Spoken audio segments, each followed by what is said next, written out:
Ray was privy to hear it, and it is totally 100% about this conversation about my new appreciation for women and my honesty. And yo, this shit, yo, I had men, like grown men. Ray, if I'm lying, you like tell me. No facts. Yo, I looked around Hey, the play room the when I was first playing. verse, then my nigga. Play the first Hey, verse. yo, yeah, we ain't gonna do that. But look, yeah, don't do that. yo, but look, so Hey, I nigga. looked around the room, and there was not a woman in the room, but I looked around the room. No, actually, there was two, and they were like their mouths were dropped. But I looked around the room at the men, and you like two of my homies like damn near had tears, and I could tell. And we didn't talk about it. I just noticed it. I didn't even say shit, but I can tell that they were battling their own demons just after hearing the song. So yeah, I can't wait to get till everyone hears that song. But again, I'm never the one. And this is where I lack in the entertainment world. This is why I'm not on Billboard as much as I should be, and this is why I'm not at award shows, dapper than a motherfucker, because I never promote myself. I don't really do a lot of videos to my songs. I have 11 number one albums, like not no bullshit, 11 number one albums. And the only nigga that has more, well, not even more, the only nigga that has more number one album that is matched with me at 11 is Drake. Just I did my Let's go. I did my shit, but but in my career, I've never felt like I wanted to be to wear his every or match his hat with his shoes, so that I'm just not that nigga. I wear fucking sweats and Crocs, nigga, most days. So anyway, going back to what Ray was saying, man, thank you, man, because that song really was, it was derivative of a conversation in a room that I had on this app, bro. And after my first conversation about polygamy, monogamy, being honest, bro, I went straight to the studio. Thank you. Yo, when that song come out, we need to make that shit number one. We be like, yo, bro, hey, sincere, bro. What do you say? I see a lot of bullshit songs number one, and on the radio we need to make game song number one when it come out. Fact. Yo, 1,000%. Hey, yo, but it's not. Hey, yeah, so I'll tell you, it's called A Shattered Wine Glass and a Broken Heart. Oh. Yeah. This is. Yo, you know what's crazy? Yo, anybody ever heard my shit, Hated to Love It? I mean, you know what I'm saying? Like, who hasn't, right? Yeah. So I gotta give my brother, I have Dre in the room. If you scroll down, Dre, he got on the fur, like a fur motherfucking something, nigga. You look fly. But look, Dre gave me and 50 the beat. Cool and Dre actually gave me and 50 the beat to Hate It or Love It. So we've been brothers for fucking 20 years.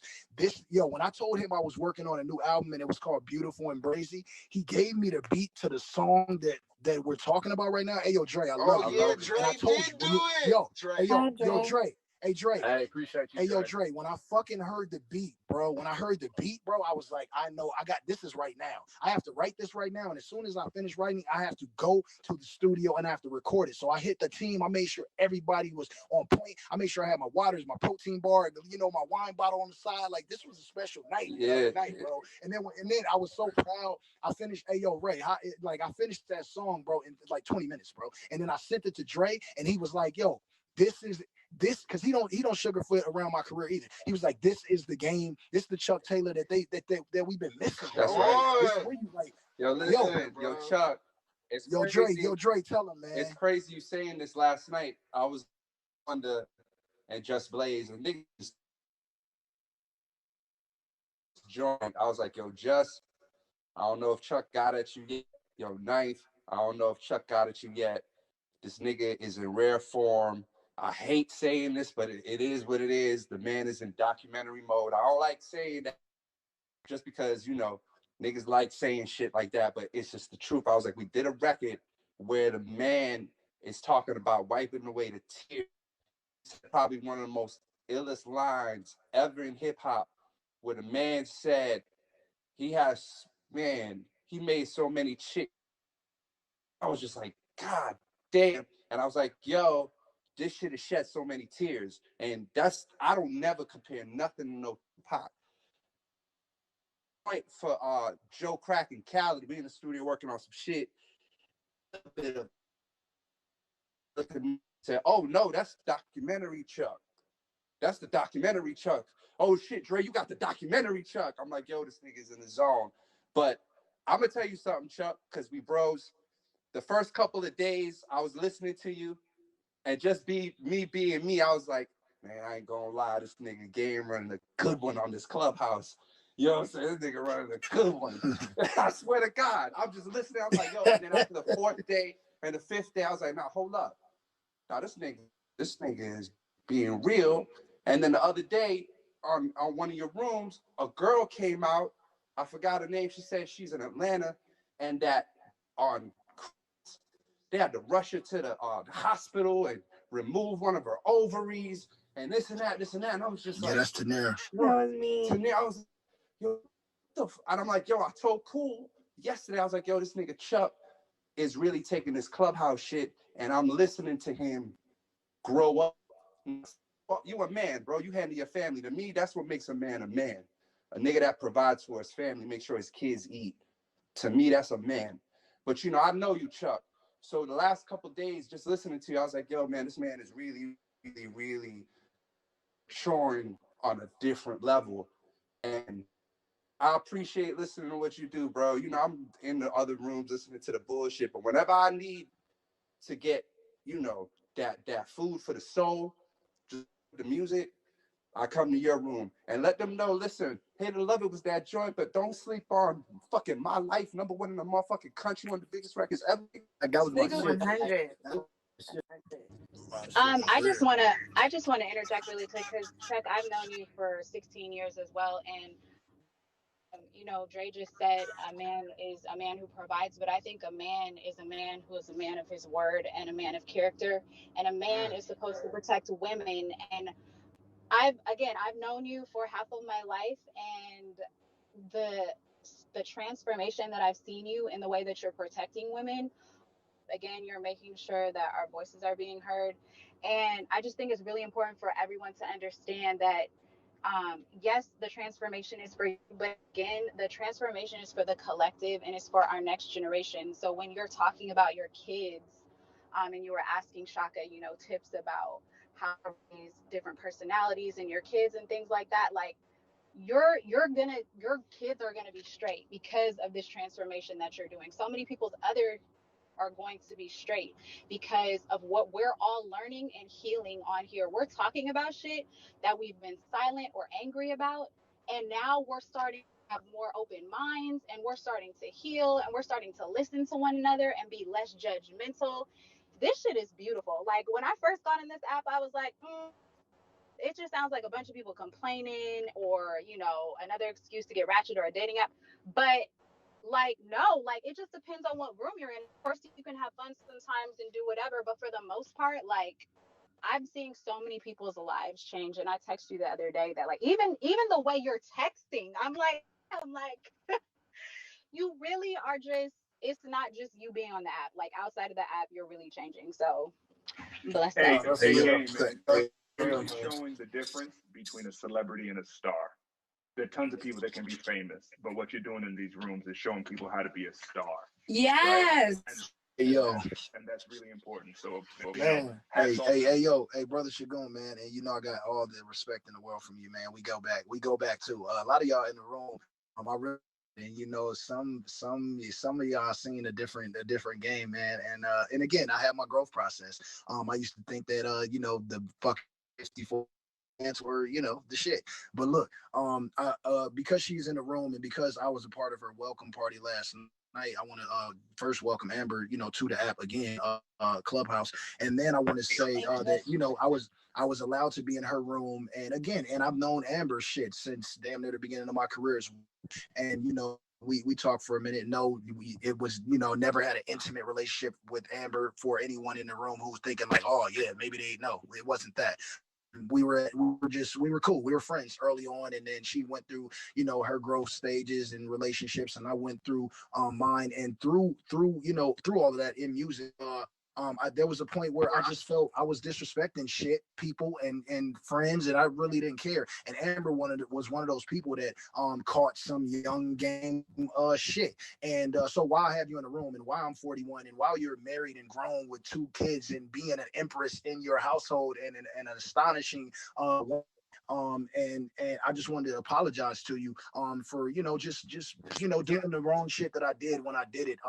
And I know what you're gonna say, because I know you, and you chill and you're gonna be like, it's good. But yo, man, I am a different person, and I'm not saying I'm holier than thou. I ain't saying, I don't know if Mace is in here, but I ain't saying I'm Pastor Mace. All I'm saying is that I'm in my growth. I'm in my growth process, and I'm gonna continue my growth process from now until my demise. And I appreciate that game. I Yo, really that's do. real shit.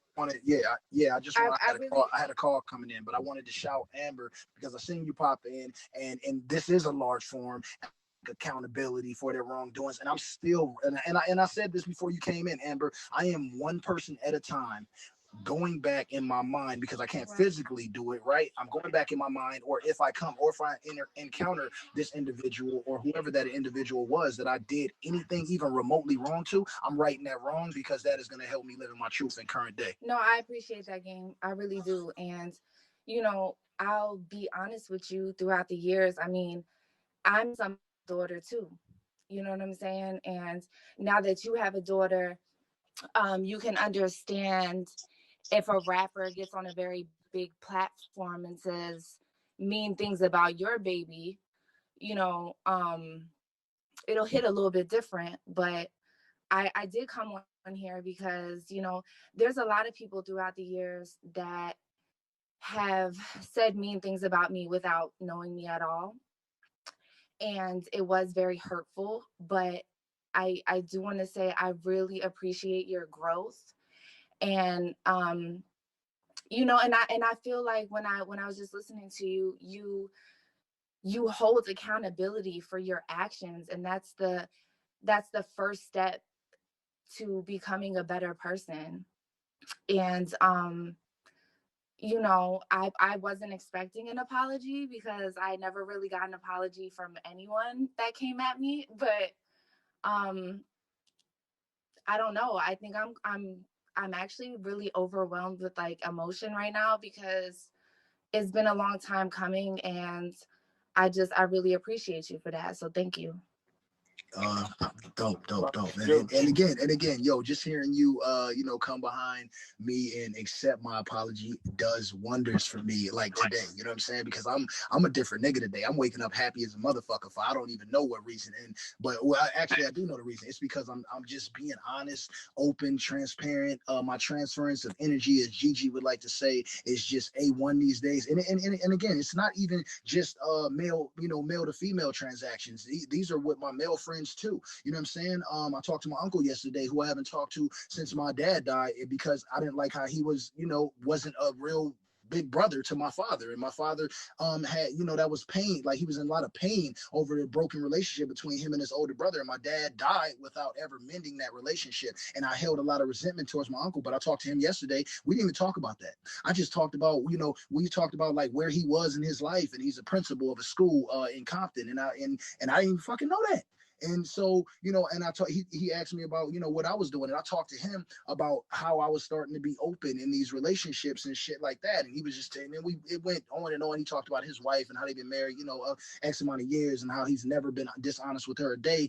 And they are in a monogamous marriage, but that, that's for him. So again, man, and Amber, thank you. Everybody, thank you. We don't have to come to a close in the room, because there's so much more that needs to be, talked about in here. But yeah, man, I appreciate everybody for being in here. This is cool. And let me say one more thing. I think that a part of your growth, and I've done this with my little brother. He's 24 years old, and he was toxic, and I had to sit him down. But I think moving forward, like, if these girls that you were, hello, sorry. Yeah, we got you. Oh, my bad. I think these women that you did wrong, maybe a part of your growth could be reaching out to them and apologizing to them as well, because you apologizing to me, honestly, I mean, it really does mean a lot. And a lot of times as women, we act like we're okay, and we act like we don't give a fuck, and we act, but it really does. There's a lot of toxic men out there, and it really does put a strain on women, and it really makes us kind of lose ourselves throughout the years. And I just feel like maybe that could be a part of your growth process, to reach out to these women that you did wrong and apologize to them as well, if they're not on the app. Yeah. No, and it's funny that you said that, because I'm like damn near halfway through my list in my mind, as far as like reaching out and correcting some of the wrongs, and some, and not even some, like most are just like, yo, like what, like who is this, like who got your phone, like thank you, you know what I'm saying, and so it's cool. But at the end of the day, like I said, like I always say, we're all on our own individual paths, and who am I, or who was I, to just take liberty to knocking someone off theirs. Game, may I So yeah. ask you how this has impacted me as a stranger who does not know you? Oh, sure. Go ahead, Queen. I would love to tell you thank you. As a person who does not know you and is observing you share with what you're saying, I'm actually like touched by it. I'm extremely touched by it. Because as a collective of women, we deserve to see our Black men heal. And when you heal, we then tell ourselves that we are worthy of a healed person who is doing the work, right? As you talked about being honest, it wasn't that you were just saying be honest, you were also telling brothers to be more forthcoming. And when people are more forthcoming, you give women the options. You give women the options to make informed decisions. And when we make informed decisions, we then are empowered. And when we are empowered, we are loving on ourselves more. And when we are loving on ourselves more and taking care of ourselves, we are raising a generation of children who are loving on themselves more. So thank you for showing us transparently your process, so that we can say we are deserving of that. We do not have to tolerate or subject ourselves to spaces that are not honest, for men that are not accountable, and that these men do exist, and that they are here for us to center our pleasure and feel good in. So thank you.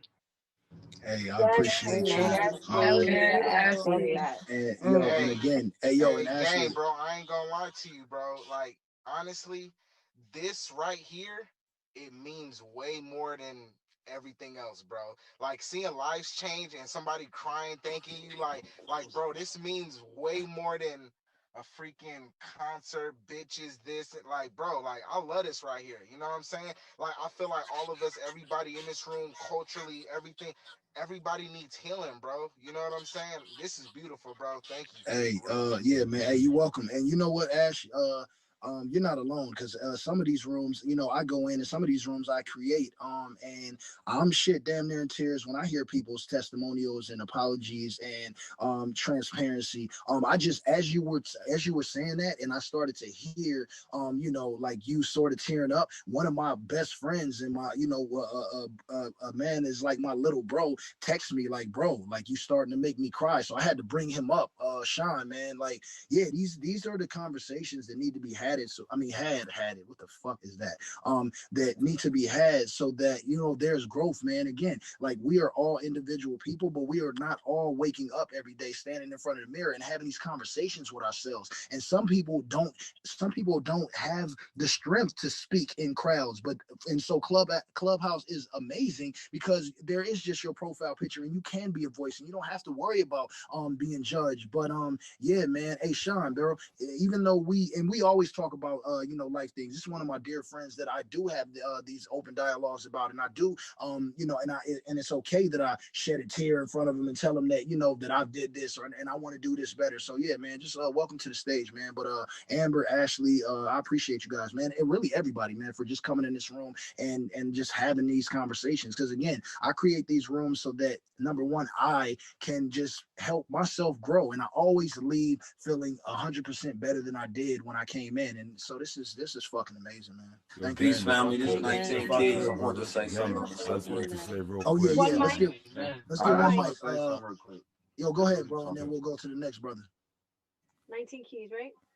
Yeah, blessings. Oh yeah, hey, 19 Keys. Hey, 19 Keys, man. I'm a big fan, bro. I don't really follow people on Instagram because I never did from the beginning, but I ghost follow. So I have people that I have a list of like 100 people who I have written down in my notes that I go check their pages and follow them on their path. Hey, yo, bro, I've been following you for years, man. You do so much, bro. And I'm just talking about putting those bandanas on these young Black kings, man. I like, even in my worst shitty hood nigga moments, bro, I was on your page championing you, bro. So yeah, flowers to you, man. man. You're doing an amazing motherfucking job, bro, for young black, African American kids, man. Yes, peace, Man, I brothers. Thank appreciate you. that. Speak. Thank you. Thank you. As listening to this conversation, it definitely is beautiful. And I was sharing this with Meek and 21 the other night. It's a difference between ambition and aspiration. Ambition are the things that you go out and obtain. And aspiration is about who you become, right? And it becomes a pivotal point in your life when you start to measure success in different ways, right? And unfortunately, in our community, we never learn how to measure success as emotional intelligence and maturity. And for a lot of men, we think that we men in all areas in life because we men in some areas in life, right? And you can be a boy in one area and a man in another area. And oftentimes we give ourselves credit for being a man completely because we take care of responsibilities. And so you have to know the difference between being a male and a man, because a male, that's just your sex. But a man, that's your traits. Those are the values. Those are your characteristics. And we don't have conversations about divine masculinity and divine femininity. Matter of fact, the toxic masculine conversation comes up more than the divine one.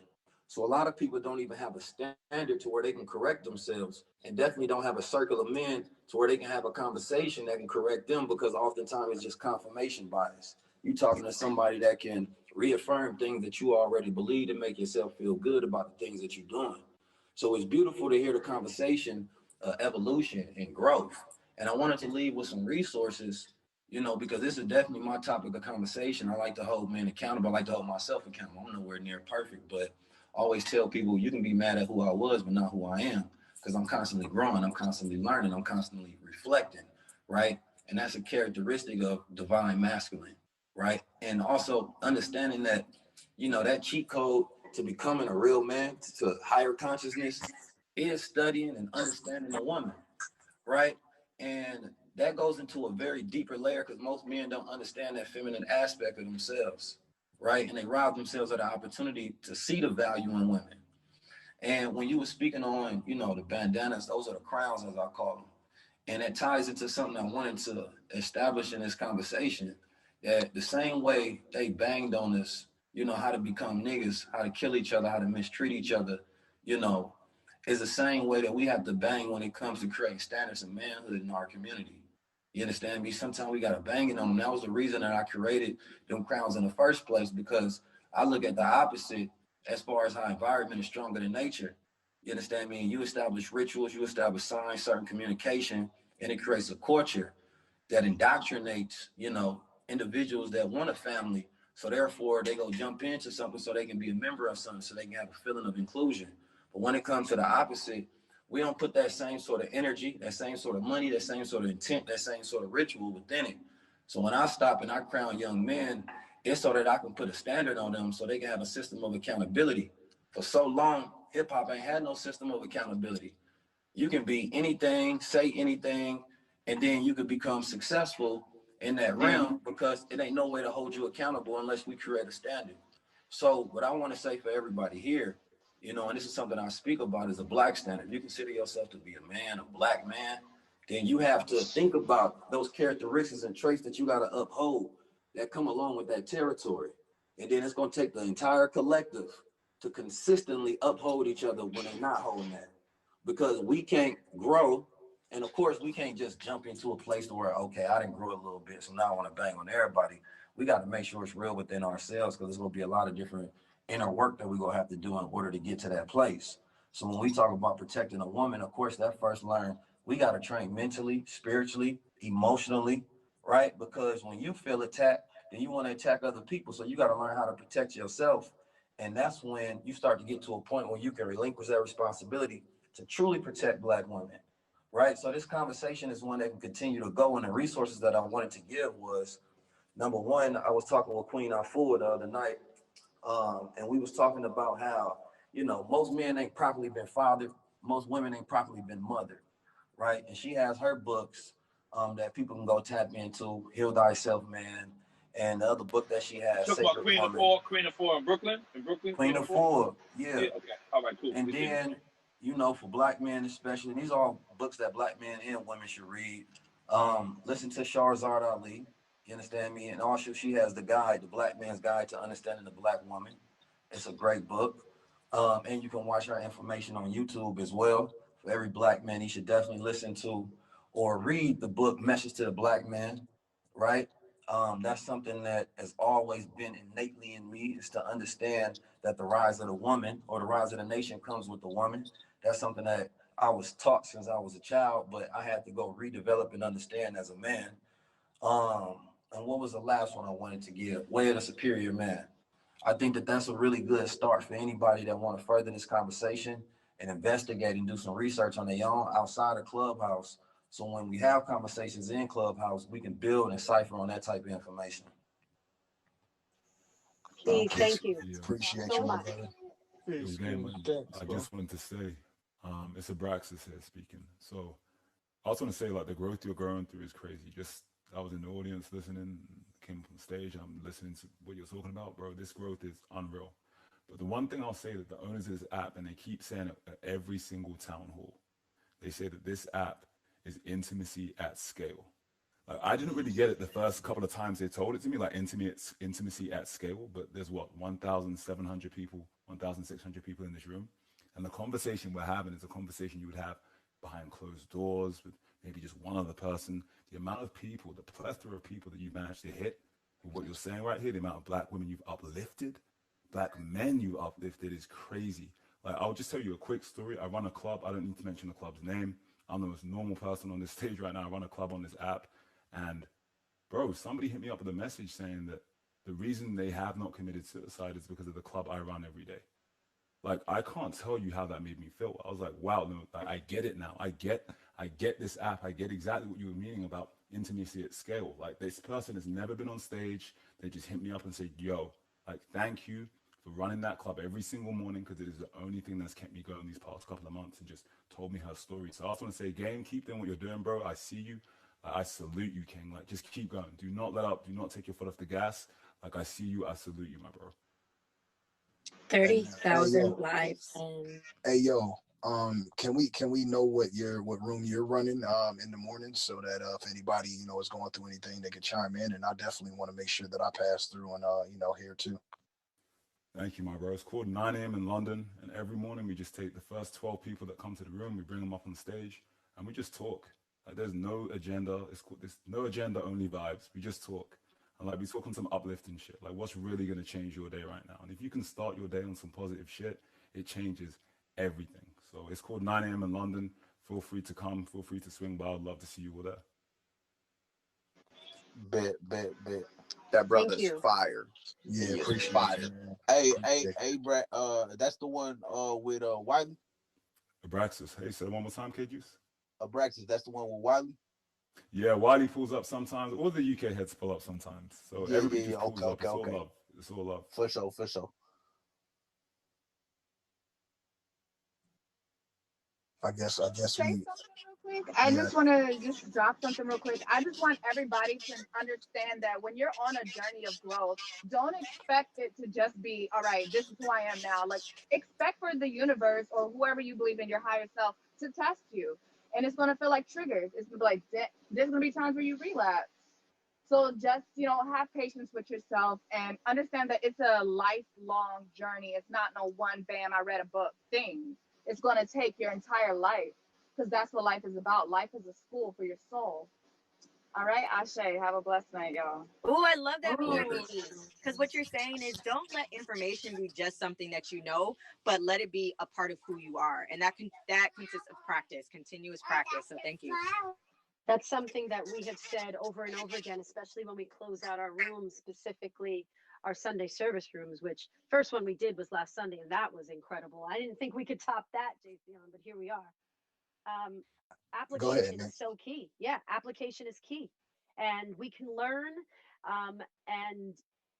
but if we're not delivering, then how are we changing? And by delivering, it's as simple as the words that are coming out of our mouth, our innate responses, our knee-jerk reactions to uncomfortable situations, our key learnings, and how we pay that forward. So please just apply the shit that we have here. If you see that collective energy will shift the way the market shifts, if we were all to invest in one stock, everyone in this room, then Brielle, preach. Hey. we will be able to shift just the consciousness of our community. Nikki, I would love to add on to what you were just saying, especially since you took this spiritual thing into a business thing. There's a book that I read many years ago called Good to Great, and it's a business management book. But this study love that book. Thank you. I just said thank you like I wrote it, but I was like, that was you. Wow. Right. But there was a lesson in that book that I then read 3 other subsequent books just to match it all up. So here's the thing that I read, and it applies to business, it applies to life. So if you read a lot of business books or biographies, you hear people, CEOs or entrepreneurs talking about luck. You know, I was lucky, you know, this happened, timing, luck. So they attempted to really quantify luck. So they had like 3 parameters, basically.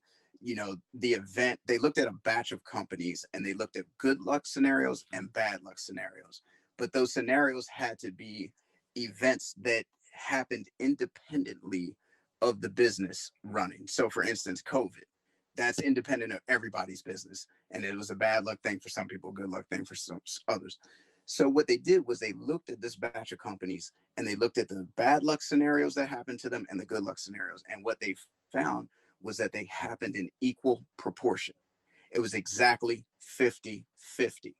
So once I had that bit of knowledge in my head and could not only apply it to my business, but apply it to life, then I understood that this thing that's coming from out of nowhere, there's going to be an opposite that's going to happen and come from out of nowhere also, but you just have to be prepared for both.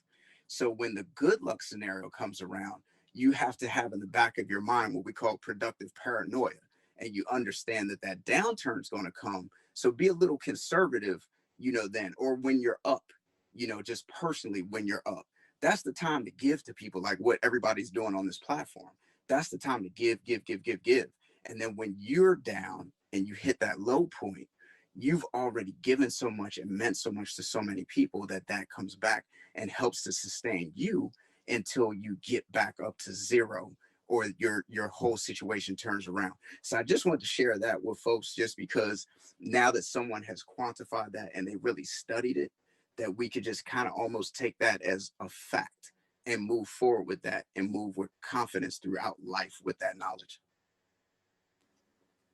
Thank you for that. It's cyclical, like all things in life, right? We can apply it to every facet of our industry and our lifestyles.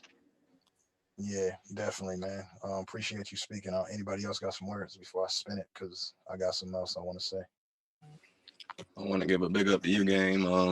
You showed me as a man that it's never too late to apologize with that Amber Rose situation. Oh yeah, and yeah. Who is Real? Yeah, Real. All right, yeah, I know that voice. Yeah, sometimes, you know, as men, we can get caught up thinking that was 5, 10, 20 years ago and nothing we could do about it now. But just seeing how she reacted to a meaningful apology, I think that showed a lot of people that it's never too late to say you did wrong, that you did wrong, you know. So that meant a lot to me. Yeah, bro, to go off of that. It just as like, you know, even a few weeks ago and, you know, talking to someone, I was just like, remember just taking the easy way out, right? And just saying like, I am who I am. Like, you gotta accept me how this is it. Like, nah, this is, you know, can't teach an old dog new tricks. And I couldn't have been furthermore from the truth.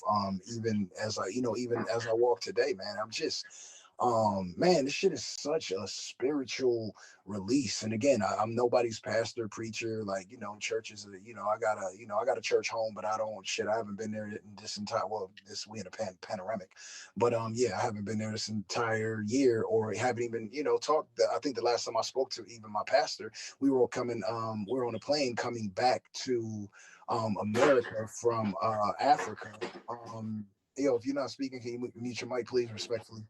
We were on a plane coming back from Africa 2 days before the lockdown started. So I was one of the entertainers that was able to do a full world tour. I left January 1st and I came back at the beginning of March, like right before lockdown started.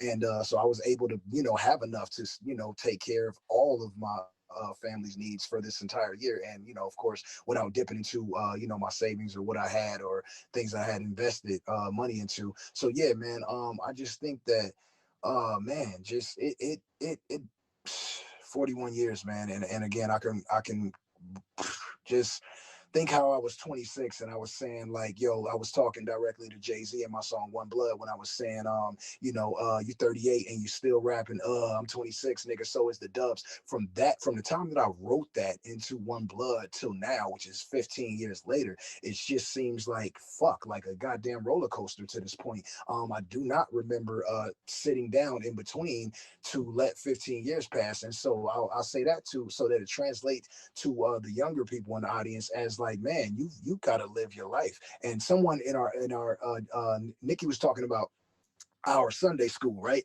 Our Sunday school room the other day, which was my favorite room until we had this one today.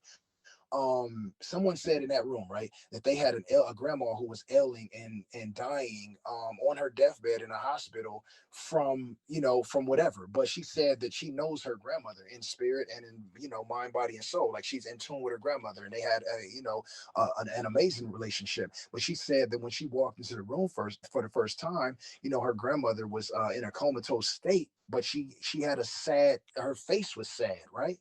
Her face was sad, and that she could only wonder, and she didn't know because we don't have superhuman powers, but she could only wonder if her grandmother was happy or was she sad, and what was she in her true state, like what's what her face suggests, was that on her heart. And so she said that led her to think, or led her to ask herself questions about, when I get 85 years old and I am on my last days on this earth, how am I going to feel if my granddaughter walks in? What face am I going to wear in that moment? And so what she was trying to say is basically that you gotta, bro, you have to put out that energy now. You have to do the things you want to do now. Don't wait.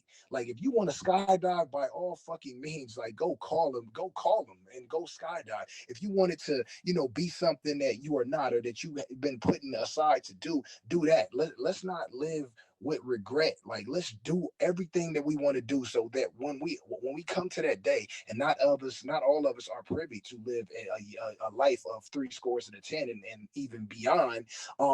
Let's get to the end of life and be happy with the life that we lived. And so now for me, because everybody is not in tune with that, most of us in here will be after we leave the room. But for me, because I am the guy, I am the creator of the room.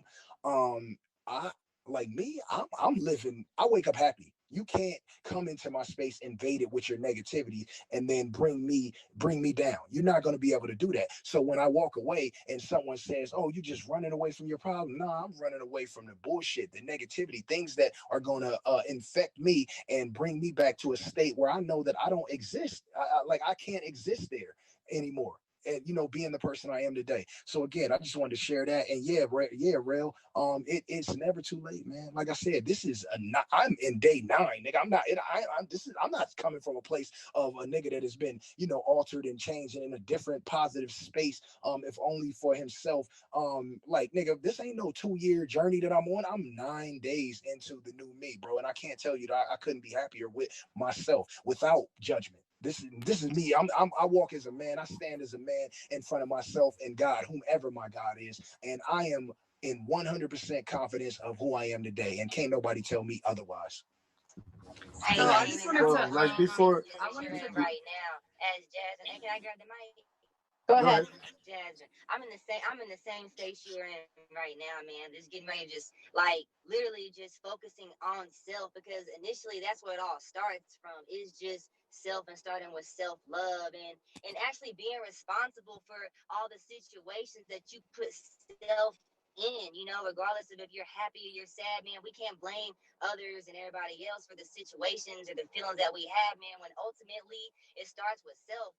And even being like enlightening my consciousness and being aware of my consciousness is just really like brought a whole new light to myself, the people that I hang around, the people that I decide to invest my energy and my time into, and how I've learned that these are really just projections of how I feel about myself. These low lives, sometimes I just in bad times hanging out with low lives and just different type of people, you know, and just how and where you invest your energy and yourself at. And that's one thing about self is, man, just really protecting self at all times, because initially, man, everything you manifest from self is going to come right back to you, you know, by how you put it out to the universe. So I'm in this space too, where I'm just like, I'm really focusing on me and where I need to go and where I want to go, and surrounding myself with people that's on the same level, the same wave, or even just people that can help me get where I'm trying to go, through knowledge or wisdom, or, you know, just through motivation, even if they're not in the same lane I'm in. And so, yeah, I really feel that, like, just, you know. God bless you, Jasmine, and good Nikki job. and sorry. Go ahead. Who's Can I go talking? ahead and say something? Yeah. Yes, This go is ahead. Slim, y'all. Go ahead. Okay, so I just wanted to speak from like a younger person's perspective.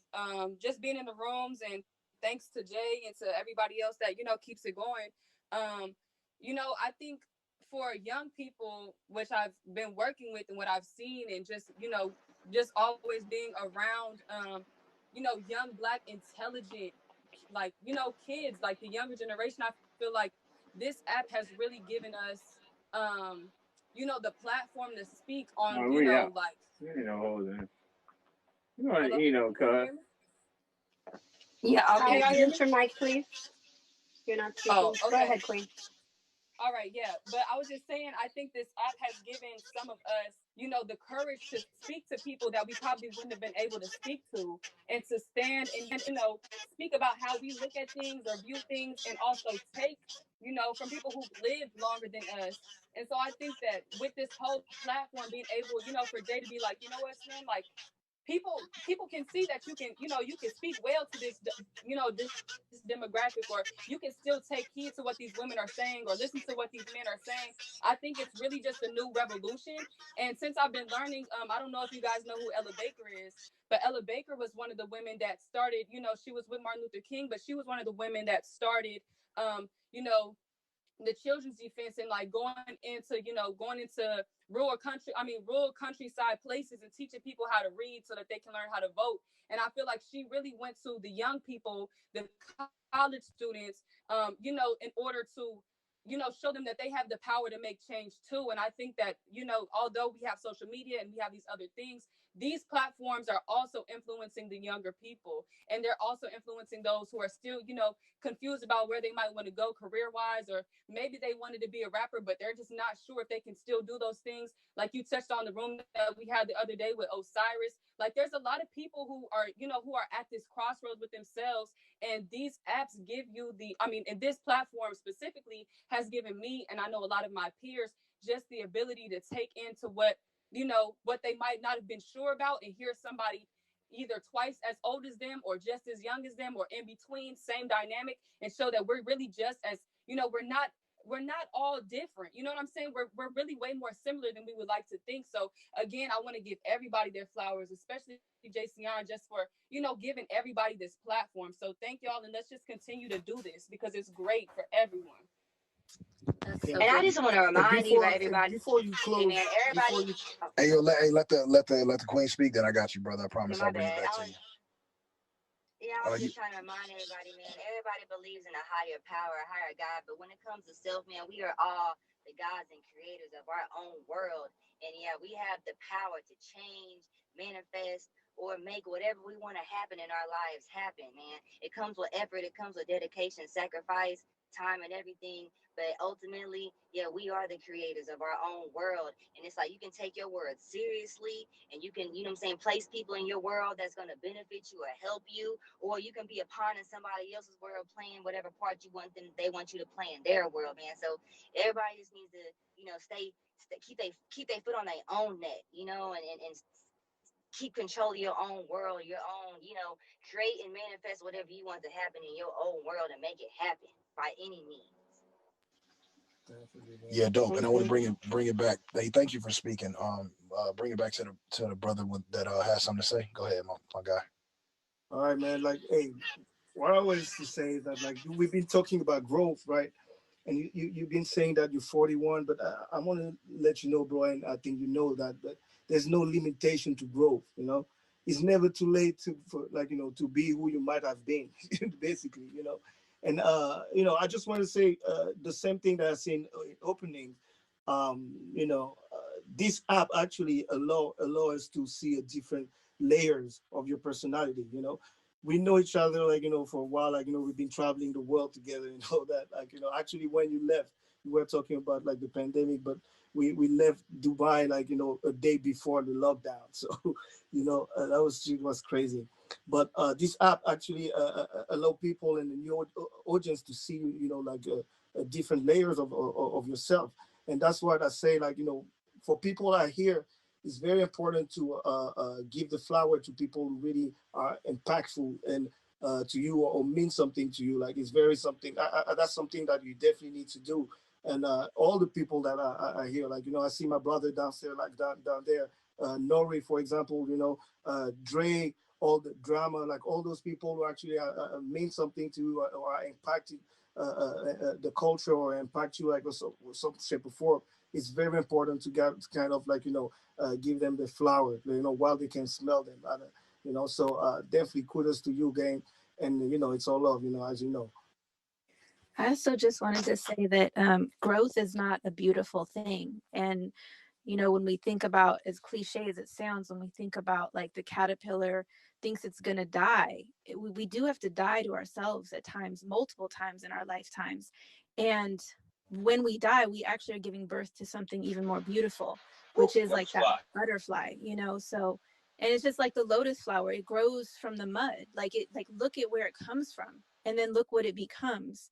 So, sometimes the process is not pretty and it's not comfortable, but it's making us into the beautiful next part of our life that we're supposed to become. So I just want to say thank you, Game, and everyone in here for, being so vulnerable to share your growth, because it's inspiring.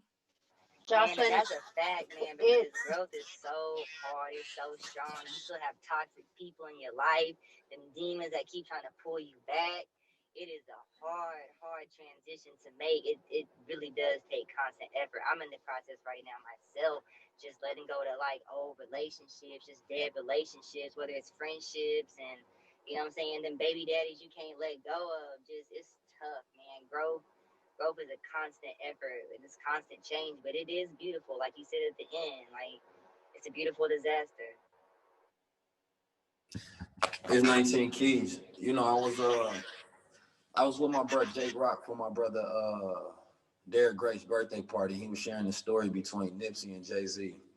And he said, Jay-Z said something to the effect that, you in places I can no longer go to, and I'm in places you can't get to. And that's how we make this thing work. And I always talk to some of my rapper homies and tell them that, the greatest collaboration is between the thought leaders and rappers, right? Because we can bring a completely different frequency to the platform. You understand me? And once we learn how to give each other access and communication intentionally, then that's when we really change the game, because the only thing we always been missing is access and communication. We know of each other, right? But when we can propagate the right information, especially we can do it spook was set beside the door, you feel me? And we have our private conversation, you understand me? Then we give our public consultation to the people. Then that's when we become a dangerous group of men for real, on a level to where we change the establishment and the institutions. And that's what we do. We built Black World Order. My goal has always been, how can I come together and build something? You understand me? While speaking truth to power, while teaching young Black men how to be masculine and things of that nature, we built a 7-figure business and a brand teaching wealth and health and a multitude of other different things. And that's how we give young men something else to aspire to. You understand me? Because for the most part, ignorance is at the hierarchy, and they connect that to riches.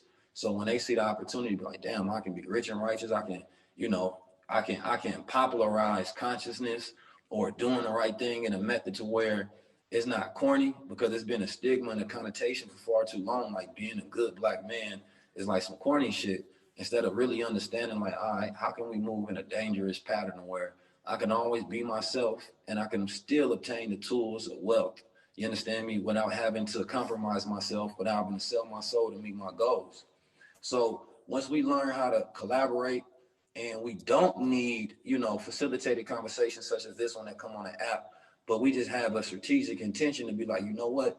I seen something that Bruh said. I know that if I utilize my platform for that, then I know that somebody else will get the same benefit. You feel me? So while we have this app and why it decreases proximity to each other, that's when we're supposed to utilize this for a strategic moment. So in 2021, we don't take on some of the same habits. We don't secretly do anything. Like we public with everything, but when we do have our meetings in private, that's when we come together with a strategy. And that's literally what I'm sitting here doing with my brothers right now. We done flew out to 2 different locations to strategize. So when we hit the public, everybody in sync, everybody in order, everybody got one message. You understand me? And number one, and I want to say this last thing, because as we talk about, becoming better men, becoming better women, masculine, feminine principles, for me, and I speak directly for me, it's all about Black family. Because you can't even build generational wealth unless you have a family to pass it down, right? And so ultimately what this does is it recreates the institution of Black family. And families rule the world. So once we learn how to do business with family, I know they always say don't do business with family. My motto is don't do business without family. You understand me? It may be hard, but it's worth it in the end when you learn how to figure it out. And for the most part, the only reason we can't do it is because we dysfunctional. So when everybody learn how to function in a role and we commit ourselves to this healing, then we learn how to be able to properly come together and build in a strategic manner to where we can take over everything. Say that. Can you Yeah, say hey, that one yo. more time? Could you say that again? Just Yeah, because then I'll go doing it after with him. family, because that thing you said, it's not about what you got, it's about what you can give back. That's true wealth. As they say, there are no hearses, there are no U-Hauls behind hearses. You can't take it with you. So if you're not able to give it back to your family, the people that are the most important to you, and it doesn't necessarily have to be blood, but those people that you strategize with and you build with, what you said was really powerful. So I just want to make sure that people heard it with the same power with which you said it.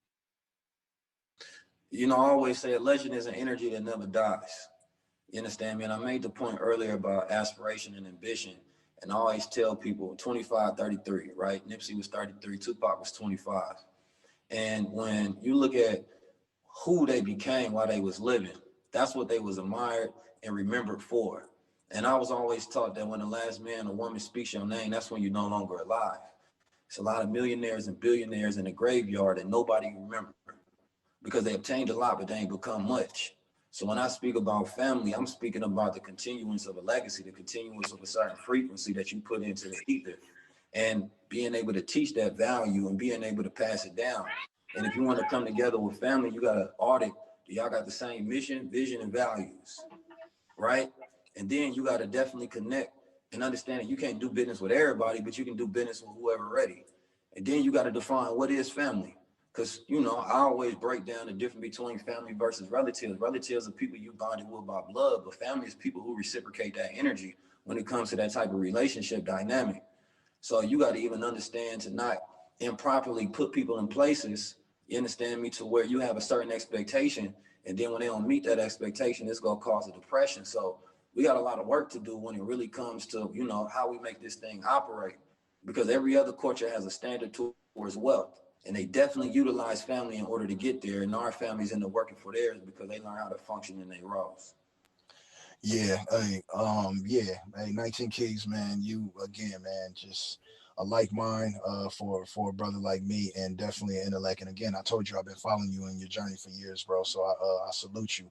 I'll go off of what he was saying and just say that and number one, just to welcome El Varner and Keisha Shantae into the room, and just salute those queens. Yo, man, us on this app, man, and I mean the app is fairly brand new to me. I wish I would have got on when the first person told me to get on, because I feel like I could have even I could have built a bigger platform by now, because it seems like it's been out for months. But the way that it was brought to me was yo, get on this Clubhouse app, it's bitches on here. And I was just at a point where I was just like, man, I got Instagram, man. Like, I'm sliding in DMs, bro, like every fucking day. Like, I don't need another avenue to, you know what I'm saying, get bitches. So I just didn't get on. The first day I hopped in a room, and I met Gigi, and then from there we created this diverse platform of just topics and conversations. And so we touch on different things, and again, man, just all of us in here, everybody that has come in here from like me, like just say me and Sincere, our relationship is in the streets of LA, and him being from Chicago and him moving to LA and him being the biggest, the biggest voice in the clubs out here. So, we usually have dialogue about the baddest bitch, or do we know this chick, or nigga, are you coming tonight, or nigga, I'm about to send you 6 bottles, or nigga, where the after party. To expanding even our brotherhood and our friendship on this app, and now being intellects and swapping real life information, dropping jewels, and understanding that we are two kings amongst ourselves on two different journeys that can come together collectively and add growth and lend knowledge to other people, man. And so this app, from the 19 keys to the K deuces to the Googles, my young brother who is so, intuitive and so smart, and brings a lot to the app, even in his platform as he grows. My bad, I was getting a call. It's just beautiful, man. Hey, Isaac, man, like, somebody I look up to. Just, yo, bro, like, this is amazing. We have to continue this though. And I'm pretty sure we will. Little mama, your presence on here. Like, I mean, let's just say, and again, I'm just throwing a name out there. Let's say Kim Kardashian has, I don't know, 100 million followers on Instagram, but I don't think she can hold a torch to you on here for, some of the shit that you're doing in these rooms. And so this app, you when you get on this app, you can't come on here pussyfooting and half stepping. You will be exposed. You have to be exchanging information that is helpful to people, or you will fall to the bottom of the pit on here. So I am in appreciation of everybody in this room, everybody on stage, the Noriegas, the Michis, you know what I'm saying? We have our fun in our rooms. Andre, Julian, like, dog, like, this is so amazing. So let's just continue to be great. Let's continue to Black excellently dominate an app that was created. And I don't, not to, and again, I'm not racist, but the white people, I don't see them no more on here. When I first got on here, I seen them, but we took over this shit. We took over the app, man, but it's beautiful. And again, I'm not a racist. You know what I'm saying? It's all good. One of my best friends on the app is Shopify. He's white. So yeah, man. This shit is just, it's great, man. I can't stop giving the app its flowers, and then each of you. And I'm pretty sure at different times while we on this app, from here until the app is no more, that I will have an individual conversation with all of you to give you your flowers while we exist here, man. But thank you.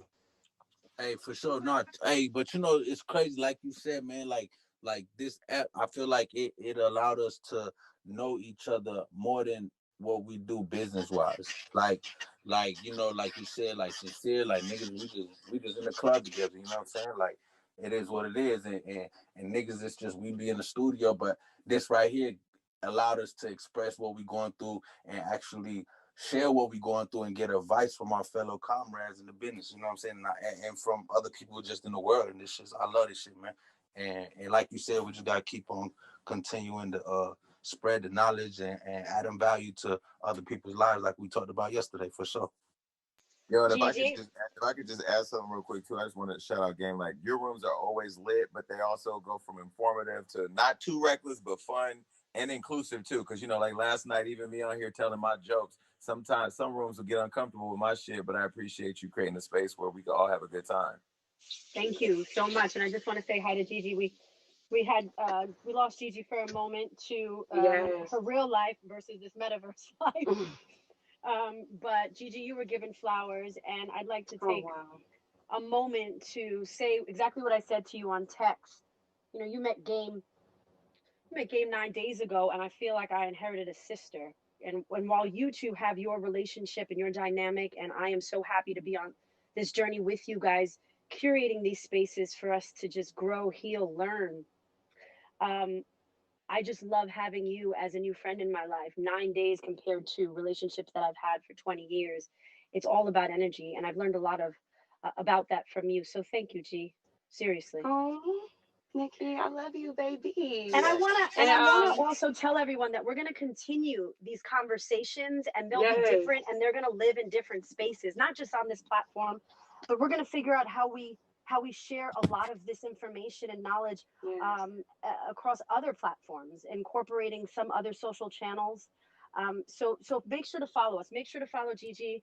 Make sure to follow your moderators. Everyone has information that they can deliver and to help you grow. And to help you branch off into different spaces. Brielle's amazing when it comes to the market, as well as politics and just government relations and so on and so forth. We're even going to launch a book club, so stay tuned. Yes, yes, you So guys. We have a lot excited. of things coming in store, you guys. We're learning every day. I know I haven't been able to speak much, you guys, but I've definitely been on here listening. So thank you to all of you guys for just continuing to come back and be a part of this learning lesson with us.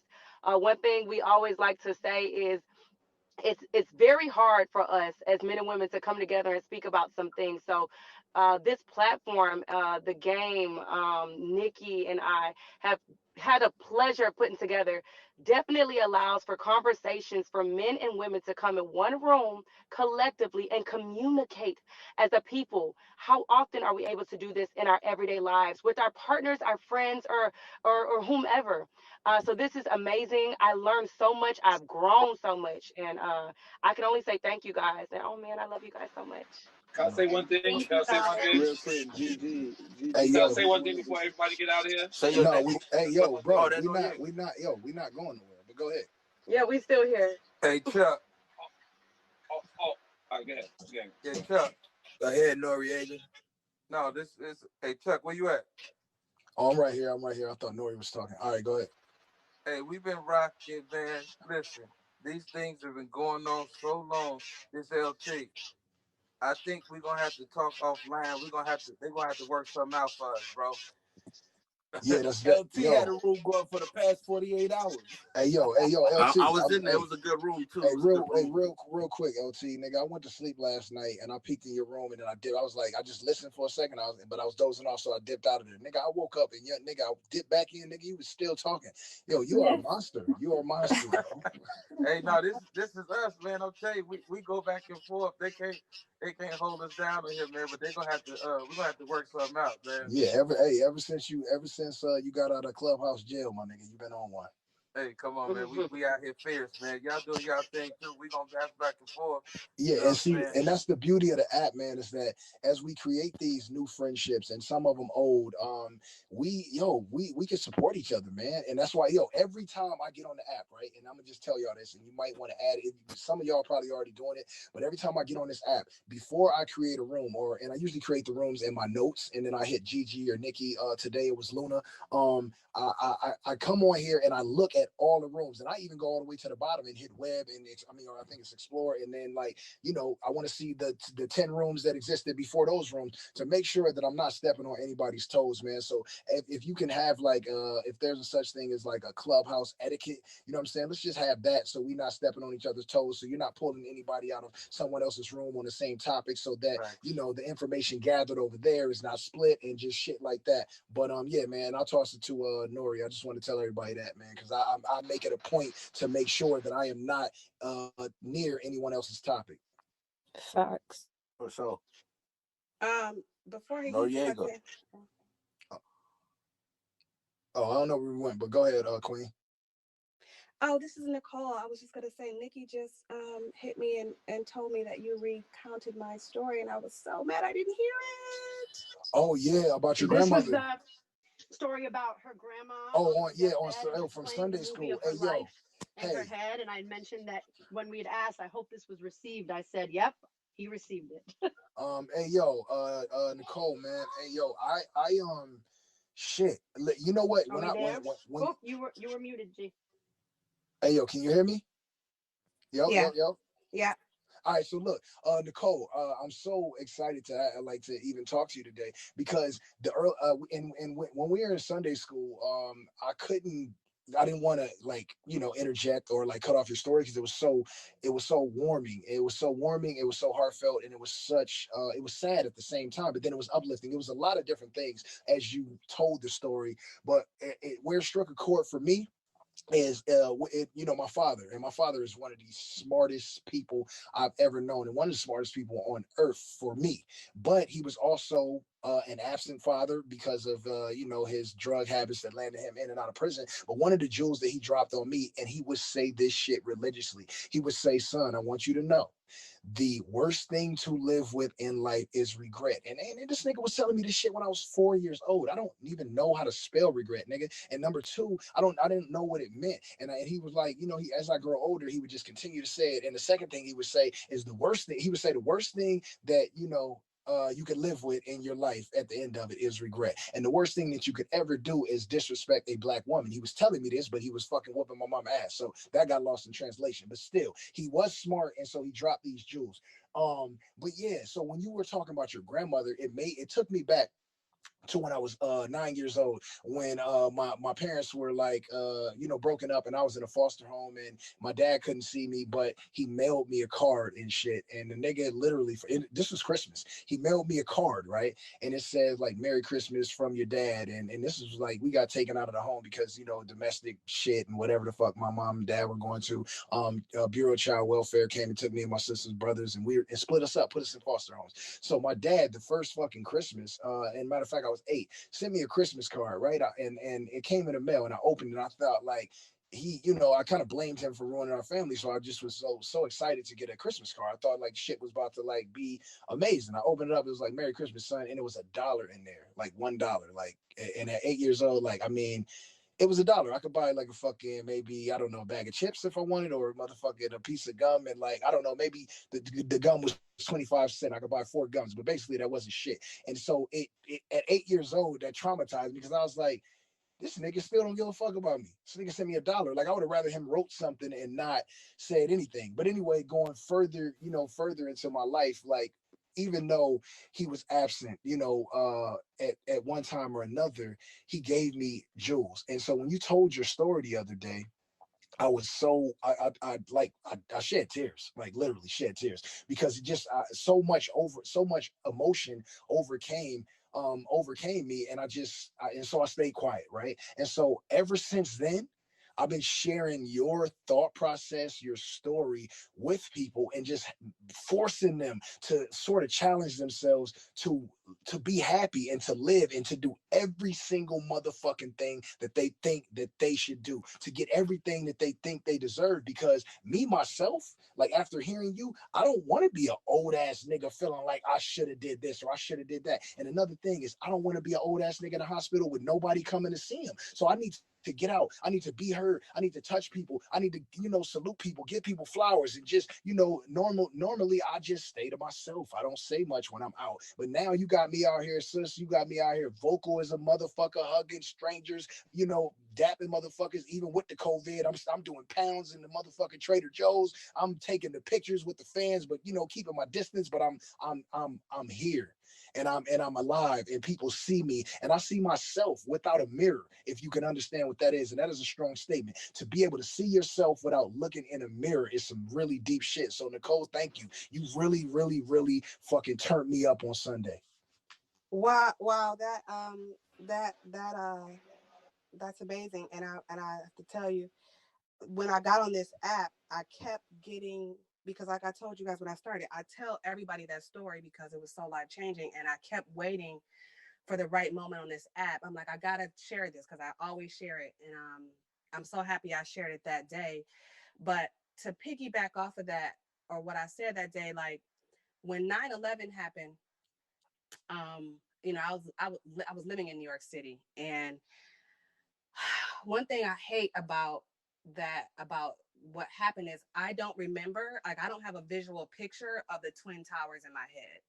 Like, I was a young, industry, whatever, running around, and I just wasn't paying attention to the amazingness of New York City and just capturing, like, photographic memory of it. And so I remember when it all happened and everybody's putting up the Twin Tower images or whatever, I'm like, damn, I was too busy running around. I didn't stop and even look at that. Like, I know what it looks like in pictures, but I don't have like a picture of, remembering actually looking at it. And so fast forward to today, I watch a lot of news, and listen to a lot of news on my phone, and I always have it playing.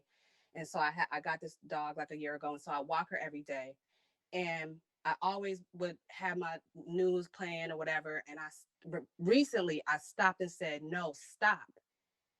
Take this time to get a photographic picture, because I live in a very picturesque part of Cali. And so I was like, stop and just look around, take in the sights, because remember, my part of my story was literally be intentional about your memory making, be intentional about, you know, just what your days are like, and how your day is gonna play into that final movie, you know. And so now when I walk my dog, I don't take my phone. I literally look around. You know how Cali is. Everything looks like picturesque, mountains in the back. And so now I make sure that I'm much more present, because in that movie that's going to play in my head when I'm older, I want to make sure I have so many pictures, colorful, vivid pictures of just life and everything in it. And so I am so happy to know that you received it like that. And I'm still building. Like I just said, that was a new thing I did, where now when I walk around, I make sure I'm looking around, so that when I close my eyes, I can have the picture as if it was just yesterday. And so I do just, you know, again, just challenge everybody to just keep being intentional and literally cheat the system. Because now that you know that you're going to run into that phase where you're going to go into that period of reflection, you cheat it. You just make sure that, like I said, life is a movie. So when you get to that place, it's an amazing place. We have to slow down, and I think 2020 has absolutely taught us this. There are so many people on this stage right now who I know personally, Hey, yo, and look who at I how know many professionally. moderators it is. Because and here's another thing, just not to cut you off, Nikki, and I'll give it right back to you. You're But fine. when I see my friends and shit come into the room, like Jai Nice just stepped in, like, yo, I'm moderating the people who I feel like have the strongest voices, man. So right. Yeah. This is beautiful, and I want people to take this to their rooms, man. Like, you know, we so scared to give somebody the green bean. Like in here, man, you got a forum to do whatever you want, man. Everybody be a king, queen, and hear everybody. I wish I could lift everybody up to the stage and hear everybody's voices. I mean, we obviously don't have enough time and enough room and space to do so, but I try to expand the floor in here, man. So go ahead, Nikki. You said it. Hey, You I just want to absolutely say, said it. I just Go want to ahead. say too, y'all creating a dope ass platform, man. I'm glad I get to witness it. This is Roy. This is, I just want to. Yeah, I'm looking I just for. want to say it's Hollywood League. I just want to reflect on what Neo was saying about being disciplined. Some things may not be for us, being in a monogamous relationship, but it's about discipline in life. And when you start there and being disciplined in that way, I feel as though you'll be disciplined in everyday life. You know what I'm saying? And I want to thank Neo for that. Appreciate it. I just want to honor that, because I know it's like 2 hours ago into the conversation. So you've been holding that a really long time, King. So thank you for your contribution. I want to back off of that, what N.O.R.E was saying, because also as programming, that was a key word I listened to when he was talking. And, you know, it's kind of like we're being spoon-fed these lifestyles, and they're checking the phones right off about how we interact in our relationships and things like that. So it's about just kind of like taking some time back to be self-aware and then reprogramming how you want to move forward. That's a fact. Yeah, 102. I guess we needed that moment of silence for clarity. You know what's crazy? I just don't want to. I didn't want to talk over anybody. I'm like, I love everyone's thoughts going through the room. I love it. Yeah, I feel the same way too. Hey, yo, Dondre, you there? Yo, Dondre. Yes, indeed, my brother. Hey, yo, hey, man. Hey, yo, you missed.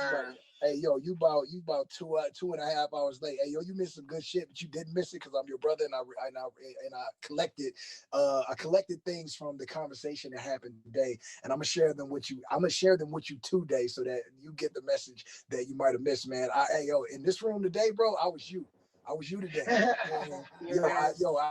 Man, I held the room, man, and so much transparency, so much honesty, and just from even talking to you the other day till now, man, you would be like elated at like my, and I'm glad you jumped in here, man. So welcome my brother Dondre to the room, man. Even though he 2.5 hours late, man. That's a fact. I'm not gonna lie to y'all. Like, Wait, yeah. Nah, you here now, man. We good. I ain't gonna lie. Every day, like, I never thought I'd wake up, looking forward to jump on an app that I knew I could learn something. It's like it's almost like a podcast, but you part of it every day. You know what I'm trying to say? Like, it's like yeah, an this open shit book. crazy. It's like It's a crazy. family, bro. It's a I family. We appreciate feel y'all, the same man, way. even being Bro, on here. and again, even if it was a podcast, bro, a podcast has for 3, 4, sometimes just two, and you're not able to chime in. That's a fact. You're not able to move speakers. You're not able to move speakers Like around a and add podcast people. mixed with a talk Yo, show. That's what I've been trying to say this whole time. This is a Exactly. podcast. I'm trying to sign this as a podcast. oh Right yeah, now. And hey that's yo, what's dope. Nori, That hey you yo, finally. Nori, hey yo, Nori, hey, I love some this real shit. shit. I'm trying to sign it as a podcast. You Nori. offline. We gonna make this deal. Hey, so Nori, hey Nori, Go ahead. hey yo, Nori, check it out. Hey yo, Nori, as a nigga that I love, bro, and respect, and I'm talking about nigga, bro, I go back with you. I was your brother before you knew your brother. You were helping me and through shit as like man as a mentor before you knew you was, bro. You and Capone, bro, early. Yo, I put niggas on CNN and Compton, nigga, when niggas wasn't fucking with no East Coast nothing, nigga. Like that's why when I first came out, bro, niggas thought I was from New York because I am an East Coast influence MC, bro. I put niggas on Funk Master Flex mixtapes, DJ Clue mixtapes, niggas that like yo, the first day that drop, bro. I had that shit in the trap, and niggas didn't know. Niggas was like, yo, who this nigga, man? This nigga don't sound nothing like a California nigga. I'm like, yo, nigga, this Jay-Z. Y'all niggas don't know. So anyway, man, like, yo, N.O.R.E, man, I'm a super fucking fan. You know that I've been trying to get to you on this podcast. I told you we're gonna do it in February. But yeah, about creating another platform under your umbrella, I'm all down for it, man. Just reach out to Nikki I love and this. Gigi. Yes, I am. Yeah, I love this. I love this. reach out. Yeah, Nikki will hit you, man, and y'all figure that out. Again, man, the Jason Lee's in the room, the Neo's in the room, like everybody, man. I brother Shagoon, man, you and Dondre alike, man. I feel like you guys are in mindset. And so for me, man, just being, who I am and being able to like have y'all on this fucking platform, man, to talk to y'all and get insight. Even for me at 41, man, Dondre's older than me. And even if he wasn't older than me, he been married for what is it, Dondre, 24 years? 20, we've been together for 23 years. Yeah, so he been married for 20 Well, to be years. fair, Yo, Dondre, he been married and for I 20 share a years friend. longer than me because I ain't married. So yeah, I got like even if he wasn't older than me, still wiser than me in different aspects of my life. And so I need y'all, man. And when I say need, I need y'all. I need my brothers. I need my younger brothers. I need Michi. I need For you to be Lee. able to use. So there's the Everybody, dot man. that circular one, that, and then there's two wires. Okay. All right. And then that clip is Hey, where yo, the short wire. Hey yo, nah, JP went to the house real quick. But yeah, man. Hey, I need all of y'all, man, young and old, man. This is just great, man. And then my queens, man, Keisha, from like never even speaking in real life to getting on this app and being transparent and being cool, Lil Mama, like Jesus Christ, man. So many people to just give flowers to. Tanera, for going through your situation the other day that you shared yesterday and still being on here, and then Luna is Luna, you get everything for creating this topic and the person that has everybody in here, man. The O'Lore's, Neiman's, everybody, man. Lisa, Jocelyn, like this shit is dope, man. And we got to give props to the white guy. Yo, Shop, man. And like everybody, man. You know what I want to say too? That's dope about these rooms. What up, man? Yo, you know go what I ahead. say was dope about these rooms, bro? I'm gonna give y'all flowers that y'all actually let people the platform to speak with y'all. You know what I'm saying? Y'all don't just let people not come up. Y'all give the opportunity to others. So which makes it more dope. You know what I mean? It gives people opportunity to actually open up and give their input. Because a lot of rooms don't. They don't bring nobody up. They're crazy with the bag. If you don't want your moderators, throwing women, throwing queen down to the gulag, nigga, come to death row. Come to the Heist gang. Come to Heist gang. No, but I definitely heard one of you guys mention that in the past, and I just thank you guys. Whenever we start a room, we definitely do suggest if you are on stage that you are on ready to be transparent and you're ready to be active and really feed what we're about to give. 9 times out of 10, JCN and I really talking about something we're going through. the people that are on stage can resonate and communicate, and we as a family have sat here and learned and gained together. So thank you guys, the P's, thank the Lisas, Jocelyn's, thank you guys for continually coming on stage and being transparent and allowing not only these stories, these topics to resonate with us, but for telling your stories and allowing others to see that we are all human and we're all going through these things together and growing together. Thank Hey, y'all. GG, Amen. I also, Absolutely. Amen. I I just also wanted want to to add this thank, real I quick. also want to thank Game too. Thank I you. also want to thank Game too for Yes. helping me with my social anxiety because like sometimes I'll be I go get up with Game and he do a show or whatever and I find myself I don't talk to not one person on the party bus or whatever setting we may be in just because of my social anxiety. So thank you for giving me a platform to be able to be heard and speak. You know what I mean? I appreciate And you know what, GG? Kind of piggybacking off what you said, man, about the transparency. To be honest with you, I'm new to the app. I think today is like my ninth day. And one of the things that attracted me to the app and particularly the rooms that you guys always open up is the transparency. And it makes me feel comfortable to be vulnerable and transparent at the same time. As an entertainer, we don't always get that opportunity because for the simple fact that in this day and age, everybody's so quick to judge everything that we do, every little tweet we post, every little Facebook post we post, or whatever. But on this app, it doesn't seem like that's the deal. That's the case for us. So the transparency is definitely the allure, in my personal opinion, to the app, and in particular, like I said, the rooms that you always open up. I agree GG, with Absolutely. Andre on that. GG, this I Google. agree I 100%. PTR, wanted to I PTR. wanted to speak directly to Uh-huh. Hey, GG. I Hey, want real Huh? quick, GG. Nina, real quick. Hey, GG, you had an organic room today. Oh wow. I stepped in there today, and I actually was just listening or anything, and I just wanted to shout you out because you kept it organic, um, and I feel like that's why the rooms like Game have like this one right here, like the one where I met Game the first time, where the second one where it got bigger and bigger. Like the reason why are where we are with these conversations is that or they're very organic. Nobody is in here judging the next person. It's kind of hard when you don't know that person. So room you had earlier today, I just want to shout you out for that because you didn't want anybody pinging nobody. You just wanted it to be very organic. I heard you say that. So shout out to you because you led that room by yourself. The topic was something about you missing the purpose conversation, but then at the end of the actual room, you said that you found your actual purpose. Just starting that room and having the organic seed come through it. So I just want to give you your flowers for that because I was in there and it was very, very touching, and I shot you out because it was super Thank dope. you. Google. I appreciate you, Google. But Appreciate yeah, that. everybody in the room, yo. If you don't follow nobody, man, follow Gigi. She is the foundation for everything that I've built on here. Like I said, she been on here for about 2 weeks. I've been on for 9 days. We locked in the first night and been inseparable on platforms ever since. And so I don't start without her unless I'm on some ratchet drunk demon time shit. But And I don't play that shit. yeah. So, but we like to get We lighthearted will at play. night and hang the games and do all that. But yeah, man, follow Gigi for sure. She does some rooms, and it's just dope hearing Google say that she starts rooms where you ain't gotta ping everybody. It's not a how many listeners are And in that's and all of exactly that. what she said, bro. She was like, Yeah, we had these rooms with 1,000 people. She's like, I want a room with 40, 50 people where I can, you know, just talk to y'all and hear y'all out. You know what I'm saying? And that was super dope because she was able to do that today, even with the girls from a different country, and she just shared her experience and her lifestyle and just how she lives. So that was very touching as well. So shout out to you, G.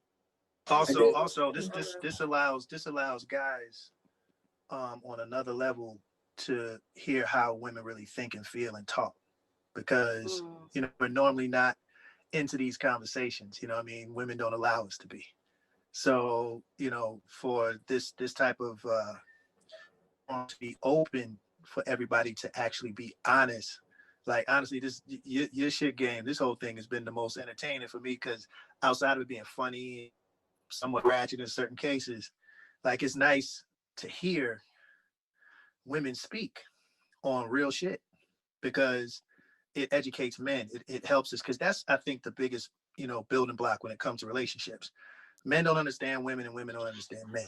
So when we're able to talk in this open forum, it allows everybody to kind of like hear everybody talk opposed to talking at somebody. You know Yeah, what I'm saying? and you know what? Is And it you know what it okay? also Oh, does? sorry. It also you off, Queen. I'll give it right to you in a second.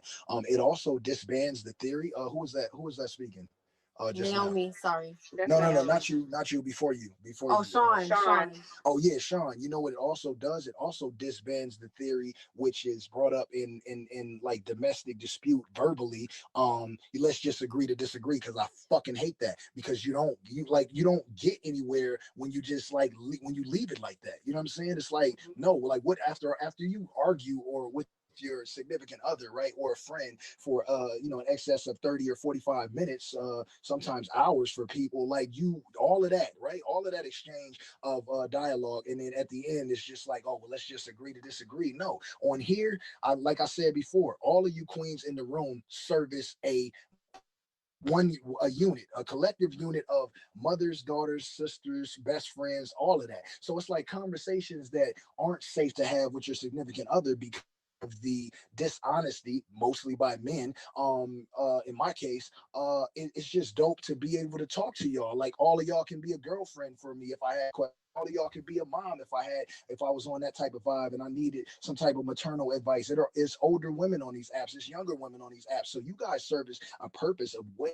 higher purpose on here than we do, because it's like Sean said, it is beautiful to hear y'all speak, to not, and I don't want to say allow y'all to speak, but with me and my alpha male characteristics, in relationships and friendships prior to who I am now, I'm always talking over. I never let nobody finish their sentence or their paragraph. So this is dope for me, just to be able to have Gigi text me and say, I'm about to mute your mic, like I need to say something, and then I'm like, oh shit, okay, let me mute up and let my sis get her shit off. Like, man, you guys are servicing a beautiful thing on here. So again, man, flowers to all of the women on the stage, off the stage, around the rooms, all over the app, man. Like, you guys are beautiful, and thank you. Yeah, little mama. You heard that, little mama? Little mama What? called me today, cursed me out. This is sincere talking.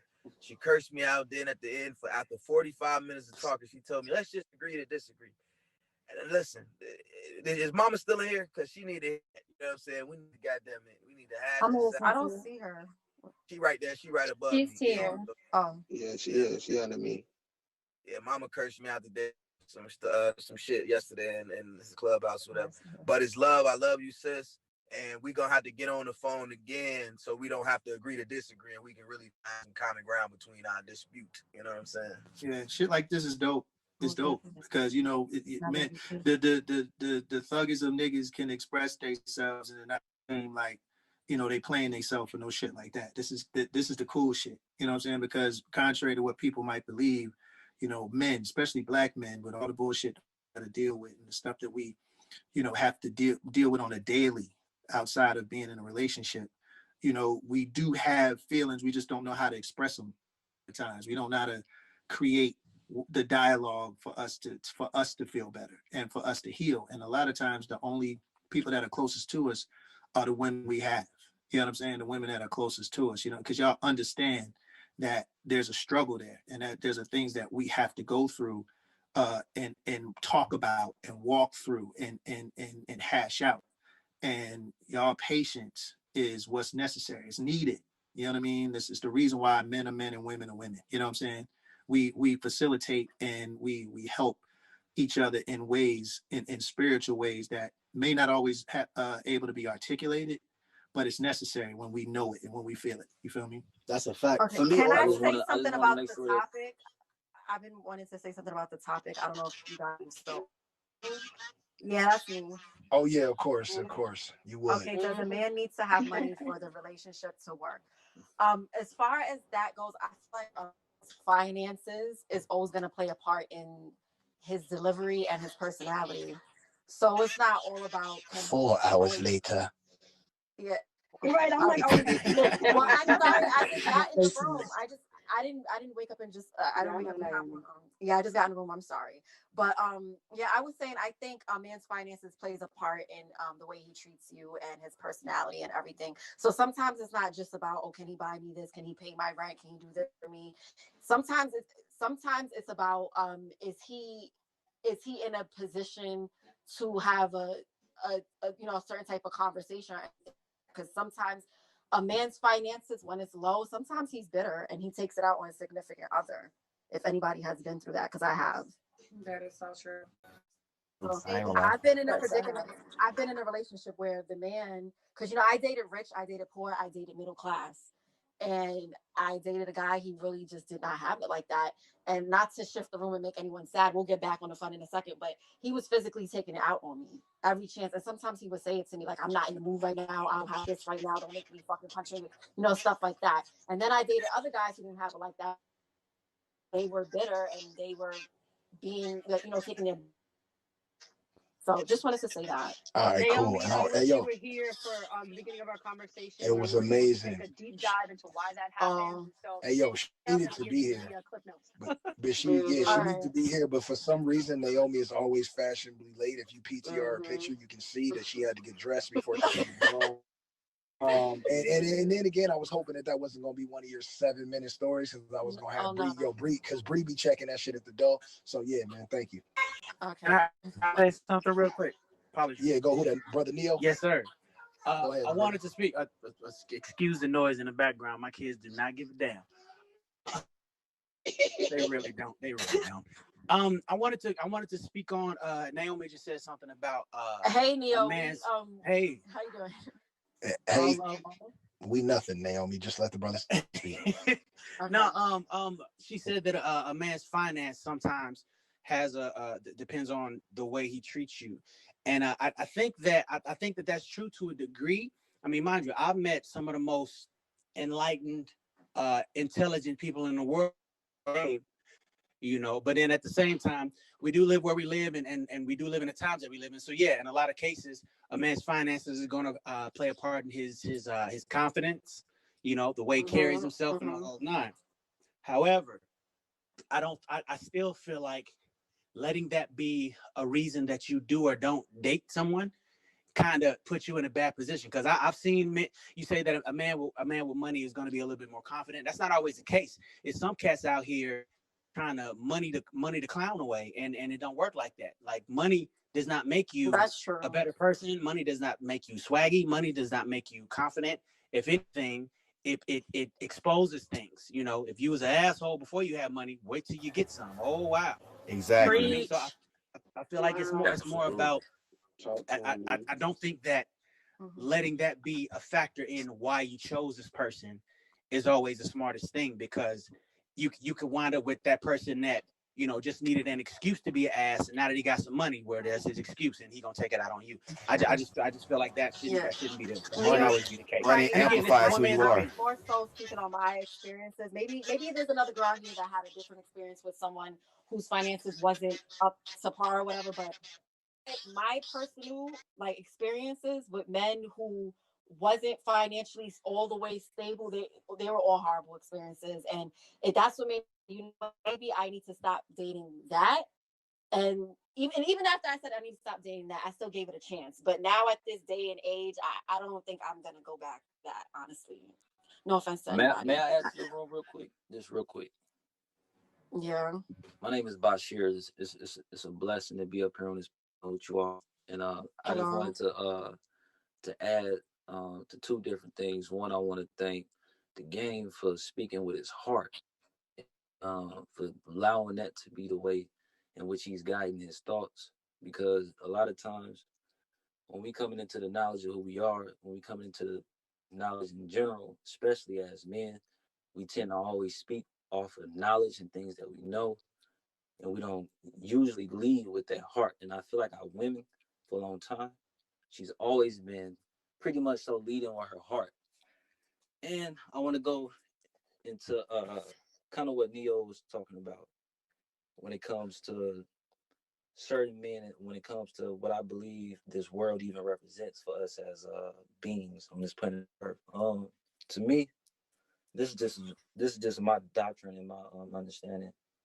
To me, I feel like this world is a test field, and I feel like the reason why we in struggle is to teach us how to become like God, how to be gods. Um, Say for example, right? People who are born into, let's say, wealth in a rich lifestyle, most of the time they were born with everything in a certain sense, because people in society we all tend to view as people who have wealth as the ones with the most, right? So people who are born into this type of mindset, they always tend to say, "Damn, how can I make myself, or how can I make my mark on this world if my parents already did for me?" And so usually you will see in a lot of celebrity lives, things of that nature, um, they would tend to more so go towards a negative lifestyle. And people who actually were born into struggle, they want to get up towards a certain lifestyle. So I think it's important for us to recognize that it's not it's never about who you date. It's really about who you are. You understand? Because at the end of the day, you're going to attract whatever person in which level that you are. I don't really agree with that. I'm Facts. sorry, because I don't really agree with that. But go ahead. I'm sorry. Go ahead. It's okay. That's real though. It's okay. I just want to say There's something there's that this a lot of knowledge, and information that we have towards a lot of things. The reason why I don't feel like we have a full knowing of certain things is because we are out of our more so tribal type of mindsets. Um, a lot of information in this world that is used against us is actually very occult. It's very actually is real spiritual in nature. Is real vibratorial and magical in nature, but we kind of tend to overlook these things because we go off of more so how we feel instead of what's actually transpiring around us. And it's okay, that's understandable. We are spiritual beings, so we feel everything. There's nothing that you can really separate black people from that is really spiritual that we don't do. We do everything spiritual. And but when it comes to us finally understanding that most of our trauma really, and the reason why we intend to attract people the way we attract them, a lot of that shit started before the womb, started before we was even babies, started before we even came into this existence. Because a lot of the trauma we experience is something that is being perpetuated through our parents. We tend to think that um, when we are creating children, that we are creating a new being, something that a new child or a new being into existence, which is not really the case. You are really replicating yourself. You're replicating who you are. So if you bring a child into existence and you this certain type of person, you're going to really get that certain type of child or yourself into existence. I don't know about that. I don't believe that. I don't believe that. But he did make a great. Um, by the way, it's Fredo too. I missed y'all today. I missed a lot of conversations. It's Um, all good. yeah, but I disagree because I feel like there are parents that birth, like, that make new being into existence, but they're being like, how you say, they're being raised by, they're not always raised by their parents. So I think people can take, like, kids can take a different direction in life Right. depending on the information that they're being fed. So whether it's from a parent, whether it's for a grandparent, or it might be, somebody they're adopted by, or, a friend that raised them. I just feel like that is, and a parent, like, just say if a parent is used to being some type of way, that doesn't necessarily mean, as just for example, you said, when you had your sons, you treated them a little different than not in a bad way, but when you had your daughter, it made you change. It made you stop doing a lot of things. So they might, just because you was a certain, like, a parent, like you as a parent was a certain type of way, once you had your daughter, it gave you a little bit of different of a feeling treat her a certain way. So he might have been game all the street, you know, the gangbanger or a street that used to get into all this stuff, but that don't mean he's the same person that he is, that he was today. Like he's going through change. So he's applying the knowledge that he's learning from all of us, even on this panel, and passing that on to his kids as they get older. So I don't necessarily believe just because you birthed some like a child means that you're necessarily passing some of the bad stuff you've been just I guess it's more of like who you growing into. If y'all get what I'm talking. Absolutely. So I wanted to say I something don't to think he was. Brashear real quick. Is Brashear still here? Wherever you are, Brashear, you said yes, ma'am. something This is about Bashir. I'm sorry. You said something about we attract like who we are or something.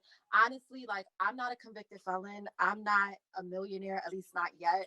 I'm like, so I don't feel like you just attract what you are. Sometimes people just have this game they play to get you. They put on a facade, and that's how they get you. Like it's not that you're attracting who you are directly, like a direct reflection of you. It's a direct reflection of your body.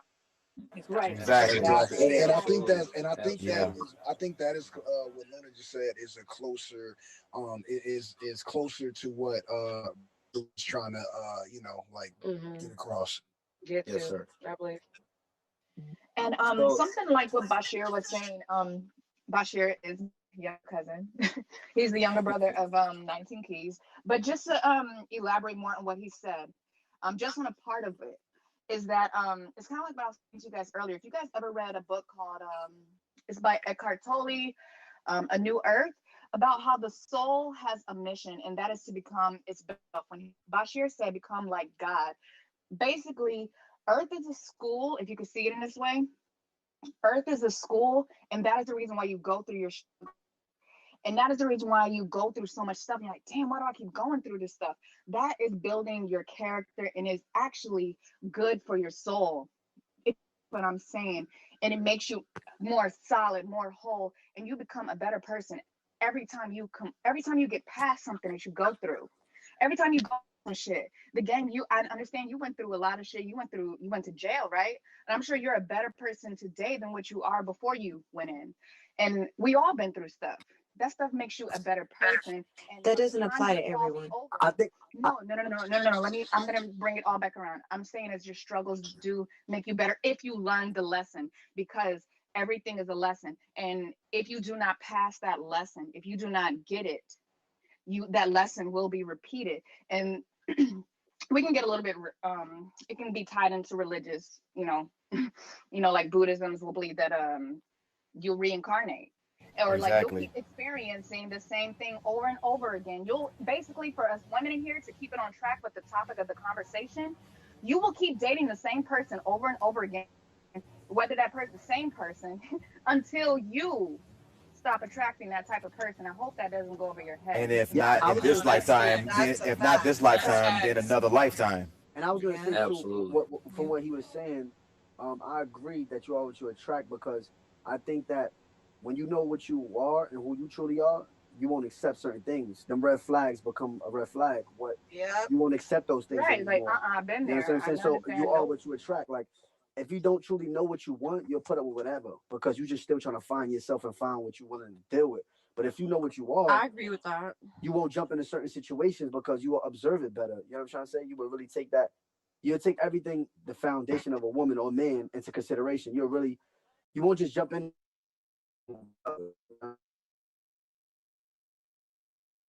I say, if I love to read books or I love to build, I won't hang around people who don't build. If I love to work out, I'm going to surround myself with people who work out, because I want to continue to work out, and I want that motivation to be there. You know what I'm trying to say? That drive, even when I don't feel like working out, that my friend is going to call me like, yo, bro, let's go to the gym. And everybody else is going to go, so I'm going to go.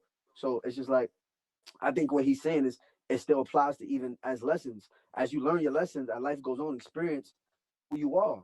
And as you learn who you are, that's when change comes. And change is the sign of intelligence. So you won't, therefore, with new experience, you will attract different. You know yourself better now. You know what I'm trying to say? If you was with a person who was he was domestic and he used to put his hands on you, he used to snap on you, for the next relationship, where you should, whenever a man does anything like that in the beginning relationship, you're like, oh nah, this is it. I'm cool. You won't go deeper. opposed to overlooking that, and then it gets worse. So just to touch on that a little bit, Right. I kind of agree with what Because he's saying. life throws pebbles before it throws Absolutely. a stone. I want to, if I Andre, go could, ahead. yes, indeed. Thank you, sister. First of all, this conversation is just so beautifully um, um, centered. It's so lively. Uh, every single bit of it. Everyone was making some beautiful points, and um, we can all take gems from everything that everyone is saying. One of the things that I wanted to contribute before I jump off for about an hour is that when we're talking about what this life really is and why we keep suffering the same things, someone's point earlier was about how this earth, I think it was sister said it, is that it's kind of like it's school. And often, because we continue to fail the exact same tests, we continue to repeat the same grades, just like school. So if you don't receive the lessons that you're supposed to in fourth grade, subsequently you will be forced to repeat it and not matriculate on to the fifth grade.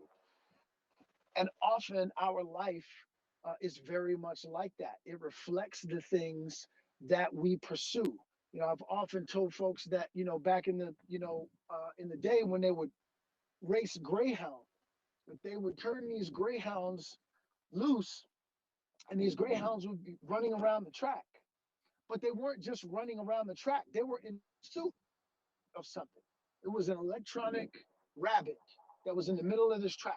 And every time they wanted to get the greyhounds to run faster, they would speed up the electronic. So our life is really about the pursuit of what our purpose is in this life. So asking ourselves every day, when God created me, what was his intention behind my creation? It wasn't just simply to be an actor. It wasn't just simply to be a hip hop artist, a writer. What was my purpose when God created me? And in the end, every single day, every single one of us is supposed to be a servant leader. We are supposed to serve each other. The reason why this app resonates with so many of us is because we're serving each other. That was the reason why we were all created. We're all uh, contributing, all taken into account. I feel like life needs to be lived through this app because this is one of the only places where I've truly seen everyone respect each other, Wow, speak to facts. each other with kindness. Like I feel like we now need to just live through Clubhouse. Like because this is where I consistently see people allowing each other to speak. Our kings are calling our queens queens, our queens calling our kings kings. Like this is the reason why we're here. And maybe this is the space that helps us to facilitate our own growth. When brother said you can only attract what you are, and then sister came in and said, well, we're talking about how you vibrate. All of that is absolutely correct. So if you, I heard one a sister the other day. She was talking about how she was pursuing her career as an attorney, and all of a sudden, she started dating a brother who said he was an accomplished attorney, and that she gave up her pursuit to become an attorney, to be his wife. And then she proceeded to talk about how devilish he was because he mistreated her and he did all of these things. And what I had to lovingly but firmly point out to my sister was one of the things, one of the greatest assailants of our lives is ourself. Because what she completely missed in all of that was the fact that she gave up her pursuit to be his wife. Now she could be his wife and not give up her own dreams, right? So all of these things are about us moving forward every single day. And in this app, and being able to give and take with each other, man, It's beautiful. So every single day, what I want you to hear, the reason why this app is resonating with everyone is because in this app, we're actually doing what we should be doing in our everyday lives, which is being communal, DeAndre, respecting one another, That's a and fact. loving each other.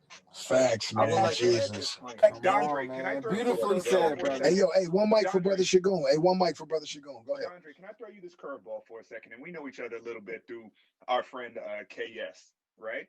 Yes, One sir. of the things that I've heard people say on this app is that brothers are finally listening to sisters, like sisters have been hiding, not saying these messages. That's I a think fact. what this app, I think what Big this app fact. has done is it's allowed sisters to mute us and force us to listen, right? Like the power of that mute button of sending somebody back down to the audience.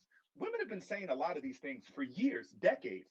Every movement that is in the Black community has started with sisters. They've been preaching for us to get our act together for the longest time.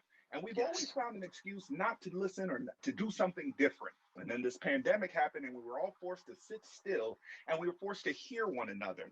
I wonder, with everything that you said about us serving first, we are now being forced not only to serve, but to realize what service actually is, to listen and to hear, and then faith without work is death. So now we have to go out there and work at it.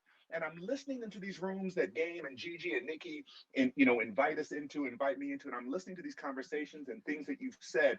And I just wonder if it's the fact that we have no other choice but to listen a lot of these times because you can be muted and you are forced to listen. I'm happy that we are being forced to listen, but I think we do these women a disservice by saying thank you, Clubhouse, for allowing women to finally invite us into rooms where we can listen. No, they've been asking for years for us to listen, and we've been giving them every reason under the sun not to. I think part of this is a force. Like we've been forced to finally adhere to higher calling, or to finally sit down and be spoken to like a school child, and sit in a room where you've got moderators that are teachers and listen to people who may have more advice or have more celebrity or more fame or more whatever. And we're listening because we're being forced to.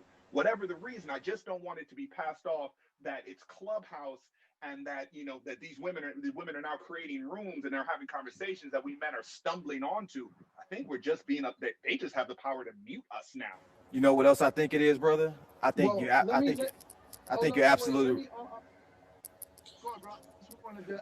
Just before you added that, because he was speaking to something, he said, "I want to throw you a curveball." So Segun, it's not even that it was it's a curveball.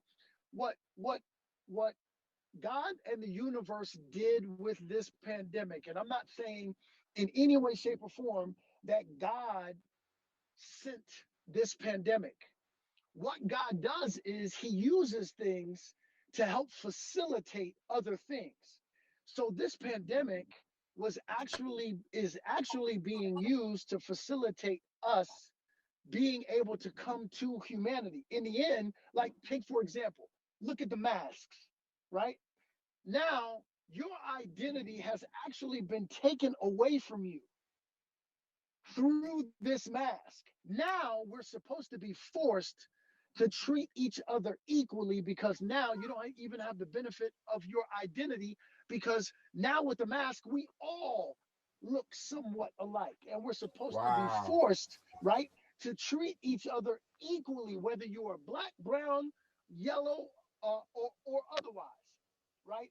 But you can only extract that lesson if you are in a position where you see life as your school. What do I take from this? What do I learn from this?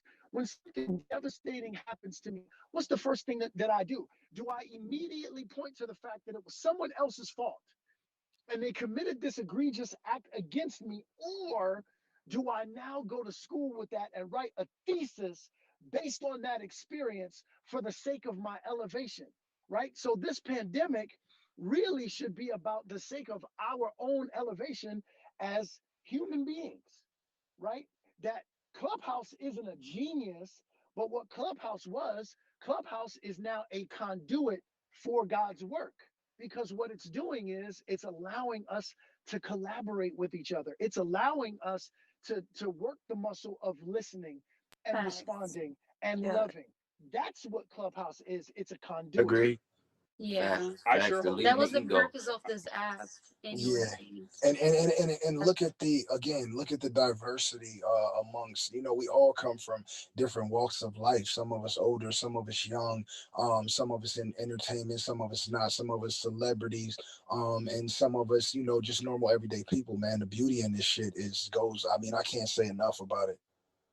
May I add to I think what the brother spoke after Dondre when he said that women have been basically asking us to listen for it forever, and we're just now. I don't think that all the credit can be given to Clubhouse, because I'm relatively new to the app too, but it's my understanding that in this app you mute yourself, meaning you are taking it up. You're taking it upon yourself to give that person the floor. Like I mean, of course, it's been one or two rooms I went in and it was folks acting nuts, like just doing whatever on the mic just because they could, and it's like, all right, so we're gonna get out of here and we're gonna go where the like-minded people is at. But yeah, on this app, you mute yourself. Nobody mutes you. It's you deciding to listen, and I think that we have to give ourselves credit as human beings, just where we are right now, because you're right. Women have been asking us to listen for a long time, and we've been doing everything in our power to do anything but. And now I don't know, be it maybe the pandemic plays a role, maybe it is the fact that everybody's actually sitting still and can actually really tap in now. But we've gotten to a place now where it's like, you know what, let me shut my ass up and listen to what's being said. Like we've actually gotten to that place now. And so especially in this room. So what I do have to give Clubhouse some credit, because let's keep it all the way funky. If we was in an auditorium right now and all these people was on stage and it was one mic, a fight would break out at some point, because everybody want to say something. But 1,000%. But at the same time, the fact that we are all sitting here respectfully muting our mics so that the person that has the floor can talk, like that's growth within itself, because there was a point in time where it wouldn't have been this easy. Right. And so look, even going off what Neo was saying is, you got to understand, like, because I like to break shit down in layman's terms, and especially put a magnifying glass on new tactics that we are training ourselves to apply to our real life. So the etiquette, you know what I'm saying, and us affording other people to speak. Like right now, I can pan the room and see that everyone on the stage is muted while I'm talking. That is beautiful. And so what we are doing, if you believe in social programming, unlike what Instagram and Snapchat and those other platforms had us doing, that type of program, now we're programming ourselves to be kind, man. And that shit is without you knowing. Like when Sincere wants to talk, he speaks right after somebody stops speaking, and he mutes himself when he's not speaking. He gonna be able to afford somebody the floor in his real life, somebody a chance to speak to him that he might not have before. I know for sure that now, since being on this app, when someone's talking to me, man, I'm listening until they're done. I am receiving the full message. And so it's not because I'm remembering to do so, it's because I'm training myself. And there is a fucking app a social media outlet that is actually helpful to me versus hindering me without me knowing. So yeah, man, this shit is amazing. So yeah, we do have to give a little bit of credit to Clubhouse and a lot of bit of credit to ourselves, because we are training ourselves to be better people. Yeah, I like how this app is promoting just connection, human. It's not like face to face, but I truly believe that there are so many school shootings and just random acts of violence because people are so emotionally disconnected from each other. People do not understand like how serious just basic humanity is. Like people are just numb to life, and I think with this new type of connection and just everybody having to sit down and reconnect with each other in the physical form, I just think a shift is gonna happen from that. I agree, because I ain't gonna lie. I've developed a lot of patience on this app, like to actually, like Game was saying, like when you listen to somebody, like you actually get to listen to somebody. And I'm gonna be honest. I've never used the word queen so much in my life, and I love it. You know what I'm trying to say? I love that I can substitute that with the word bitch compared to culturally how we usually would use it. You know what I'm trying to say? Facts, So P. I love that Facts, P. I can develop P, proper thank etiquette and you. learn it. Hey yo, Thank and you. guess what? Even from what P's saying, to go after that, I mean, shit. Just as, and again, I'm always gonna be honest, and this way of this way that I was didn't affect every relationship that I was in, but it is a mindset that I've disbanded within the last 2 weeks. I went from I don't give a fuck what a bitch got to say to go ahead, queen, in 2 fucking weeks, like literally. So yo, the first day I was on this app, like I heard, brothers saying like, okay, queen, yeah, go ahead, queen, yo, let the queen speak, yo, queens, and so I started doing the shit because I thought the shit was cool too, and so now, man, and that was my first day. Now I have a total understanding, a full understanding of where I am and what it was and how to appreciate it and how to adapt to that and learn from it and apply it to who I am now. And again, a few weeks ago, like you couldn't get it off, not in an argument,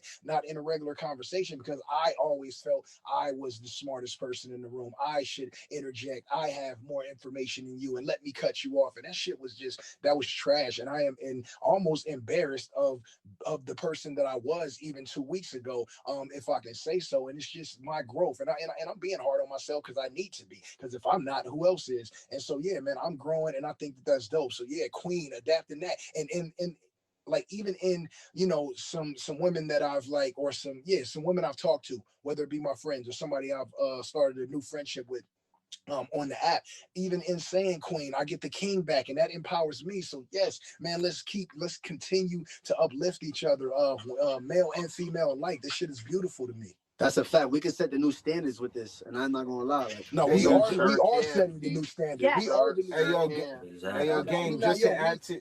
we're not waiting. Go, and you can add after this. We're not waiting. We don't have to wait. We in a room right now. This is the new standard. It's not like we can set the new standard. We're doing it. We are smack dead in the motherfucking middle of the new standard. That's a fact. But how will this translate bro. to how you treat women in person? Yo, like I said, It's already translating, again, gorgeous.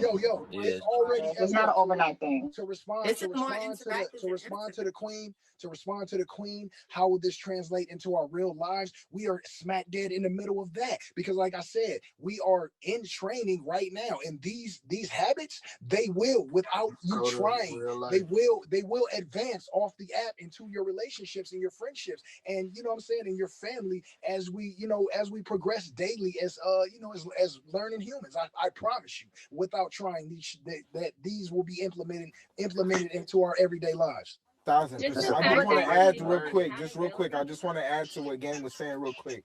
To all the ladies that's up here, I just want to say, all of you guys are queens. We respect you as men, just the men being in here. And I want to say, if it wasn't for you women, none of us would be here. And that's the honest to God truth. So we have to definitely respect y'all. Because if it wasn't for y'all, we would not be here. Like women, you guys have y'all monthlies. Y'all go through so much stuff that we don't even go through. You know what I'm saying? Like, what do we got to do? Provide? Like, okay, but y'all got to bring a child in. Y'all got to go through y'all menstruals. You know what I'm saying? Like, y'all deal with so much more. Y'all nurturers. Y'all caring. Like, we just appreciate y'all and giving y'all all of y'all flowers, queens. And don't nobody have a black man back like a black woman. Thank you.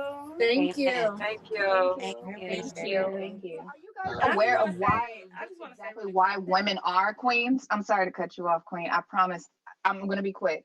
But the reason why women are queens is because females are the only thing on earth that can channel between the physical realm and the spiritual realm and bring a spirit, a soul onto this tangible earth. Our bodies do that. And it is in sync with the solar system to give us our menstrual cycles. We are constantly in vibration with the highest supreme, whatever that is to you, but we're in alignment with that.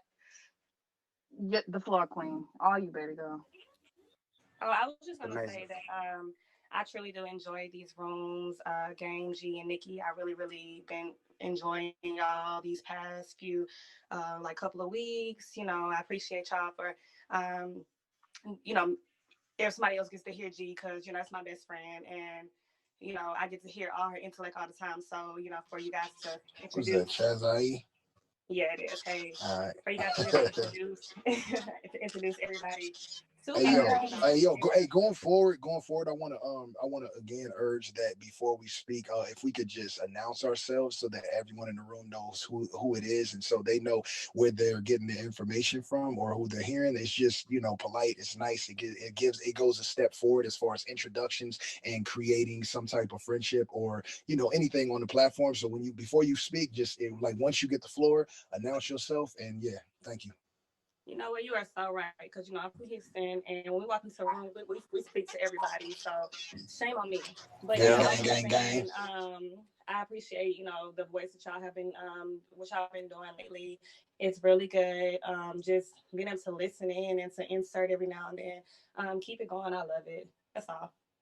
And also, guys, let's not forget about the kings too on the stage, in the room. Like, we exchange information over here. Like, they support us. I'm really so thankful for this room.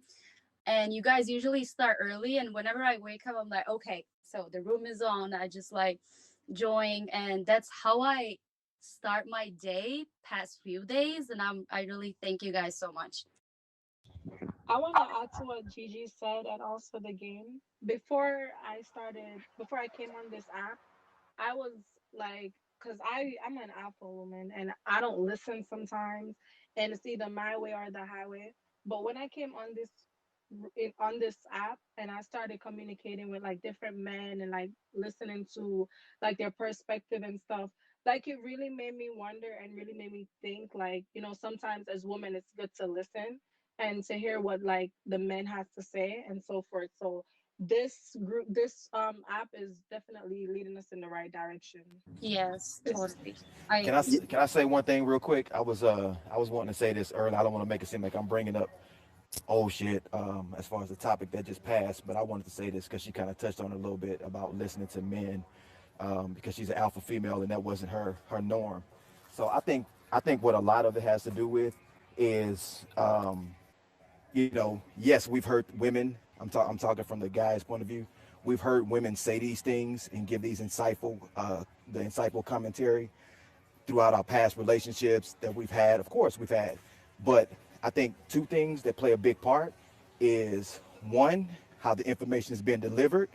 Most of the time, when we're hearing the information that we've been sharing over the last couple of weeks on Clubhouse, we're hearing it from a upset woman that we've pissed off, a girlfriend, an ex-girlfriend who's getting on our ass about some shit that we did, and we can't receive it because it's wrapped in a lot of cussing and fussing, right? So it's just like a meal. You can slap a nice meal on your plate, but it's not as appetizing as somebody just slaps it down as opposed to they politely puts it there, right? And the second thing is it's the source in which the information is coming from. You ladies on here, you have no horse in the race. You guys are just giving us insightful information based off you just trying to uplift us and put us on game. It's just like, and I'm sure a lot of my fellow parents on here can co-sign this, right? My son wants to be a basketball player, wants to play college basketball. I tell my son, listen, you got to practice your craft every day. You should be shooting 500 jump shots every day. You should be working on your stamina every day, working on your handle every day. I tell my son this all the time, and he rolls his eyes and ignores me. But let one of my homeboys or my brother tell him to shoot 500 jump shots every day. Oh, okay, uncle. Yeah, yeah. You know what? I've been outside every day. It's the source in which it comes from. We hear, like I said, the women that we're in relationships with, and we don't know their motives all the time because sometimes it's just we're not together. I don't want you with nobody else, but you ladies are putting us to be more receptive, so we appreciate that. I'd love to provide a resource if I can. Hi, my name is Ashley. I'm a popular parenting blogger and self-care supporter for women and mothers. I noticed everybody talking about how to navigate the romantic dynamics and relationships. And I just wanted to say, if you guys have the opportunity and the resources to access a hypnotherapist will help deal with the subconscious programming that allow you guys to project or constantly play out patterns that you have seen in your parenting struggles in terms of your mom or your father or what that looked like for you. And so you can reduce the trauma in your parenting and your relationship. So if you become aware of those things, you can now ask yourself, what is it inside of me that is attracted to this person that helps you choose a different partner as you acknowledge more of yourself. Yeah, excuse me. I'm sorry. This is Neo. I've never tried hypnotherapy because I'm gonna keep it all the way 100. I was afraid of it. I feel like, all right, if somebody can hypnotize me and make me, not realize my consciousness or say something that I wouldn't normally say, that's a whole lot of power to give a person over me. I don't know if I can trust it. I don't know. Hypnotherapy, Neo. Hypnotherapy is not that. I actually did it recently. I was going through a traumatic experience, and I literally said, okay, I'm going to either do this, drink myself to death, or fall into a hole. And so I realized after doing research that hypnotherapy doesn't give you any thoughts that you didn't already had. It just helps rewire what already exists. If that makes sense. And allows it to come I to get the that. I get that. surface. So don't be afraid of it. It's not like there's a magician, playing any Houdini tricks on your mind. It's what's already there, and it just helps organize those thoughts in a healthier way, bringing the memories that serve you to the forefront, and not necessarily suppressing the bad, but taking care of those in a healthy way. So it's almost metabolized as opposed to just like sitting on your gut. If that makes sense. No, that makes perfect sense. Another complete sheet of honesty is I know that there's some things in my subconscious that I put back there unknowingly. Don't remember putting them back there, and I'm afraid of what might be back there. To be honest, that's just me keeping it all the way 100. Like I've been through some traumatic things in my life, and the things that I can remember, and was allowed to get closure on and get away from, or whatever the case may be. But I know that there's some things that I've forgotten about, and then somebody gonna get in there and get to rambling around and find something that I didn't even know was there, and take me even further into the dark than I already am. Like I fear that too, to be honest. Even though those things aren't at the forefront of your mind, you may not realize they're there. They may still be affecting you in your everyday life. So if hypnotherapy is done correctly, it'll be a healing process and not a traumatic experience. What it did for me is it allowed for me to go to the spaces, right? The subconscious programming, or that space the first time I felt unworthy, right? The first time I felt unworthy, and it helps you absorb that person and pick that person up and push them back in. So what she did was help me go through this timeline of my life, recall certain experiences that I had perceived as traumatic for me, and then I molded myself back into. So I created oneness within myself in all these spaces, which helps rid of the emotional baggage. So if you find yourself in spaces where you're role playing out your trauma, right? You don't know where it's coming from. If you can go back and help shift the way you felt about that space, then you're able to be lighter in your life. I just want to throw this out there because y'all on this conversation of hypnotherapy. It is just to spark interest in certain people's minds who will end up taking this information and knowledge. I just want to throw this out there that I believe that all Black people should take shrooms at least one time in your life. I've been I wanting agree. to. I believe that all Black people. One mic, Bashir. One mic. Bashir, go ahead. Man and woman. And Bashir. this is Bashir. I wanted to Bashir try speaking. it. Bashir, please go. One mic, please. This is Bashir speaking. I believe that all Black people should start going through healing ceremonies, healing medicine ceremonies, because during these ceremonies, that same God that we always talk about when we talk about us coming into our highest understanding, our highest form of knowledge of who we are, you're going to real time experience that God. You understand? That same God that we always don't ever seem like we know exists, but we know exists because we know that we exist, and we know that these trees and the sun exist, that this moon exists, and this ocean exists. You understand? That we kind of look over and don't really try to go deeper into what is the purpose of our existence. That answer and those questions will be answered during one of those ayahuasca ceremonies. It will be answered during one of those chaga ceremonies. Will be answered during in heroic doses of mushrooms for you. You understand? And I have to put this out there because I know, because of the naming of what I was named to put on here on this planet Earth is just to be a messenger. You understand? Because that's what my name means, the one who brings good news from Allah God. So, and I know for me personally, that those same traumatic experiences that a lot of us are afraid to bring up out of our brains, that's all you're gonna face all of those things in one sitting. You understand, with some shrooms, and it's not going to be scary. Hey, It's not Bashir. going to be. It's No. not going to be scary. It's not going to. It's not going to feel like the world is dreading you. It's actually going to be a very beautiful experience because you're going to realize, like, you're You going to could have realize, a like, good trip damn. or a bad trip, though. Yes, you Hold can. on. Yeah, Yes. 1 second, guys. I just want to say one thing. Jason, you were about to go, but I'm gonna throw it to you. But please, everyone, PTR. I love that you just said what you said, Bashir. And I know that I had mentioned that we were all going to probably enter into a book club, most likely in the next week or so. And Dondre, your book is definitely on that list, brother. But I am currently, and maybe I will not start it and I will read it with all of you. How to Change Your Mind. It was a New York Times top 10 best books of 2018 and still remains on the New York Times bestseller list. It's basically, and if you can't see it, because the writing's small, it's what the new science of psychedelics teaches us about consciousness, dying, addiction, Oh my depression, God. and transcendence. It That's is, powerful. the first couple of pages are just incredible. Now, I have not been a proponent of doing shrooms, doing any type of acid trips because I'm a control freak.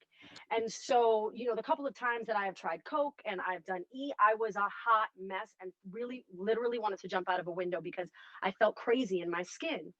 Um, but and I'm going to just say this to everybody right now, I have committed to microdosing and potentially doing a shroom trip this evening for the first time ever. So I will come back and let everybody know Congratulations. how that was. And I'm doing it Nicole, wait, in a bring it over on Thursday. What do you mean? listen, Congratulations. bitch, hold on. Come Hold on, on. bring Listen, whatever shit you about to do today. Bring it on Congratulations. Thursday. I want this to be a book that we all read together and then talk about how collectively we have either tried this in a very safe way by doing our research. And again, I don't say like these huge trips where you're just in your room taking care of your kid. It's not like smoking weed. It's very different. You have to do it with someone that you know. You have to be in a safe space and you have to do your research prior to. But microdosing has been proven to substitute these disgusting opiates and NSAIDs and all of these antidepressants and anti-anxiety drugs that give us so many other side effects, from liver damage to other kidney failure and heart disease and cardiovascular and gastric.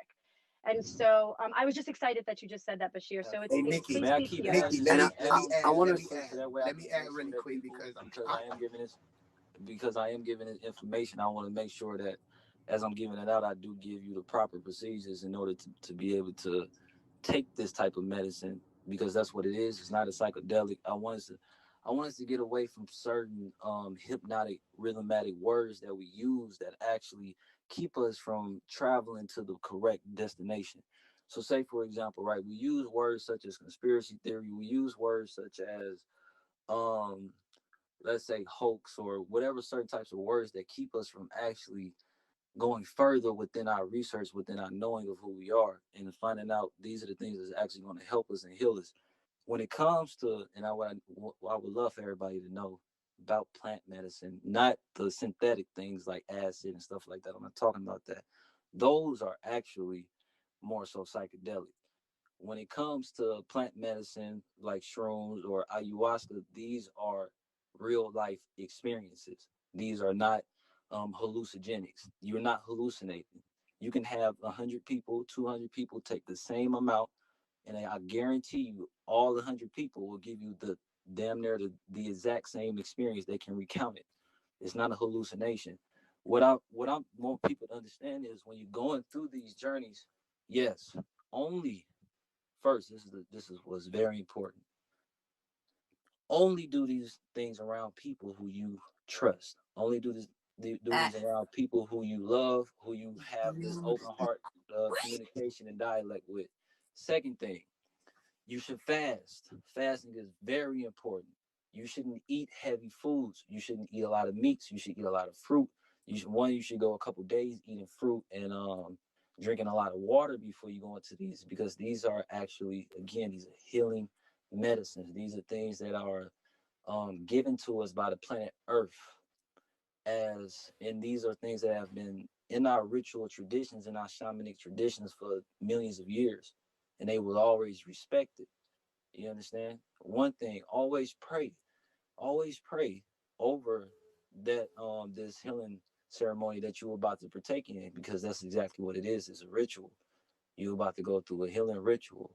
So you always want to pray before everything. Also, another thing you want to do, you want to be around nature. You don't want to be in a house. You don't want to be under these four corner walls. These are not conducive for your aura. Your aura, your aura is a toroid field. It has a gravitational pull just like the planet Earth, and it's a reason why our people always made houses that were spiral. That's because the energy when you are inside a spiral home is able to circle and is able to stay in a 360 kind of like a spherical form, which keeps you in a more harmonic resonance vibration. Another thing is important is music. Music is extremely important when you're going through a plant medicine ceremony ritual, shrooms, the whole entire nine. Music, this is where you will learn 100% that music is disruptive or music can be healing. You understand? Hey, Because yes, sir. Bro, I don't mean to stop you, dog, but bro, this is so crazy, bro, because bro, right before I really had this a life changing moment, bro, and it happened when I took shrooms, bro. Like I didn't have this entire process. Listen, I didn't have this entire process that you're speaking on, bro. As far as like praying over it and all that, because I wasn't too much like in depth with it like that, bro. But what you're saying, like being in tune with nature and the music and bro, being around the right people, dog, like bro, it's taking me back to that moment when I just like it, like bro, it's literally striking, like literally, bro, just striking those intimate moments when I was sitting with myself. Yes, sir. I was outside, bro. Like when I was on these shrooms, bro, I walked outside. Literally, bro, I remember walking outside and I was talking to birds. Like I was talking to that. Like I was really in tune with the nature, like the nature. Like, and it sounds crazy to people. No, it's not crazy at all. Like no, not to you because you're in tune, but to some people that probably never tried it, like they don't really know what it can do for you. So like me, bro, I've been there, bro. Like dog, it's just so crazy with the details that you're giving behind it because literally, bro, I'm like, bro, that was one of the best moments of my life. Yes, and literally, bro, to this day, I will say that's probably one of the best things that I've ever taken because you know how people say, we're scared of the unknown.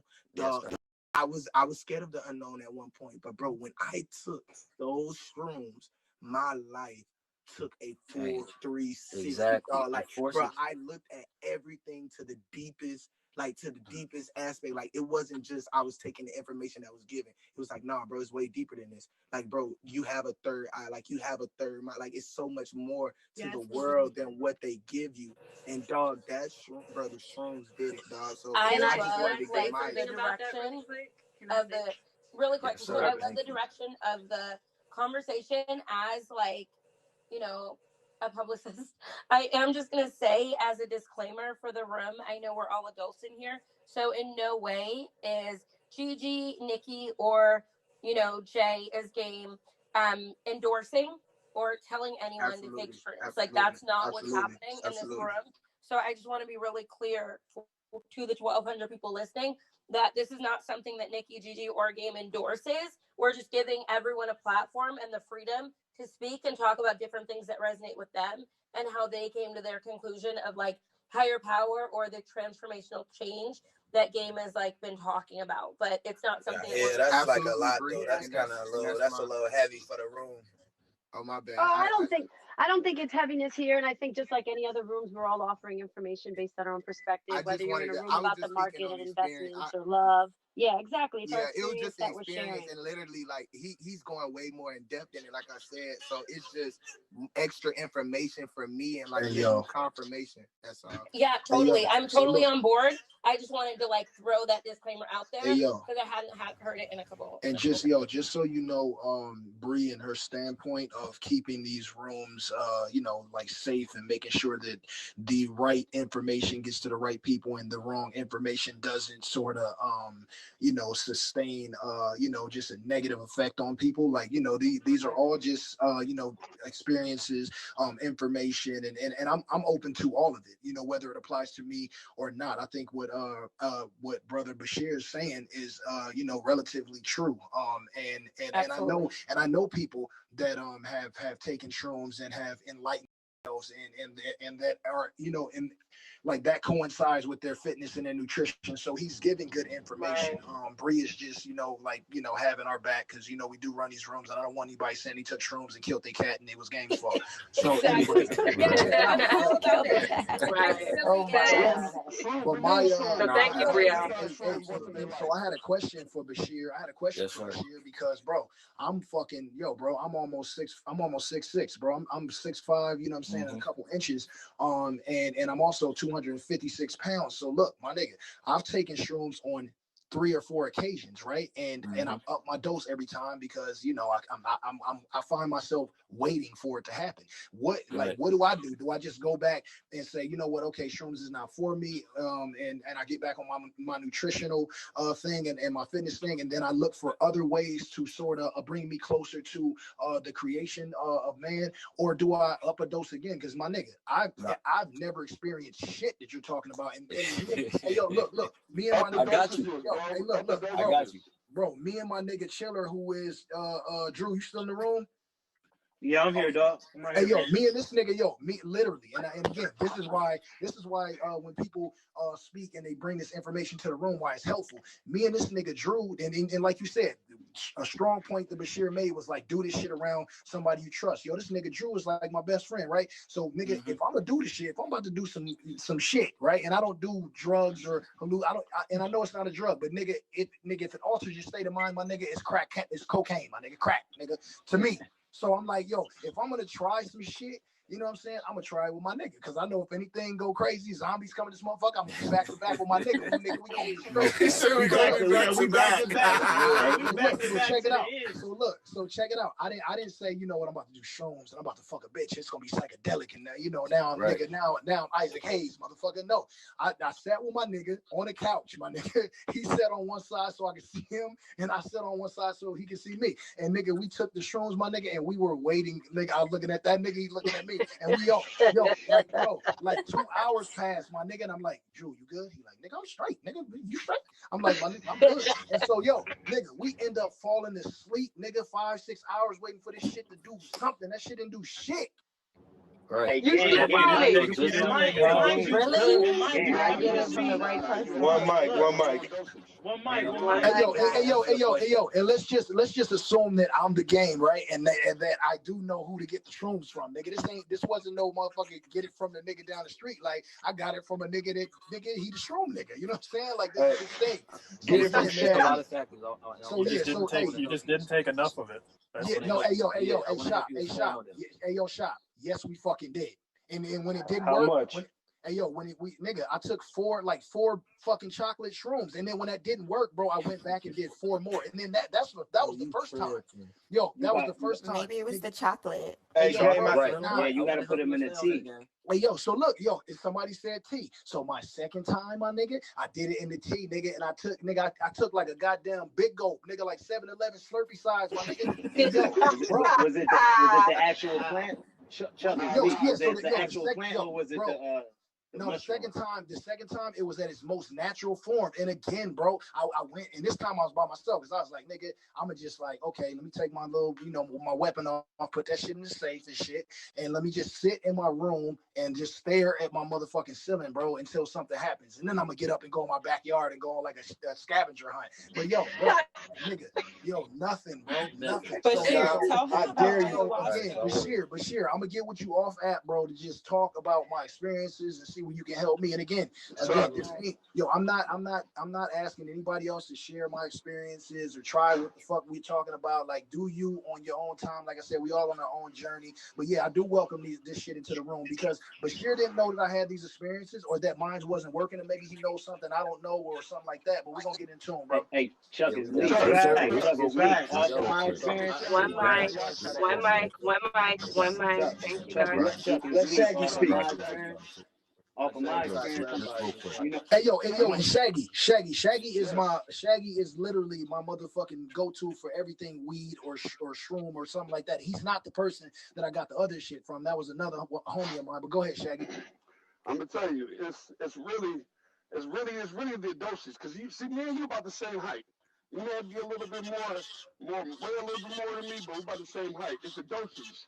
For you, you probably need at least 4 grams, but you need it from the right setting. You need it with the right person. You need to have a sitter, somebody who actually can guide you through your journey. Because it's not about getting high on mushrooms and it's like, oh, I want to have fun. Or getting high on mushrooms and say, I want to, let me just feel extra. No, it's getting in touch with yourself and understanding who you are and following your own journey in life. So you don't get on shrooms looking for some certain like experience, like, oh man, this is gonna be great. But you will start seeing colors. You may see lines moving different ways and stuff like that. It's a lot of things that you'll see from it, but you have to do it in a structured environment. You got to do it around structured people at your age you are right now. And I got you. I'll come through. Definitely put you on the right way. I got you. The shit Shaggy gave me last I'm gonna night. get some universal knowledge on it real quick. Some universal knowledge on. I'm gonna tell you something. So, just from my own personal experience, I like speaking from personal experience. So a couple months ago, March, and I'm real dangerous with my words because I live, 100% knowing that I am a God, knowing 100% that ain't shit that can stop me. So this is why I don't mind speaking the way that I do speak. When it comes to the shrooms, especially for somebody that's 6'6", as big as you, right? The first thing I spoke about really was fasting and diet, right? Your diet is extremely important into reason why you will or will not experience something that is one. It is for you to come into your highest form, your highest self. When you're thinking about let's say it's like this, right? Let's say there is, just for the sake of this room, right? Let's just say there's higher forms of consciousness, thoughts, beings, whatever, angels, whatever you want to say, right? What if they say, you know, you are restricted access to certain things, right? Depending on where you at in your mind state. So even if you may be ready for something, it's the same way. It's kind of like how prayers work. Same way you may think like you ready for something, but if God ain't ready to give you what you asking for, right? Then you may not be ready for that spiritually. So, like you said, you kind of wanted it to activate. You might have been too eager. Might have been too. One thing I've noticed is that whatever you think that you about to experience on the shrooms or plant medicine, that's not what's about to happen. You not about to think you're just about to have a great time. Because sometimes what I realize is that about shrooms is that it's completely healing you. You may think that you about to experience, oh, I'm about to just go chill out, and nah, it needs to show you something. You need to experience something because it's something that you're running away from. You understand? Even if life feeling like it's going right for you, there's still something that's lingering in there, something inside you that you got to delete. So, and when it comes to getting to your size, let's just say, you know,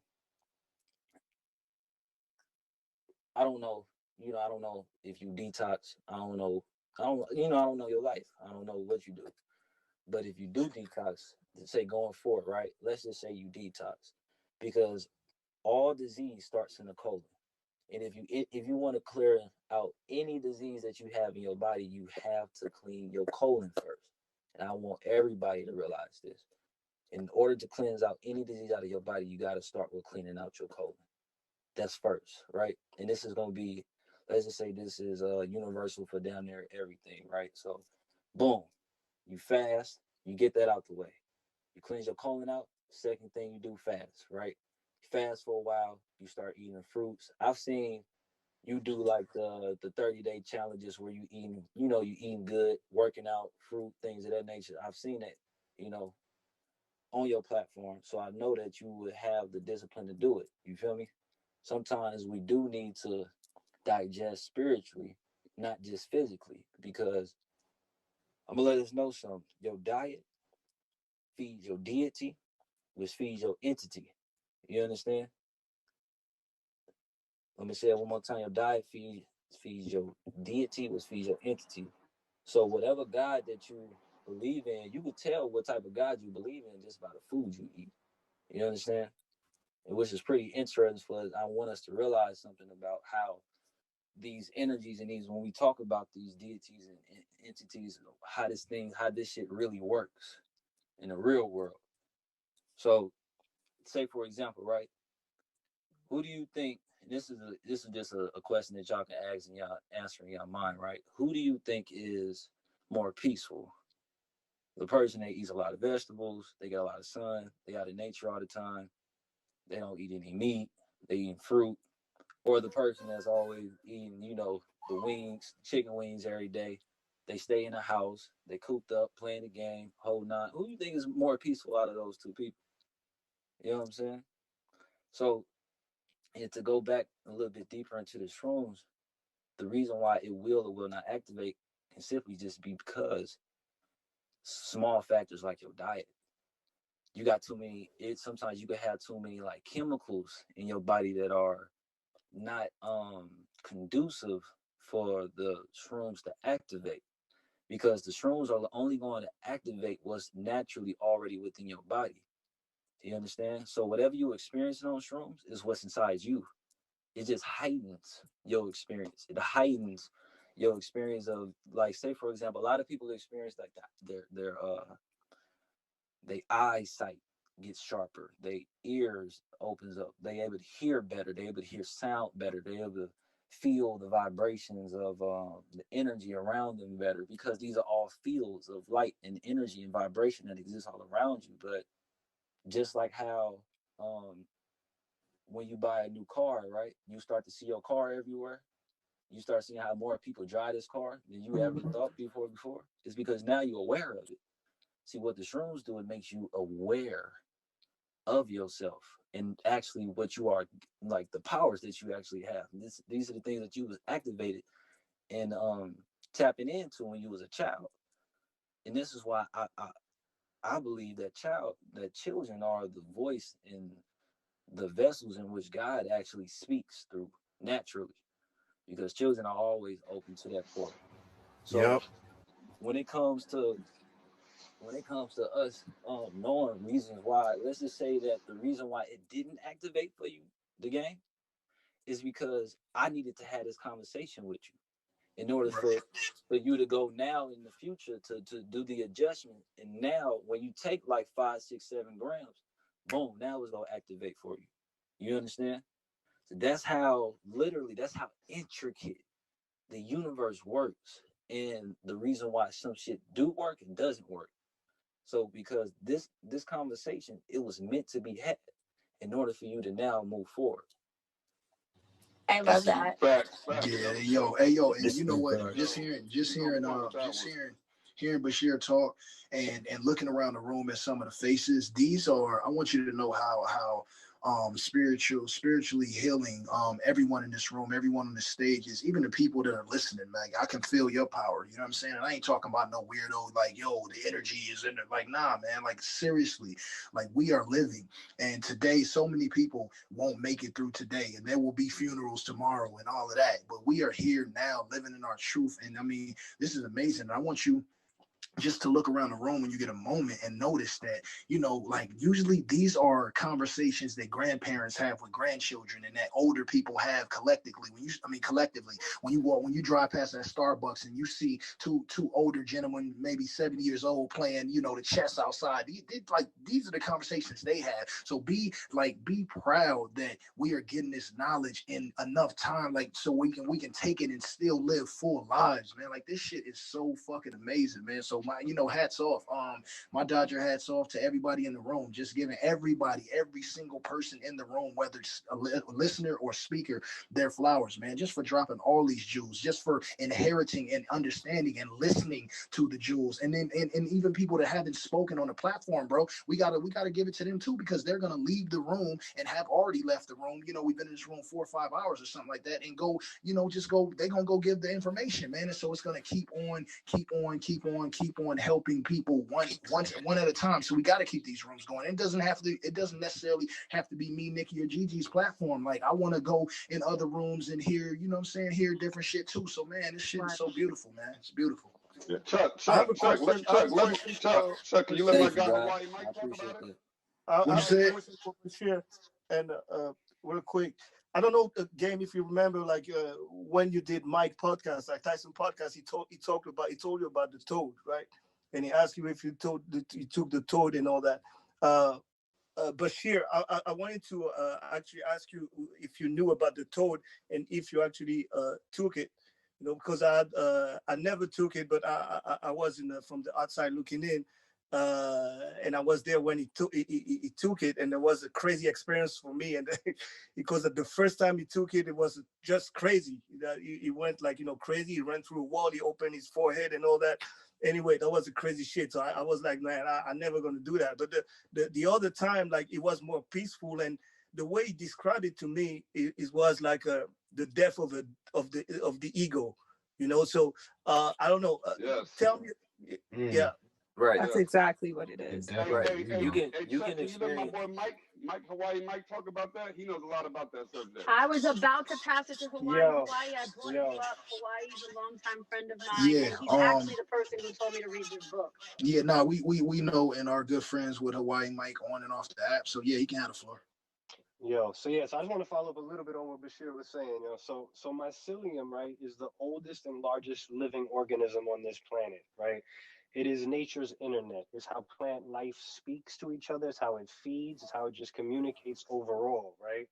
And so psilocybin, amongst everything else, grows from that, right? So the intentions that you put into this is connecting you to our truth, right? So when you do this, like he was saying, you got to fast, but not only just fast through your body, you got to fast through your mind, right? And you got to set your intentions and your setting, right? So a lot of the times you need to really ask the questions.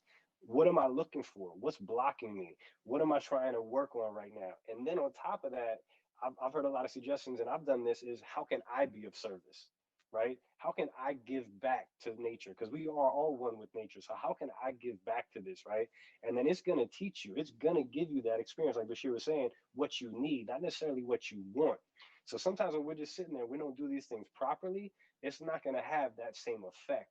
But when you do it, it's beyond, bro. It is tapping into that inner child and going back to your gut. And your gut, just like he's saying, your colon and all that, your gut is our truth. That's when we feel everything.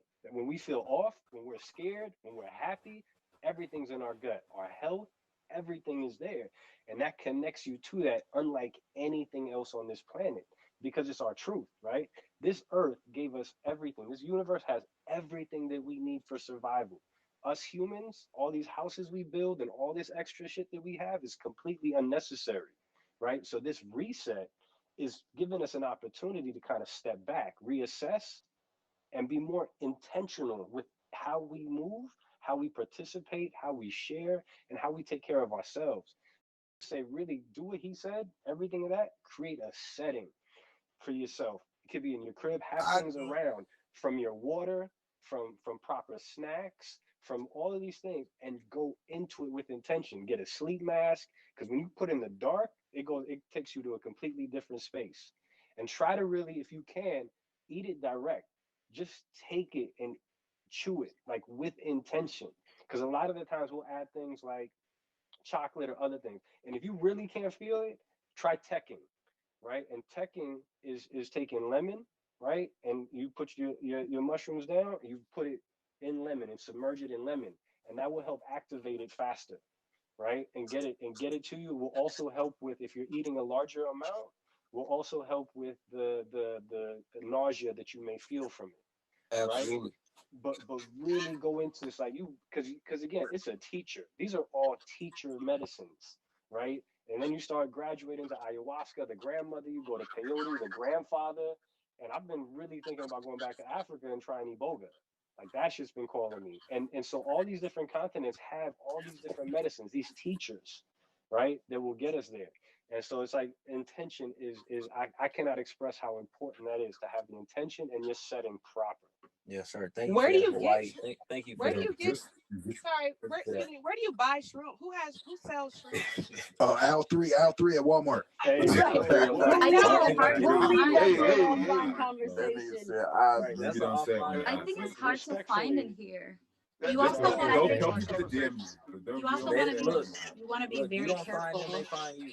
Yeah, you want to be very careful with where you're doing any of Then this. what? They I just also didn't want have to say that. retreats.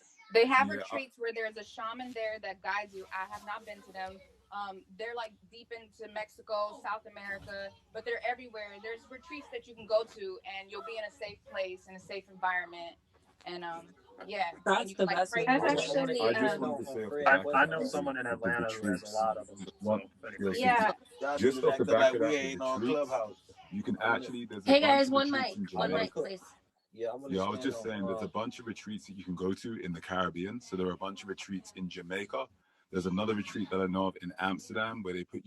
Yes, I was about to say. Yeah, I'm gonna let y'all know.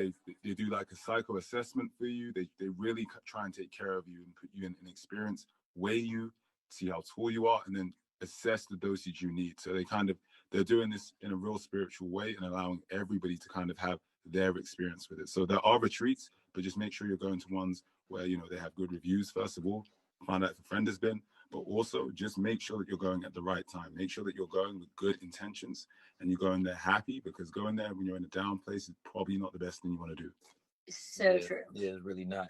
Could I I do just want add I to do want that? to add that I me personally, I do host retreats with my brother Blue Pill. And we've been doing this for a minute. But I do want to add on to what Fred was asking about the toad. And the toad is like, let's just say the toad is like that's the apex. That's the one you want to do last, basically. You understand? Let's just say shrooms are the first, or the like kind of what opens you up to the different possibilities and the different truths and the different higher archy and consciousness. So recently, me personally, I did something called Shaga, and this is the perfect platform to me to actually give y'all this breakdown, this experience, right? So Shaga is a mixture of like ayahuasca. This one had the bufu in it, the iboga root, all of that. Like it had everything in there. So it's a mixture. It's something that you kind of you need a shaman with you, of course. You need certain music. It's all very it's very detailed. Everything is detailed. You need a certain environment. You need a certain energy to go into it. The whole nine is all is real particular. So I didn't even know personally that I was about to even partake in this or go through this or right. And but this is how I understand the universe works. It brings you healing when you need it. So I ended up going through this experience because the shaman, he was like, "Yo, I see something in you. I want you to go through this." Me, I'm real brave. You know what I'm saying? So I'm like, "Shit, fuck it. I'm gonna go ahead and experience this." One, I started, I'm sitting there and I'm watching the ceremony go by, and I'm like, "Wow, this is some real, uh, beautiful shit." I'm seeing people come into themselves, and this is before I even went in. Like I'm seeing people like literally go in and they just like finding bliss. They finding like the truth of who they are. And I'm just watching like, okay, shit, I wonder what's in my spirit. You know what I'm saying? I wonder what I'm about to go through. And so I get to it. I'm kind of anxious. I got kind of a little bit of anxiety because I don't know exactly what's going on. The shaman, he like, this is how he gave me the directions of what to do. He guided me through it. I ended up smoking it, going through it, right? He guided me through it, like literally. The first time I did it, I'm not a smoker. You know what I'm saying? I don't smoke weed. I don't do none of that, right? And so when I was smoking, I didn't really know how to even smoke it correctly. So I kind of was fucking up the first time, but I still did it. And it just shot me into like myself. Like it all the whatever anxiety whatever like feeling of like worry or whatever, that shit was deleted instantly. Closed my eyes, and what I saw was like literally, I would have to explain it like this so people can understand it. If you ever seen the movie The Matrix, and if you ever remember the part where he first became like in the knowing of who he was, and he was able to see reality as ones and zeros, that's kind of like the place you enter. That's kind of like the place you go to.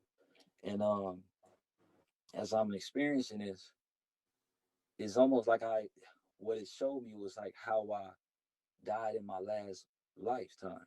And it was showing me, it was like, yo, you died as a king. You've always been this way.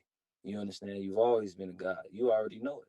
Matter of fact, this experience that you have right now, you've already kind of really experienced this. So when I got out of it, I looked at the shaman. I was like, okay, I've been through this before.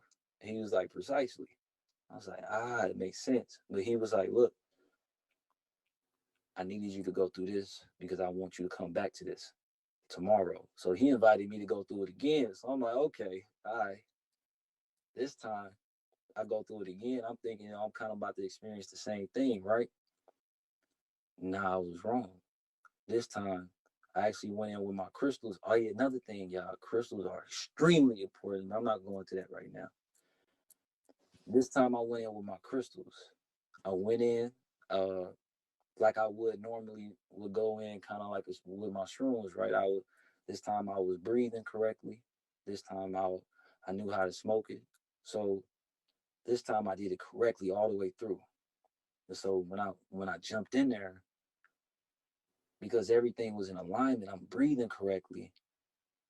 Like what it showed me was this time it was completely different from the first time. Because the first time I kind of felt like a warrior, felt like a savage, felt like I was a warrior without a war. But this time it showed me it was like, oh wait, hold on. You got like this God in you. You connected to source. You connected to something beautiful. And so I'm in there. I'm like, hold on, this is different. I didn't experience this the first time, and it kind of started showing me like, you know how if you look at any picture of Buddha, you ever seen any representation of Buddha in those kind of like those thousand hands, shit like that. It showed me this is what my spirit was, like real time in my brain, in my mind, and what I'm experiencing. I'm like, okay, now this is completely different. And when I got out of it, I just felt so grateful, felt so harmonious, felt so like just loving and caring for my people. And the first thing I did was hug the shaman, like, I get it. I see why you brought me back to this. And it felt like something that was tribal. It felt like something that was bringing me back to like something that was there for thousands of years. Like that was always there, that I forgot about it somehow. And it was like, damn, I've always been this being, always been this person. But how did I forget about this? How did I start moving with my ego? And you don't need the toad to delete your ego. You just need shrooms for that. You understand? You just need to go through one of these other healing ceremonies, because I believe that these are kind of like stepping stones for that. And I know eventually I'm gonna end up going through that ceremony, because now, and the biggest thing that I realize is surrendering, trusting. Those two words. I remember hearing one lady saying on the app before. She was like, I like to control things. I like to. You can't control shit in there. You understand? You got to release it. You got to let it all go, because part of manifestation is about letting go. I'm pretty sure anybody in here that's been able to manifest things in reality can tell you that is when they stop thinking about the certain shit that they wanted the most, is when it came. You understand? And it's something I wanted to speak about when it comes to manifesting the right relationship for us. The reason why we're not manifesting the right relationships, why we can't get to that point, is because we keep focusing on the negative ones. My past relationships was like this. I've been through this in life with it, so you think so much about what you don't want, you can't never allow your mind the space to give you and to pull towards you what you do want. Language is a vibration. The words that you speak, this is why I realize that music is so important. The words that you speak are highly important because the words you speak are kind of like, it's kind of like music. The etymology of a song means to sing. To sing, um, in the original format translates to incantation. An incantation is a spell. A spell, we all know, we've seen in movies, things of the nature witches do, and this is how they use magic. So actually, songs, music is magic. The words that you speak is magic. So if you say, for example, right, that, and I remember a game pointing this out. Somebody was like we about to do the work or something like that. Game was like, we doing the work. You know what I'm saying? He corrected that ideology right then and there. Like we gotta wait on something to fix something. No, the present moment is now. The moment, the moment in which we live in right now is the best moment to live in because this is the moment we can fix anything in. You understand? So when it comes to us not being able to manifest the correct relationships, the reason why we're not doing it is because we keep focusing on the past ones. But the moment that we say, look, I'm gonna be 100% honest. Me as a young black man, I'm 25 years old, right? I want to be a father one day. You understand? I want to be with a woman who wants to have children, who wants to be with, who wants to have that type of relationship. And I got to be honest enough with myself. And this is what Neo was talking about through the discipline. I got to be honest with myself as a man to come to, if I am interested in a woman, if I am disciplined enough, you understand, if I'm not always so sexually active and things of that nature, if I am making sure that I'm going through my healing and my process, when I step up to a woman, I ask her these certain questions like, look, I'm gonna be 100% honest, right? This is what I want in my life at the get-go. And if she ain't with that, I have to be honest with myself to be like, well, then I won't try to fit into this mold and make you fit into something that you don't want to be. And because we gotta stop trying to make people what we want them to be. We just need to attract the people that's already for us. That's Did true. I Ashe, got the mushrooms? Ashe, brother. Thank Oh you wow. so much for sharing that. Like, it's crazy. I have crystals on me right now, and everything that you're saying, I literally preach to other people around me. Like, and all the time they want to hear, and I know they're not in the right space at the right time to receive that light, but I try to give my advice and stuff, and it's crazy. And I always wanted to try shrooms as well. So it's wild that like you're able to share this knowledge and this experience. Like, I've been strongly on my spiritual journey from reading to writing to crystals to just affirmations and just speaking positively over my life, learning not to reflect on the negative negativity and the negative relationships and even my circumstance, and just gaining my faith. And everything you're saying is just like what I've been about, and like what I'm like, you know, going out, what I'm trying to attract and just like become. And even like I said, your experience with the shrooms is just so eye opening. And thank you like so much for sharing like your experience and your knowledge. Yeah, But appreciate the enlightenment, brother. Absolutely. You are, but one thing, you already are, beloved. You're not becoming, you already are. Thank, thank Hey you yo, so hey much. Bashir. Amen. Hey, Amen. hey, could I? Hey yo, Bashir. Yes, sir. Yo, it's game again. Where you stay at, bro? Right now I'm in the A. All right, cool. Next time you're in LA, bro, I want you. I got a room in my crib, bro, that I just remodeled, right? And I remodeled it basically because I wanted it to be a room full of energy, if you will. And it's crazy because as much money as I got and as quick as I could have threw something in this room and made it, and sort of like started the process, you know what I'm saying, of channeling the energy that I wanted when I decided to remodel the room. It's still empty, bro. So when you hear, man, I want you to come by the crib, bro, and just give me some ideas, man. Look at the room and tell me how I can create a just an energy You know what I'm saying? For like Right. basically, Let's yeah, do yeah, it. you know what I mean. So yeah, That's next dope. time you're in That's LA, dope. bro, I touch me, got you. hit me.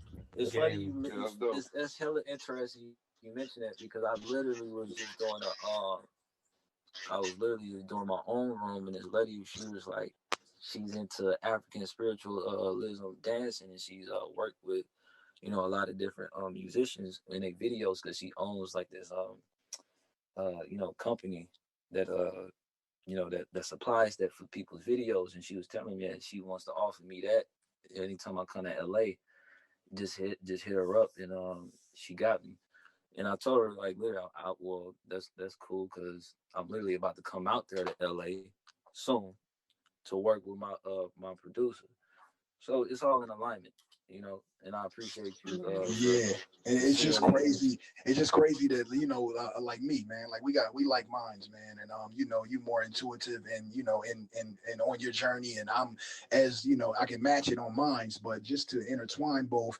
And again, man, like this room been empty, bro. And I said and I've been to, I've been around looking at stuff and looking at crystals and looking at trees and going to nurseries and just looking at different plants and reading a bunch of shit, but still the room remains empty.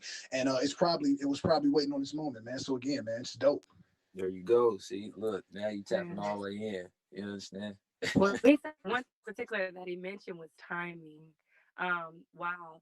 I just want to interject and say, if there's one thing I could say, time is one thing that we all have in common in this very moment. You guys, we've all been on this chat now for hours.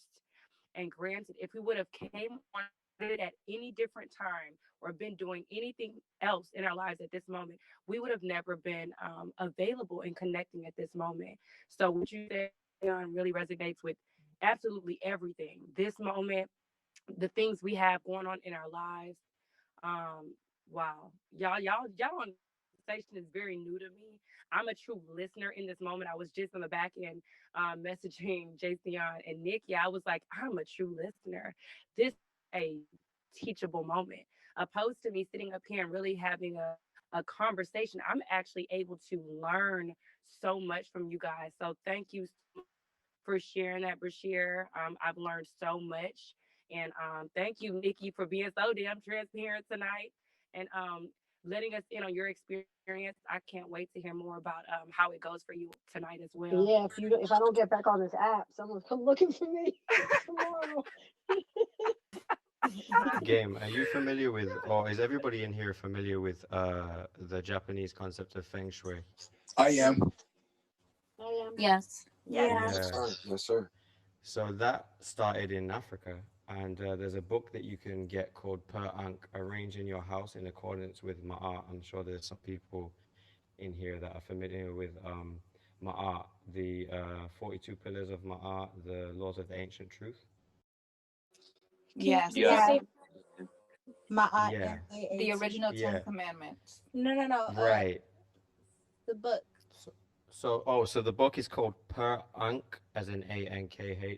Arranging Your House in Accordance with Ma'at, and it's by Dr. Africa. So game, if you're like trying to figure out what you're going to do with the room or energetically, you can refer to the book. You can use the book as a reference because it's based on geometry. It's not just how you feel. It's also like there's ways that things have been done in the past.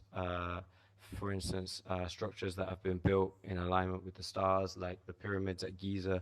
On my Instagram, I've got a picture of me standing in front of them, and I'll never change the picture because it was at that point I stood in front of it and I went, wow, like these guys had really figured out astronomy and geometry and maths and architecture and created a symbiotic relationship with all of this stuff. And there was actually a man that recreated a pyramid in Chicago, Illinois. His name's Jim Onan, I think his name was, and he plated this building, a white guy, and he plated this building with 24 karat gold, and so much resonance and such a collection of negative ions that people who had cancer were coming to his meditating there and healing themselves of cancer. And then, of course, the government burned it down, and he's thinking about making another one. But you start to look at things energetically, you have to remember that actually we're only half human.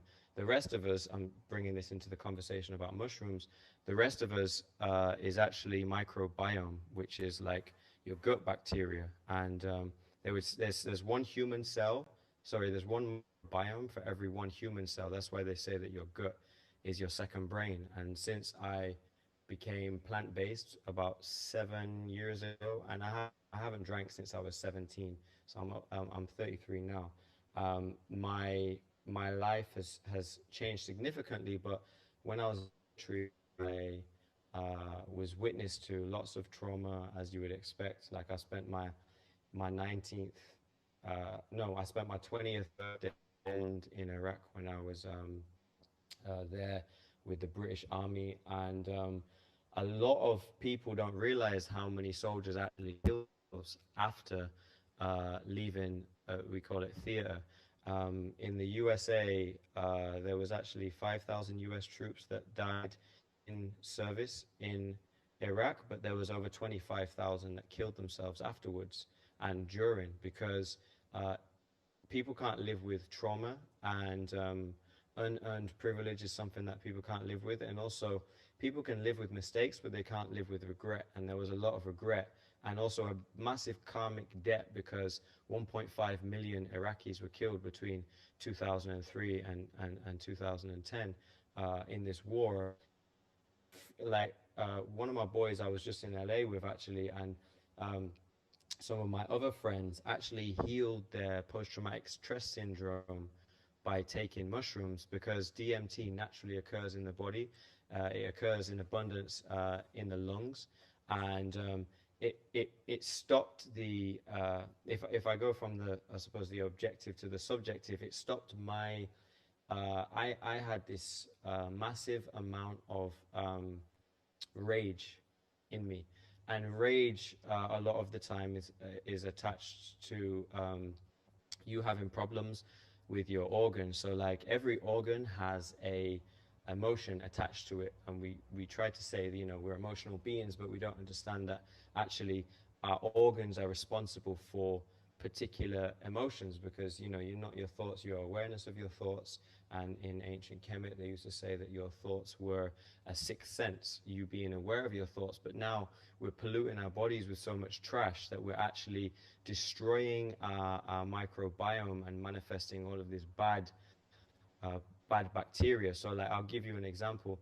Your kidneys are responsible for dealing with 4 times more cellular waste than your liver. So your cells are reborn every day, and they also die out every day. And if you can't get rid of this cellular waste, then what you have is you have uh, uh, uh, unresolved issues, and these unresolved issues manifest in your kidneys as anxiety. So you have anxiety issues when you have problems with your kidneys, when you have problems with your liver.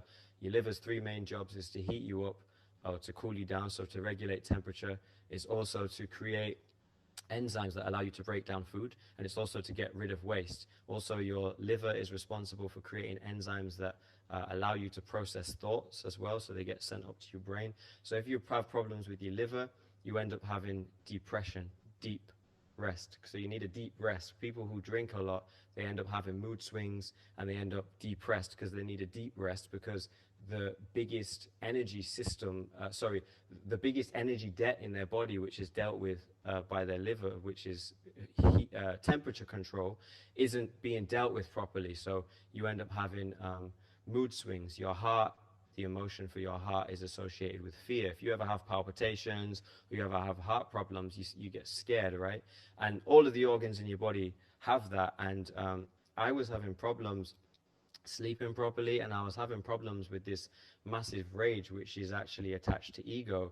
And when I took mushrooms, so I go to Thailand every year and I take mushrooms. When I took mushrooms, I did lots of years of research about them before I actually took them, because there's a stigma and a bad trip, and I was like, if I have a bad trip I might kill people. So I was like, I don't want to do that. And actually I found that the best thing to do with mushrooms, which the Ayurvedic system in India was actually founded on, is to detox. You detox, and then you take the mushrooms. If you take the mushrooms, like lots of people, they smoke weed, they drink alcohol, they're eating trash, they're eating, animal body parts which have fear in them from the adrenaline that's released when the animal is killed, that turns into cortisol. So you're eating all this stuff, then you take a mushroom, and then people are like, oh, I had a bad trip. But you won't have a bad trip if you actually purify your body beforehand. So like, I go to Thailand, I do 2 weeks of Thai boxing, detoxing, fasting, meditation, and then I'll take the mushroom. And like the brother was saying before, you want to eat the mushroom with intention. The best time that I had was when I had it with tea. So they poured tea onto them, and I was drinking the tea and I was eating the physical mushrooms. And when I say to you, I laughed for 6 hours. And laughing is healing. I've never laughed so long in my life. But the first time I ever had mushrooms, I cried more than I've ever cried in my life. So just went a little bit about me. When I was younger, my father was very, very abusive to myself and my mom, and my mom had to move away from him because he was trying to kill her and trying to kill me. And I realized when I was young that crying didn't solve anything. So I stopped crying from like the age of 10 until like 24. So my boy got murdered in front of me. I didn't cry. I didn't bat an eyelid. I was stressed out, like having his like brains on my lap and stuff, like really was like fucking me up. But it wasn't until I was able to take mushrooms that I was able to unlock and really cry. And I remember being in Thailand, taking these mushrooms, touching a tree, looking up and just thinking, what have I been holding on to for so long? And I was crying and crying for hours, but it wasn't tears of sadness. There were tears of like relief. Like I felt so cleansed after that. And then after that, the next time after that, with the same process of detox and fasting and like the brother said, make sure if you have crystals are energetically massive. I laughed for like 6 hours, and I haven't actually had mushrooms now for like 3 years, but I know when I go back to the plant, I'm going to get this spiritual enlightenment. But it definitely helps people who've gone through trauma, because you get a complete removal of the ego, and you connect to the plant connects to you. And also DMT is found in abundance in the pineal organ, which is actually the real brain. Like people say, oh yeah, your third eye, but a lot of people don't actually realize what that is.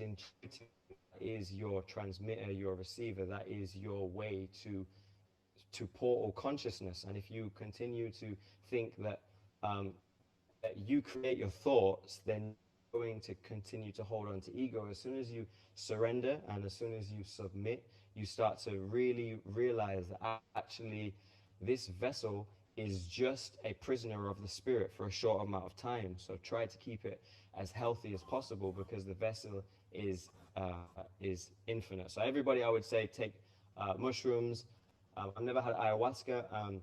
Next time I go to Congo, I'm probably gonna Iboga with a shaman, or maybe in Gabon. I'm really looking forward to that, because they say that ayahuasca is mother ayahuasca, but Gabon, which you can take in Gabon and Congo, is like the father. And so like a lot of people have said that ayahuasca will leave you asking more questions, but Iboga will give you all of the answers. And I'm going to journey to Peru and deal with ayahuasca, but I'm also going into Congo, into Africa, because that is ultimately like I did my DNA test. Like that's literally where I'm from. So I would just, everybody in here, don't be scared of spiritual plants, because I'm sure everybody in here has drank crazy. Spirit. You're from Congo, Shaka.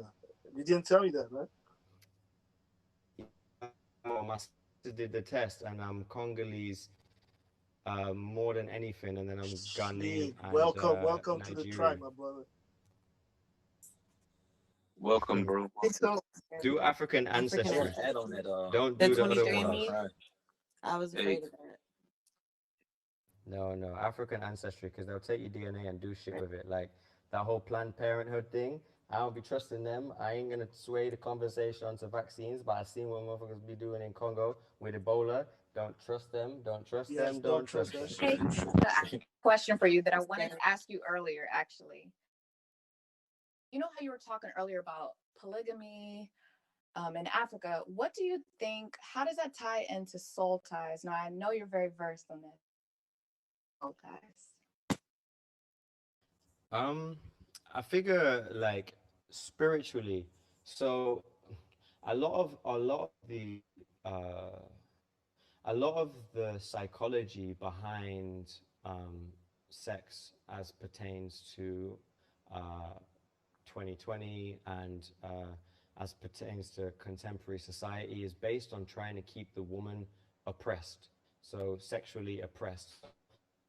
Men, I'll tell you the truth. Like, men don't really be reading all into that stuff as much as women do. Women be like his star sign and though men should, but I'm saying like we're not conditioned to think of sex as that. We're conditioned to think of sex as right, and women are conditioned to think of sex slightly differently. Though everybody's here to experience what they're here to experience. I figure with the soul ties conversation. Um, have you ever heard of having sex with somebody and then carrying their demons? Absolutely. Yeah. So I'll break it. I'll break it down to something very very simple. If you have sex with somebody and your life in person is generally good for you or better for you, they are able to physically connect with you energetically in a way that inspires you because is in spirit, right? So they are able to allow you to reach your highest self. If you have sex with somebody and your life gets worse, they are bad for you. And it's not just them, it's also what you're doing in your own life. But you are going to be influenced by the people that you share your energy with.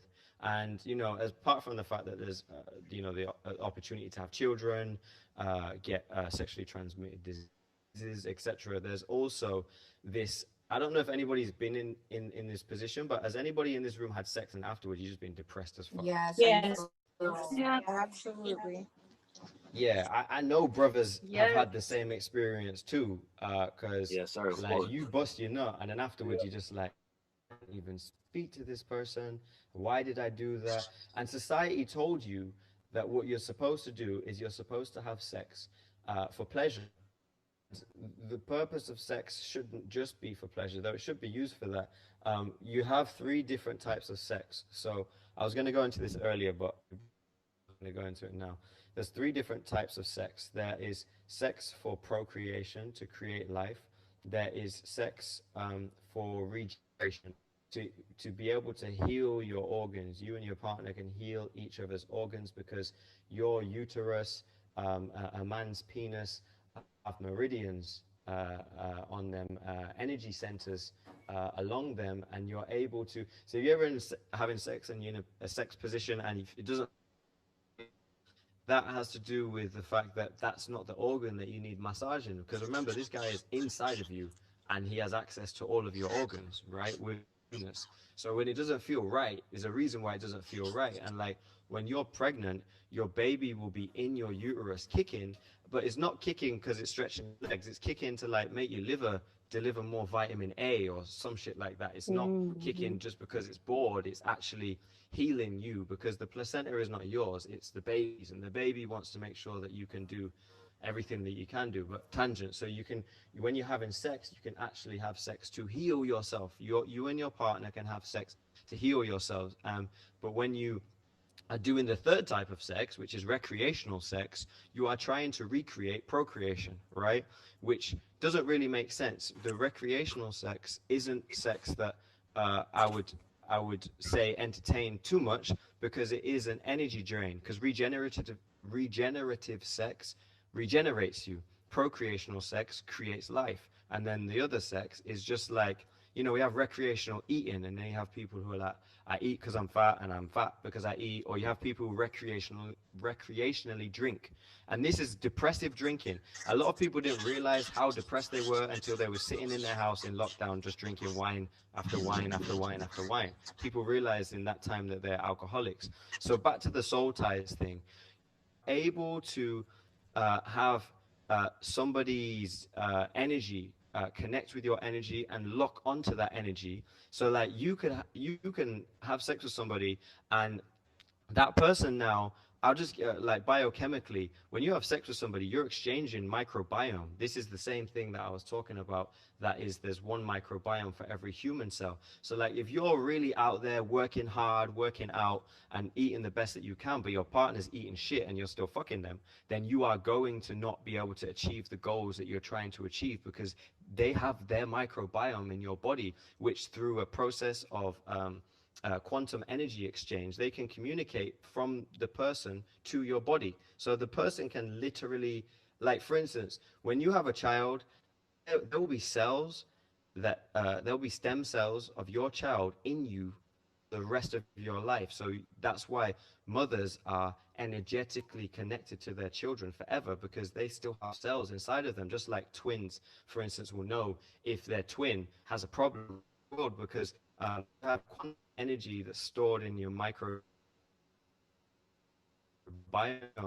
that can actually send messages like a not even like a Wi-Fi, like a cell phone, like a cell tower, all the way across the world to somebody else. So if you're having sex with somebody who's in a really bad place, or they're having horrible spiritual battles, but now you're entertaining them, you might actually to them to like you're awake so that this person can come and fuck you and leave. But it's able to control you, and be able to get rid of that is by actually cleansing your aura. Have you ever heard of cleansing your aura? Yeah. So how do you do it? Hey yo, Um, before Shaka continue, man, you spitting some game and the shit kind of like, and I'm sitting still, right? And it's because like, yo, let me be honest about something, bro. Like a few weeks ago, right? And again, hold on, let me try to calm myself down. And I'm sitting still, but I'm listening to you, and like my energy, like because I had an experience a few weeks ago, right? And I couldn't really understand it. And again, I'm full of life, right? I want to live a full life. I'm generally wake up happy as fuck, like generally every day. And it's not until someone brings negative energy into my life to where that channels maybe the older me or my demons, and I got to come out and act out of character, if only for a second, to check myself and put myself back to where I am. But yo, so I had sex, bro, like maybe like 3 months ago, right? And after this sex, right, like she got up, left, and not it's time for her to go. She left and whatnot. And bro, I felt like I wanted to kill myself. I felt suicidal. And look, I've never even thought about committing suicide on this level. We all go through shit as we're younger and feel like, yo, fuck this, what's life about? But literally, as I am full of life, right? Love my children, love my family, yo, I really felt suicidal. I felt like there's no purpose in life. Like I did everything. There's nothing else for me to do. And this shit really could be over today. I wouldn't even give a fuck. I had like maybe a 30-minute spell of that and couldn't figure this shit out. Then I brought myself to my senses like, yo, nigga, what the like what? And I went on with my day without even talking about it, without even like bringing it up again, without even thinking about it again myself. So to hear you say that the transference of energy, is fucking like that shit just struck a chord, man. And so like I went into like just deep breathing just down. I wasn't gonna let you finish, but I was like, yo, I gotta get this off. This was my experience, man. So yeah, that shit is definitely real, man. so you can cleanse your auras. The way to cleanse your there's a few ways to cleanse your auras. Would you like me to share that? So basically, um, you can cleanse your auras. There's many things. It's basically like a bath or bathing, but there's different ways to bathe. They're not just like washing your skin, but you by having fill in the tub with some warm water and Epsom salts. You can also swim in, doing some laps in the pool, and sunlight, like a gentle exposure to sunlight, stimulates the flow of your own energy. Low vibrations can't exist can't exist with exposure to bright light. That's why like everybody's like, why is Africa not getting? And it's just like the sun really shines here. But then you can also do aura meditation, so you can clean your aura and your energy channels and your chakras with aura energy based meditation. If you need help with that, then you should get a shaman or a healer to guide you through an aura based meditation where you focus on your chakras, because chakras are really just melanin centers of the body, and they are like an extension of the pineal, but through you can do aura healings with a healer. The healer will support you and help you to cleanse the energies out of your system, grounding you, getting rid of like psychic debris, releasing blocks. You can do aura readings as well. So this is what shamans and witch doctors. A lot of people kind of had modern medicine and allopathic medicine destroy the intelligence, but just destroyed the idea behind shamans, who used to be held in reverence as the most intelligent person in the village because they had to know so much. And now it kind of got put to this thing where it's like it's black magic and it's voodoo or it's juju, but you are black, so you are magic. So don't be afraid of that. Also, noticing that, feeling that, sharing that with so many people who now receive that and probably connecting with that energetically themselves because they've had that shit happen to them is a good way to start. But also, you can in towards the wind with an open body posture. Gardening really helps because you connect to these electrical plants and grow as well. So standing barefoot on the ground allows you to have an electrical energy exchange with the ground. Creativity also helps as well. So going and expressing yourself through dance or music.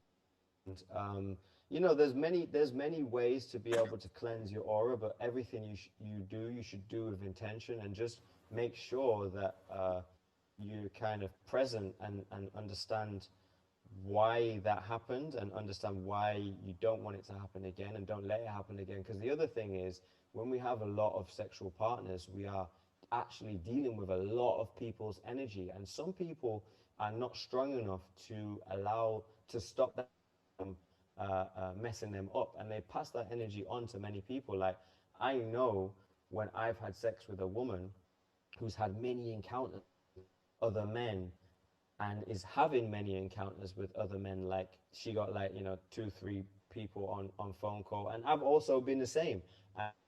Guy, when I was in the army, I used to be addicted to sex because I wasn't addicted to drink, because I would not drink, because I saw how depressed it left a lot. I didn't take drugs because we was getting drug tested, but I never really been into drugs.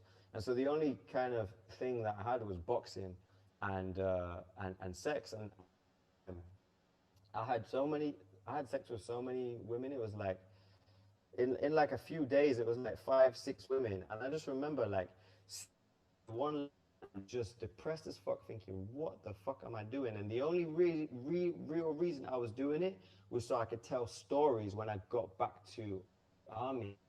And I realized I didn't really want to be like that anymore. But it took like a good few years to be able to change myself, and then got a long-term partner who I was faithful to and with for 4 years. But it's one of those things where you have to understand that the reasons why you have sex are not reasons to have sex. You should have sex because you love somebody. You should have sex because you love their energy and you want to share that with them. You shouldn't have sex if you can make a come. You shouldn't have sex because she's just attractive. You should have sex because there is an intention behind that sex, and an intention past that sex. Because if you're having sex with somebody and you can't talk to them afterwards, like as in they don't want to spend the day with you or whatever, then you shouldn't really be having sex with that person. But I would say just be intentional with focusing on cleaning your or cleansing your aura And also, just biochemically speaking, it doesn't make sense to have sex at night. We're the only animals that have sex at night. All animals that eat food at night have sex at night, and all animals that eat food in the day have sex in the day. And technically speaking, we're supposed to, if it wasn't for lots of forced kind of labor, now capitalism, but it used to be feudalism, then the best time to have sex is between 10 a.m. and 2 p.m. when the sun is at its highest. And generally speaking, we would be inside, and we would be having sex because it's too hot outside, and it is the best time for your organs, because actually your organs shut down, especially your digestive organ, shut down at 7 p.m. So you stop digesting food at 7 p.m., but you want to switch your sex organs on at 1 p.m., 2 p.m., 3 p.m., and this causes adrenal fatigue. It also causes prostate cancer in men having sex at night all the time. It causes a hardened prostate because your prostate is trying to sleep and trying to regenerate you. Now you're trying to activate that, then you're ejaculating. There's a good book that you can read called The Tao, T-A-O, of Health, Sex, and Longevity by Daniel Reed, which ejaculation and semen retention, because qigong, your energy, your prana, your life force, you're supposed to try to retain that as much as possible unless you are procreating. But we recreationally, through our younger years, because we were taught that to be a man is to have sex with as many women as possible, that is literally killing young men. And you have young men who are having heart attacks, and people are like, oh yeah, it was because they was, they was on the drugs sometimes, or they was drinking too much. But it was a lot of the time is because they were having too much sex. And actually, a man ejaculates 400 to 600 million sperm cells every time he ejaculates. The sperm cells has the equivalent of 36.5 megabytes, I think. Or maybe Google it, maybe I'm wrong, but it's around gigabytes of information in it. Now times that by 400 million, and now you're busting up 2-3 times, and then you do that 4-5 times in a week, and you're going to be who's depressed because you run out of energy, and you're stressed, and your liver needs a deep rest. You said the sorry, stop it. Just The book. say, Hold on. Can you repeat the name of the book? The down what? Tao. The Tao of Health, Sex, and Longevity Okay, by by Daniel Daniel Reed. P. Reed. Okay, got it. I just want to kind of add something to that. I had seen this beautiful documentary in regards to meeting and releasing that energy, and how they should hold back from releasing that energy and feed energy, opposed to releasing it with people that aren't their partners, or that they aren't trying to have children with, or if you aren't trying to have a child. Like, can you speak on that a little bit more? So technically speaking, the only reason why you're ejaculating is to have a child, right? So you're trying to give that information to,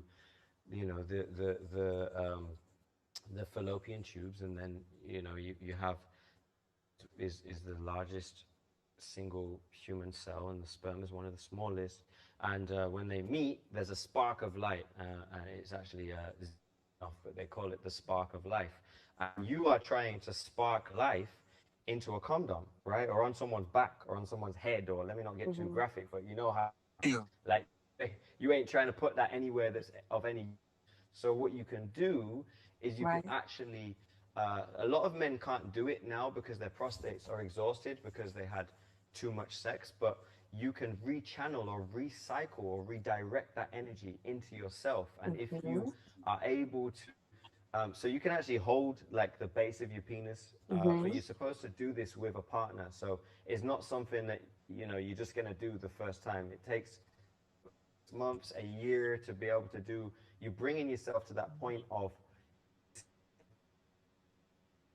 holding back point. Your team will have an organ of a climax out in physically coming out. And so a lot of men need to learn this, because that feeling that they're trying to reach can be achieved without giving away their life force energy. Yes, So, you yeah, so that's they say that ejaculation. That's crazy. On a later you date. because it's so deep and it's so beautiful.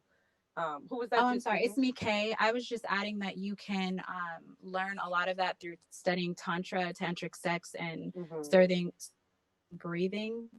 But I also wanted to speak to someone asked about clearing out energy and soul ties. There's a Hawaiian prayer called Ho'oponopono. And that is one energy clearing prayer. And you can, I mean, you can go on YouTube and it'll teach you how to do it. There's also a bath that you can take. And in this bath, you have warm water, you have Florida water, you have rose water and Himalayan salt, or you can also use Epsom as Shaka stated. You can also do sound baths, and that helps to clear your aura. Rose quartz is really good for your heart chakra. And then also for the ladies, you can do things like V steaming as well. I'm an empath, and so I heal people through. I've healed my lovers through our intimate time together, but there are certain types of empaths, emotional, some of them are physical.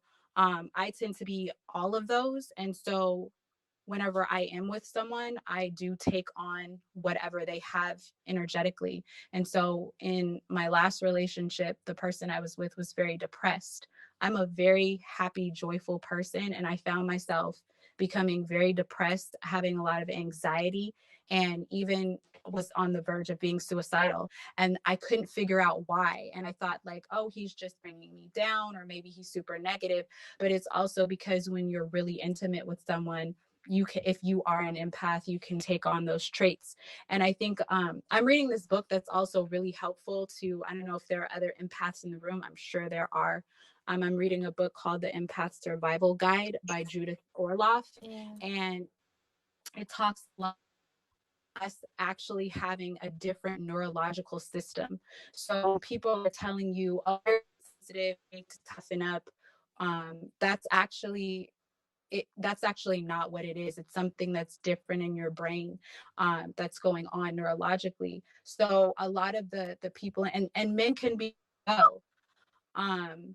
So you can take on other people's energy when you are intimate with them, or if you're in a room with them as well. And then the last thing I wanted to share was anybody who is interested in doing ayahuasca or DMT, it is not something that is just regular recreational to get off.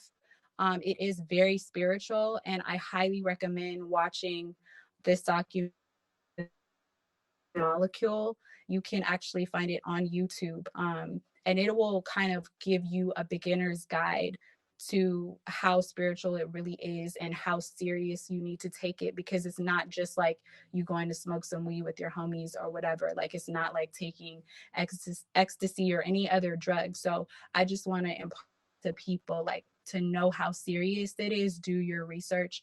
Definitely watch that documentary, because it will show you some of the reaction. Something. This is Jocelyn. I just wanted to say that one mic. Jocelyn, go ahead, please. Thank you, Kayla. I did watch Huma San Pedro, which they say is the heart plant medicine. And I also did peyote once. I've never even had alcohol, so like for me, it was like a really scary thing to do it. But one thing that the medicine man told me was that the plant medicines get into your DNA and they never leave. The spirit of the plant medicines, and they find you. These plant medicines, like, they ready for them because they have a spirit in them. So that's just something I wanted to share in a previous when Shaka was sharing, and also something I could relate about what game you were sharing, that when people have entities attached to them, this healer told me this once, that when you that you can actually your aura is open. It's like these entities, that if they're on someone else and that person has their own carrying, and their aura has certain entities attached to them or energy, that you're actually just taking that on. And so part of what you were experiencing was that, I mean, I my aura and everything you guys are sharing, I actually experienced it. And when I released it, I was like, damn, I wasn't depressed this whole year. Like, I thought I was depressed for like get it off of me. I was almost suicide. Like I didn't think I was gonna live through it, and in some ways I didn't, because a part of me really did have to die. But like it was really crazy because I thought it was me, and it was not. It was him. And since I've been cleansed of it, and so now I'm seeing that it's like it's a really powerful experience. Medicines, like they say, trees are conscious of the books they become. Plant medicines have a spirit, and they're very conscious of when you're ready for them, and they will find, they'll come to you and stay in your DNA to help change things on a cellular level in your life. Absolutely. Thank you, I'm Jocelyn. about to Thank you, see, Jocelyn, for that. so I'm saying goodbye and find this Thank you, group. So Jocelyn. thank you for the group, and I would like to just introduce, if you don't know, my friend Paul Blue Pillar, because I think that he can segue into astronomy as it relates to sex, because a lot of people do not know what is going on in the stars. They and doing all kinds of stuff on half moons, full moons, new moons. So, Paul, I wonder if you could just elaborate a bit, and I'll listen. But Could thank you, I ask everybody. one quick question? You talked about the male ejaculation, but does that pertain to female also? Females can also ejaculate, but I ain't got those powerful parts, so I Okay. ain't learned that shit. But Okay. yeah, Paul. Thanks. Happy New Year, Yes, I Sean. got indeed. Hey, yo, hey, I got one question before y'all keep going. and I got something to throw in there after you before Blue Pillar takes the stage. So my one question, I'll do two after my the one game. question based off what you gentlemen are saying, respectfully, where does the myth or the ideology rather come from that a strong and healthy sex life, ideally of course with one monogamous partner, leads to added longevity on our life? Like that's I've always heard that a strong, I've even done research on it, and it's I In what think culture? You can Because almost in energetically, American culture, I'm guessing. and energetic. Okay, so one of my close friends, him and his partner have got a loving relationship, and they've been together for many, many years. But at the time when I started doing ejaculation, we're the same age. At the time when I started doing ejaculation, he didn't start doing ejaculation. Now I've had sex with different partners, and he's had sex with the same partner for many, many years. But he's got a head full and a beard full of gray hair now, and I haven't got that, because gray hair is essentially you not being able to reproduce melanin wow. within your hair, right? It's just melanin. You don't have the capacity to produce it anymore. But having sex with a partner, if you are ejaculating, yes, can lead to a long life, because you are sharing microbiome, you're sharing spiritual energy. If it's the same person, if you're doing with lots of different people, I then it just got doesn't really work the same. But I'm just talking like biochemically, don't ejaculate away all of your life force, but Bro. spiritually, definitely be all in with your partner, strengthen those bonds, and stop to then have makeup sex. That's not the way to Hey go yo, about it. hey yo, I do. Yo, look. Hey Toxicity yo, hey 101. me, I'll come after Go that. ahead, Jay. Okay. Hey yo, I'll come after that. And yo, when you said that, I got chills for a minute. It's crazy. There's energy in this room. Yo, so what do you say? I'm gonna check, and all your theories and your intellect and everything, and really life as a whole. Because what do you say for someone that is not doing anything that we're talking about, and is living, recklessly? I'm talking about abusing their body, abusing their, abusing alcohol, abusing like different substances, right? And versus someone who's doing exactly what you're doing, or what you're, what we're talking about here, and giving them self cleansing on all levels. What do you say about a person that questions, like, what is it all for? Because at the end of the day, I mean, we all perish, right? And so, I find myself asking, at the end of the day, okay, I'm working out and I'm looking better than one of my friends who's overweight. But at the end of the day, it's like, I die, he dies. So it's like, it's like, fuck, like, is it all for nothing? I guess, you know what I'm saying? Like, what do you say to someone with that type of mindset? Because I just had a conversation with a friend who was like giving up in life on 1,000 levels. And this is a guy who's vegan and plant-based and in shape, but he feels like, we had a conversation and he just felt like I'm exerting all this energy into making myself this, a better person physically and mentally. But like at the end of the day, like I'm gonna die. So he, it's like, what do you say to someone who has that type of mindset? Might help us at the chakra.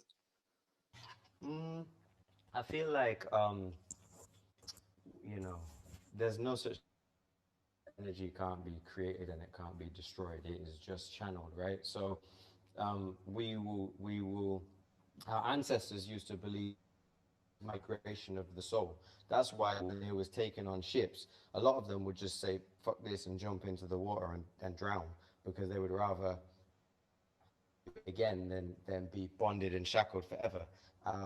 I think that you know, you're not you, I don't eat do I'm doing so that I can live forever, or so that I can live longer. I do the things so that I can live happy and healthy right now, because people say have all kinds of sayings like YOLO, and I think, you know, YOLO is one of those sayings where it's just like, well, actually, you don't. If you say YOLO, you're not really tapped into spirituality, because we live many times in many different planes. And time that we're in right now in this physical material, you go to sleep and you're going to hit the spiritual realm. And I figure that actually a lot of people how good healthy feels. So yeah, you might have a friend who's overweight, but a lot of the time people who are overweight, whether or not they're joking and they're acting like they're happy, they're depressed because their liver is stressed out. And so whether or not they want to say that they're happy, a lot of the time they're not happy, because how can you really be happy when you are eating more than you need? And you have to look at people who there's some people who might smoke cigarettes and drink alcohol and live until they was 98. But are you really living if you are abusing your body? You should be celebrating your temple. So when you want to get to these high vibrational spaces, because this is what the Buddhists are talking about when they're talking about enlightenment, and Erica Badu says evolving means eliminating. You need to be able to understand that everything that you need is already inside of you. And a lot of the time, the only reason that we eat so much is because we are living lives that don't actually make sense, with too much labor, too much stress, not enough rest, too much sex, too much substances, etc. And for people who have the mindset of, well, fuck it, I might as well just do this, it's like, well, you'll see them the next week and they'll be like, right, I need to detox. I need to stop doing all that stuff that I was doing before. And then they go right back into it. But there's also people who go to the gym as a form of escapism. If you look at what the gym is now in terms of the hypertrophy training that men do so they can look a certain way, I know because my dad was a bodybuilder. Essentially, people don't look at hypertrophy trainers as they training, not training for function and not training for strength, but training for how you look, is a form of psychological disorder, and it should be in the same category as bulimia and anorexia nervosa, because it's not doesn't function. So look at bodybuilders, for instance. They be taking steroids, they be trying to get bigger and bigger and bigger, and it's that muscle isn't functional. And if you look at a boxer, a can knock you out, right? And they're very, very healthy. But you get these big bodybuilders and they can't actually do so much because they have this tiny little and then these huge muscles that need a lot of blood. So like most bodybuilders be dying of heart attacks. I know personally 4 body N.O.R.E. right, who be dying of a heart attack. And why? Because I would say that what bodybuilding is the human personification of, you're getting bigger and bigger and bigger for no reason other than just how you look. And when you're in that mirror and you're trying to get bigger and bigger and bigger and it's not functional, you're going for runs, which you know you need to do, and you know you're not doing your ab workout, and you know that you're not drinking enough water, etc., you are essentially stressing out, going to cause yourself an early death. And so you can do fitness for escapism as well. And I wouldn't recommend that either, because ultimately what balance, the only way that you can have peace is if you have true balance with your diet, or what you're eating, with your relationship, with your work, anything you do. So for instance, they say in science there's no such thing as a poison, it's just an abundance of something that's too much for you, right? So if you have a tiny little dose, but if you have a whole heap of sugar, you're going to give yourself prostate cancer. And people are like, oh, well, you know, everything in moderation, but it's the don't actually moderate. We go from, and it's because it's a culture that we're learning from that had no balance. So for instance, the nutritional culture that we are now in the West, and people who speak the English language who've been raised in the West, is a culture of Iceman cave culture. 6 months of the year, nothing would grow, and so in that time they would be starving, and then for 6 months of the year there would be an abundance of would be. And so now we go from, or overeating, so now we go from binging to dieting to binging to dieting to binging. And if a diet really works, then people wouldn't have to be changing it and switching it up all the time. The reason that they're switching it up all the time is because achieve balance by taking their vitamins, right? And that's why I started a fruit company, because people who are they're supposed to eat don't need to take supplements. You have all these doctors and all of these European scientists who are giving us a Eurocentric, where they're actually removing parts of plants and not giving you the whole plant. So now there's this whole CBD phenomenon, this whole CBD wave. But this people don't even know what ganja is or where ganja comes from. I'm not into the weed business. I'm into ganja, because ganja used to grow on the banks of the river Ganges in India around 1500 BC, was colonized by an Ethiopian emperor called Ganges, and then that got brought over. Pardon? Go ahead. Sorry. Yeah, and then in Indica, Indus Valley, India, this plant is a God plant, and now we're removing parts of it and saying, well, we'll use this part, but God never separated the plant, and we ain't, we don't have 4 stomachs. We're not bovine. We're not large bovine mammals. We can't digest a grass. It's essentially a grass. So we need to find ways of taking it rather than just eating it and burning it. There's, steaming it. There's taking the oil. There's tea, etc. But we're looking at these. We're looking at these plants in a way that it's just like, let's get high. Let's just get high as possible. Or let's take the CBD out and let's concentrate and take that. Take the whole plant with the THC and the CBD so that you can be intelligent. But back to what you were saying about people who was just like, yeah, fuck it.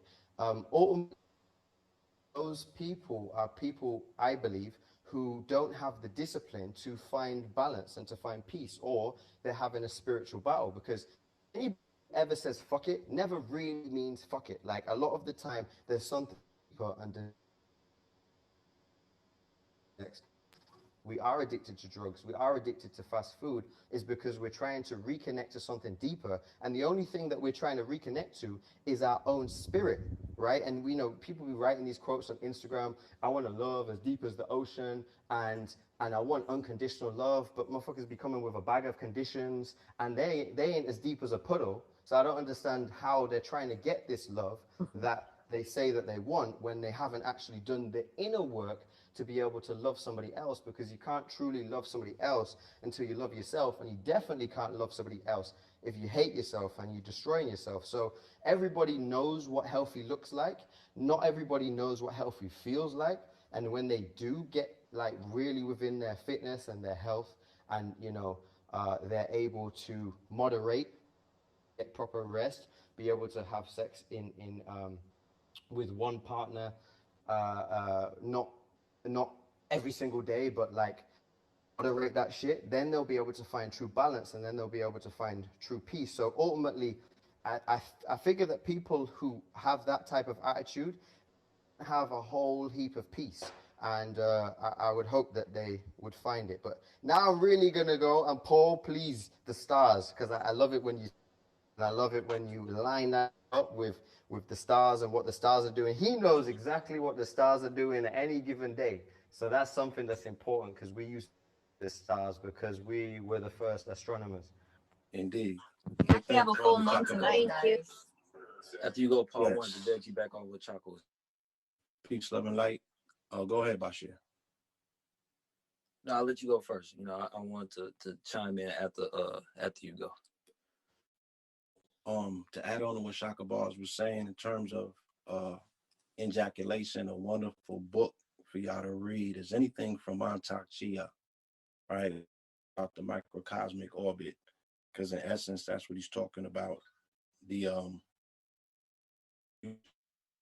of energy, meridian circuits of your body, and the fact that somebody has been in a fixed relationship with a woman and they've been having continuous recreational, I wouldn't even call it recreational sex. That person is now that other person's energy center and they are redistributing energy. So it works for them if they are in a compatible relationship as a couple. And I guess he wanted me to talk about on the fact, look to the time for compatibility. We understood signs, we understood what signs was compatible with which, and then we kind of do it unconsciously today. There's people on this line that can attest to the fact that they get along with certain signs and other signs don't. Even a brother Bashir, his mother and his father was born the same day. That wasn't planned. That's energy and motion, right? We all have energy signatures, and these energies are attracted to other energies and are based on the fact that somebody's going to come into your life and they're going to bring something to you that you might be somewhat, I don't want to say absent or missing of, but there's a level of, this person brought something over that, what I'm saying? That person kind of helps you where you weak at. You feel me? And then both of y'all as a team, as a couple together, you move in strength and then you have that seed, and that's how you actually manifest starseed on this plane, right? And those were ancient techniques that we always had. You feel me? In terms of people being intentional about their seeds or intentional about how they pair groups together. Elaborate on the star seeds for the people who don't know what that is, please. Well, a star seed is, in this particular, they've had indigos, they've had rainbows, and now they have star seeds and crystals. So those are children that are being born into this particular realm that are already conscious of their purpose. If anyone on this line can attest to children that they've been seeing in the last 3, 4, 5 years. I can definitely attest to that. Children. Yes, my children are star seeds. Hold on. My child. Okay, these children, back in the days, we might say, oh, it took a child 6 months to sit up straight. Them children are doing that in the second month. Some children are doing it in 2 weeks, right? So the children are very conscious. The children are actually becoming the teachers of the parents.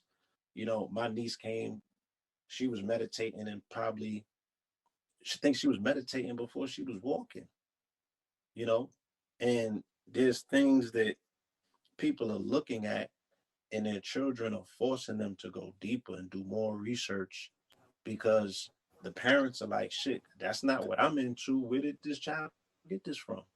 So the children are coming retrofitted and formatted for this reality because these children are going to be the children that have to compete with AI. They're going to have to compete with cyborgs. So they are even more advanced than we were, right? Their learning curve has to be increased because they've already contracted, right? Let's say that we came here knowing what time we are going to leave.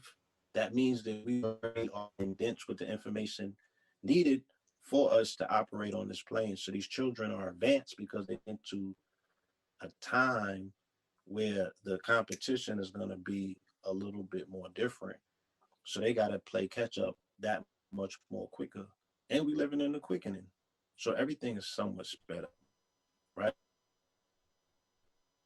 This because the stars tell you everything that's going on. Hence the fact that, last week on the 21st, people were saying Jupiter and Saturn conjunct at 0 degrees Aquarius, and that was the beginning of the Aquarian age.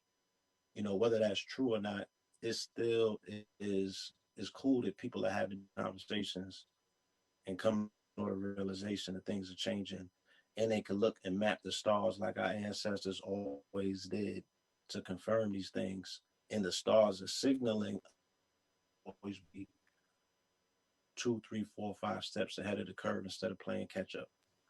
Right. Absolutely. I wanted to, matter of fact, this gonna tie into what both of y'all are saying actually. into what the game was when he was talking about the energy that he feels in his room.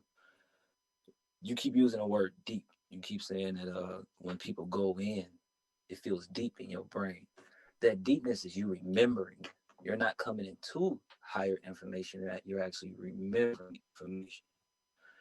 So people that say, what's the difference between that meditates all day, eats right, eats healthy, and the people that work out and eats bad or whatever?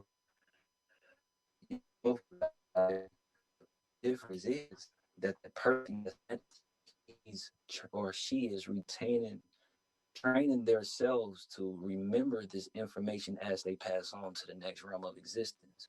So we can almost say that the children, right, that are coming into of existence already with this knowledge are the ones who were sitting there meditating the whole time. You understand? Those are the star children that we talk about. These are the indigo children that we are talking about. The ones who was doing the work in their past lifetime in order to transfer their energy, you understand me, onto a new vessel. Because just like Shaka said, anything that that exists, it can never not exist. This is the definition and the laws, right, of the universe. Anything that exists can never not exist. That's is simply by the definition of the words. Something that does not exist can never exist. When you think about your imagination, that state of existence that you can see when you close your eyes, those thoughts are all real. Every single last, that's a real place that you've actually have one of it. You could have obviously traveled through that place through someone else's experience, because we all are connected through that mycelium. The human brain, we all make up this conglomerate computer, this full mycelium network, just like how the shrooms have a mycelium network. We all can tap into each other's minds. It's called the one mind in the dream world, or your imagination, that place that you enter even when you writing music, right? When you got to think of certain vibratorial words that rhyme with each other. They always say, I remember learning somewhere that when you are able to rhyme words together, that's actually a mathematical language of the universe. You being to write music and make it sound harmonious. And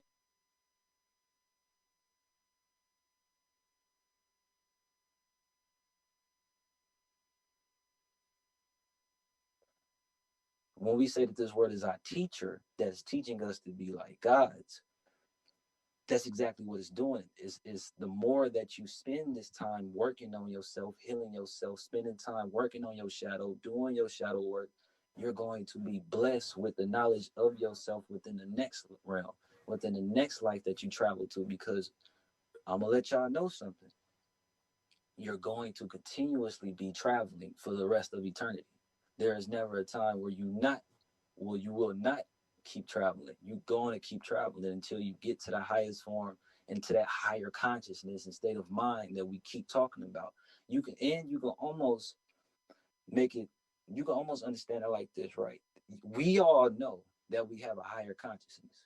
We all know this.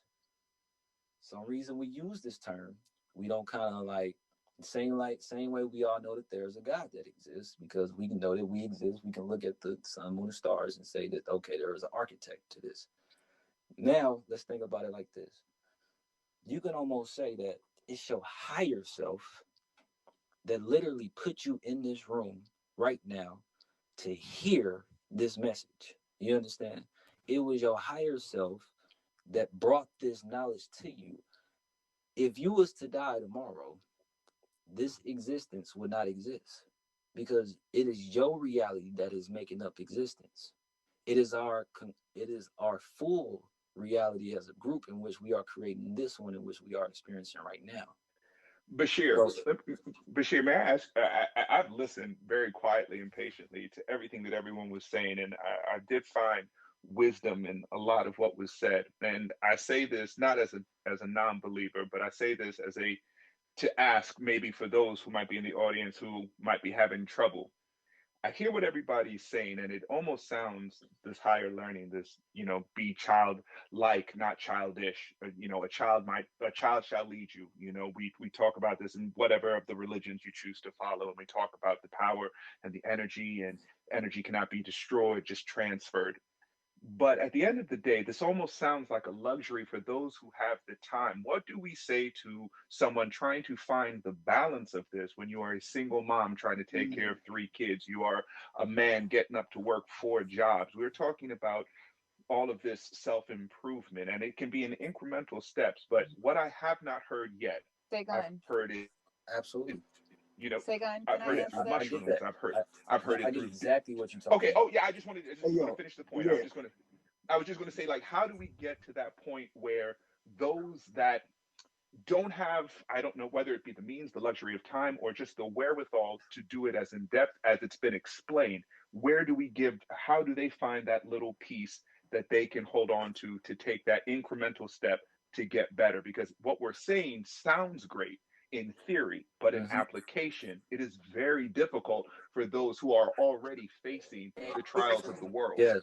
So a lifestyle. I just want to say something really quickly.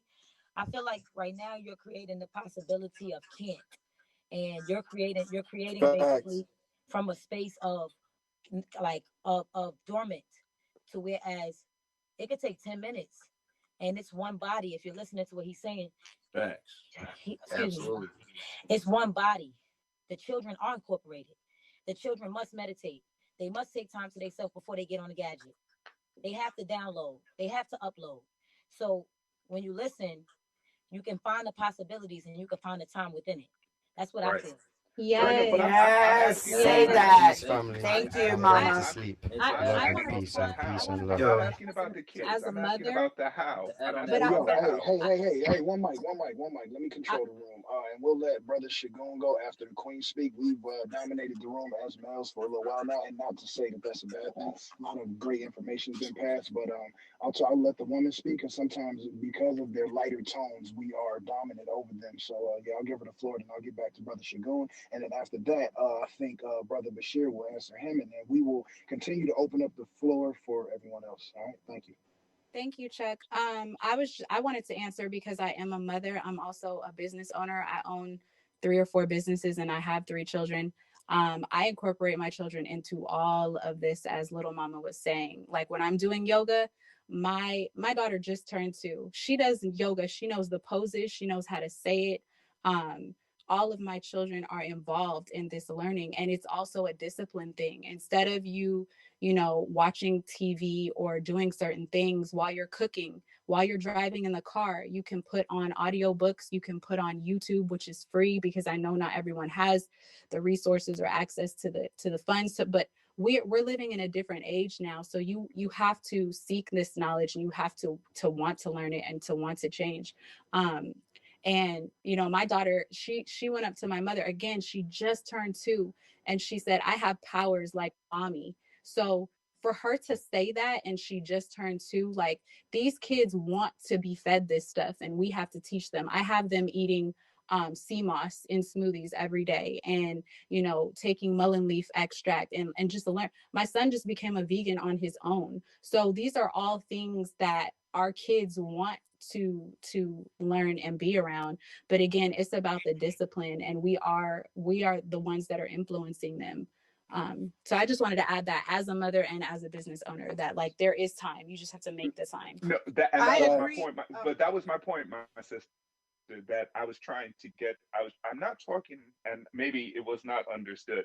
I'm not saying don't incorporate the kids. I'm a father. I have a 1-year-old. I believe in everything that you said, but I also have the luxury with what I do to have the ability to do it. What I was asking is for those who don't necessarily own a business like you do, or have the luxury of time to do the yoga with their kids, or work in the entertainment field like I do and have the means with which to do it. I'm asking for those who have less maybe than us, or the inability to be in this conversation as long as we've been able to do it.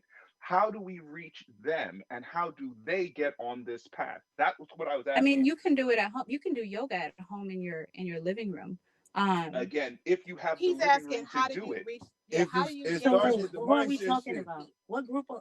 I just have a question. I'm sorry, y'all. Yeah, because I didn't always have money either. I'm sorry. I just came into money on my own, and I still was on this. So even when I was broke or sleeping on friends' couches, like I still had access. So again, how do you initiate the uninitiated? How do you teach those who have not been exposed to this? What we're talking about is an exposure in a room that is great for everyone listening. But I'm wondering, the people that are not inside this room, how do we then reach them to get them to where what we're talking about is as common knowledge as all the bad But I stuff? think that's also everyone's being an personal example. journey. Yeah, by example, totally. Yeah.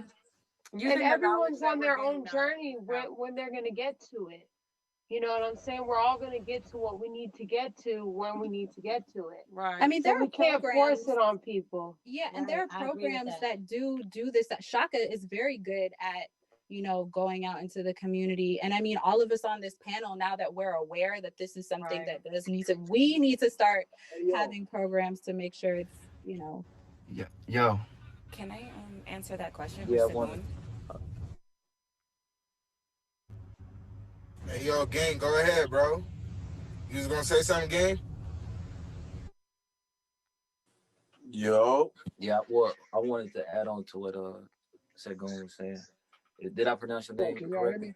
Yeah, we can hear you Sure, now. but you're good. You're good, Bashir. Go ahead. I hear you now. Hey, yo, so look. So what I was saying is that, Brother Shagun, I think that the people with less, the people without, the people that aren't afforded the luxuries of being rich are closer to what we're talking about than we are, because they are on the ground already. You know what I'm saying? And like, I just feel like with less to do, with less to worry about. Because take me, I'm rich as a motherfucker. I live in a big ass house. I think my days are filled more managing my businesses, and I think that I have less time than per se than someone who isn't at the level of life that I am. So but that's just my opinion, and I'll let you go back. But I think that the people without are closer to the spiritual likeness that we're speaking of than we are. Game. I guess maybe I'll say it this way then. When we talk about some of the most underserved neighborhoods or the poorest neighborhoods, why is there a liquor store on every corner instead of a library, or a fried chicken spot instead of a Whole Foods? What I'm saying is, those that have less don't get exposed enough to some of the things that we're saying. Oh yeah, so that's why they gotta start now. So it's still an individual experience. You gotta make it the wave, then they're gonna get on it. Exactly. This is what it is. Hey, yo, check it out. So to answer my brother again, because he may not know, you know what I'm saying, or maybe he knows, but he's reaching out for the people in the audience with no voice at this point, right? You got people like 19 Keys and Bashir, who are brothers, exactly. That's my point, because who spend days every day, and I follow both of them on Instagram without them knowing. I don't pop up in their followers, but I go to their pages just based on me ghost following and me, taking heed to what they've been doing. These brothers are out in schools, out in neighborhoods, and spreading this knowledge. So I guess it's the individual foot soldiers that transfer the knowledge one person at a time, or a room at a time. So yeah, they're out there, and so I definitely encourage everybody that's listening below just to sort of portionalize what Brother Shagun is trying to facilitate for you guys to follow Bashir. You hear him talking. I think 19 Keys faded out the room, but his brother is still here, and he's very monumental and very instrumental into their program that they've been implementing into neighborhoods American-wide or worldwide for years and years and years. So that's just one avenue. But that was just for me, for Brother Shagun, and for those who. Thank you. Thank you. That was what I was trying to get at. Like, I just wanted to make sure that those down there that maybe thought that this was a high level conversation that they could never be a part of or understand, or it was too big, or you had to be I wanted people to understand that it could be accessed from wherever you were coming from. And that makes sense. That makes sense. I was trying to get. I kind of figured that's where he was going with it. Thank you, Shagun. Thank you, Shagun. Hold up, and we'll get to the hood healers in 1 second. But thank you, Brother Shagun, just for being a voice for those people below, because that is important too. And so,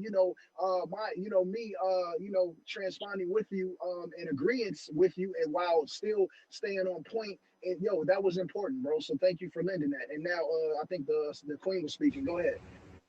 Yeah, I was saying, like, if anyone heard of the Hood Healer on Instagram, like, I don't know if she's a self-proclaimed psychic or like The Hood she. Healer, No, she's 19 real. She's Keys. real. These are dope I people. didn't mean self-proclaimed. I mean, like, I don't know if she claims herself as psychic, but She's highly intuitive. Yes, she does. she's highly Yeah. intuitive.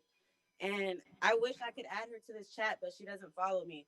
And I don't. She just popped in my head after this Yeah, conversation. the point is, hey, Queen, I follow her too, and I think that psychic is a word that sort of scares black people away because we'd be like, what the fuck do they know? I think highly intuitive is She's a very better connected. definition. Is a better definition of what the Hood Healer does, and I follow her too without following her. If that makes sense.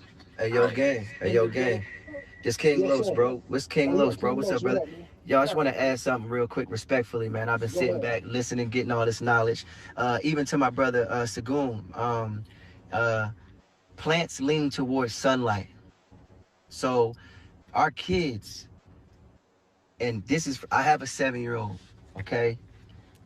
You have to allow them to be in nature because what happens is the kid will let you know what it is that they want. And a lot of times they want the right thing. So it's not as much as having access as it is denying access. We actually deny more access to nature than people not having that access. So I want you to understand, you don't even know who your kids are. Just because you physically came together with another person to help manifest them into this realm, your kids could have been around the sun many times. And a lot of times when we say they're more technologically advanced now, like my brother Blue Pill was saying, like these kids are so magnificent. They're in a different age. Like you got to learn from them at some point. Like they know what they want. You know, my son has been a holistic vegan under Dr. Sebi's regimen for the last 6 years of his life. He's 7 years old.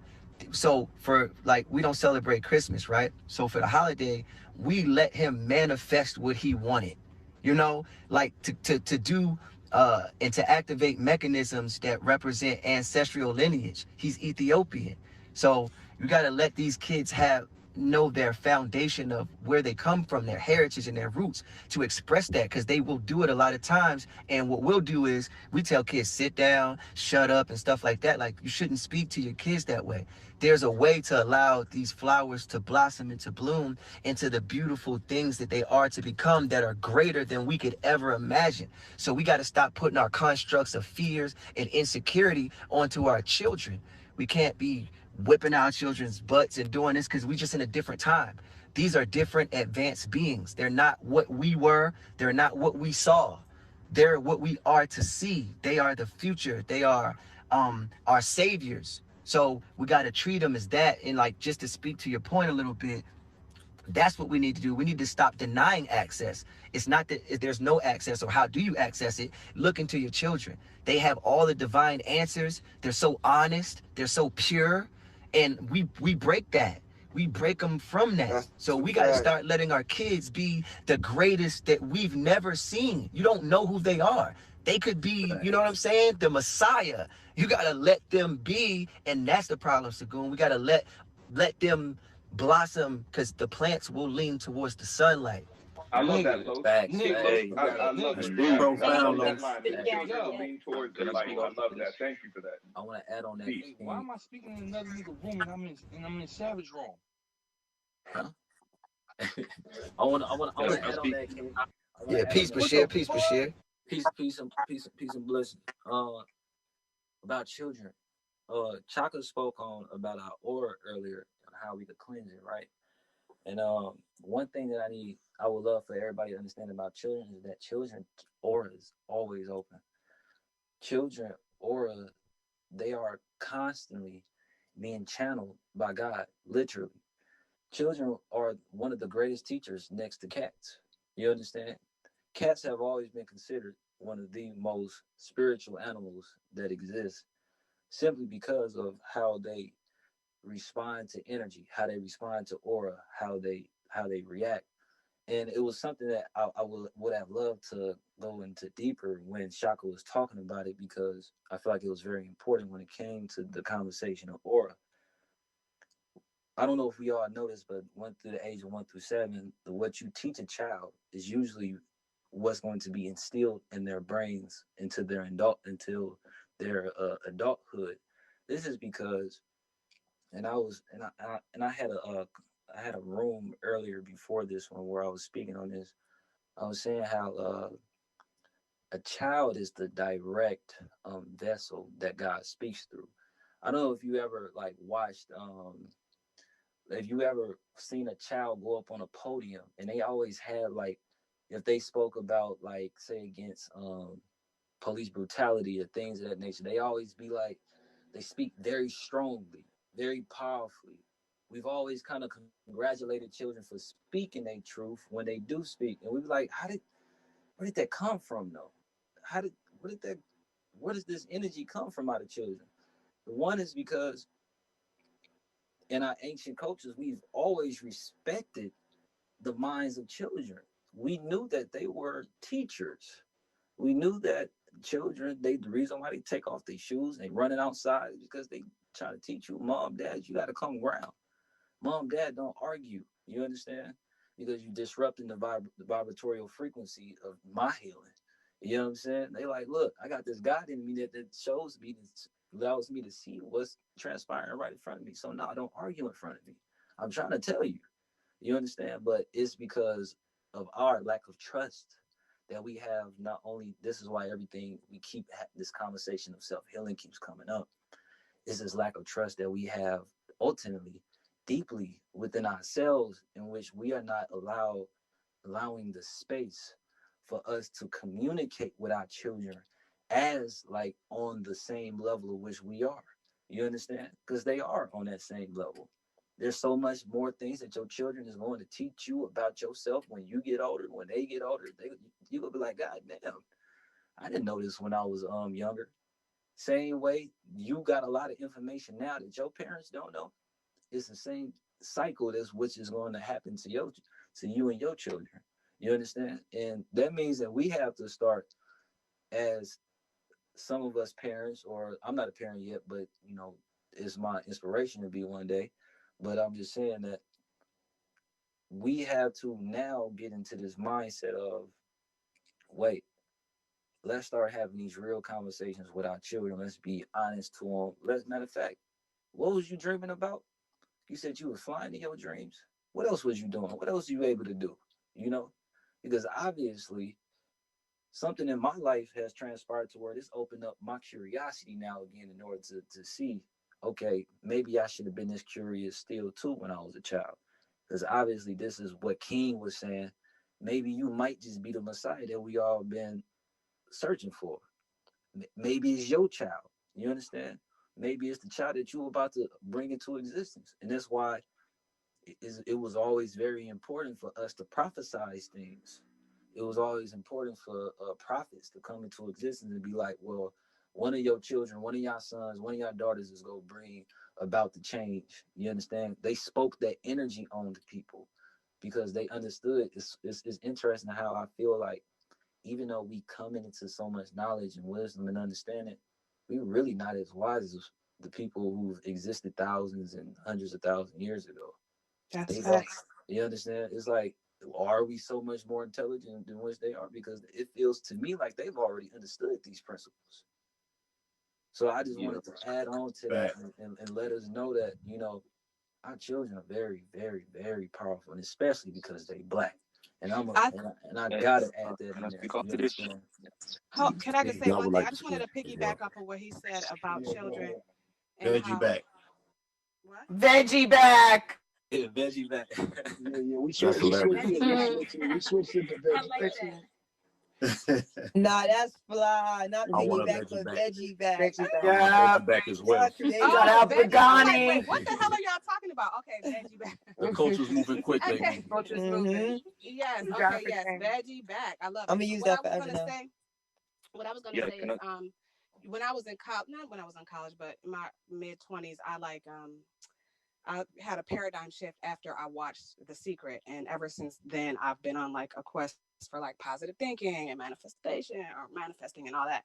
And one of the things that I realized when I became a mother, I have 3 girls, is that I believe that we can literally shift and change the entire world by simply teaching our children from birth the power that they have with their minds, the power of the mind, the power that they have to create their own reality. That became the most important thing to me to teach my children. Um, and my kids, they know it. It's like normal to them. It's not like, me, I learned it in my 20s and it took me a while to like really accept and grasp it. But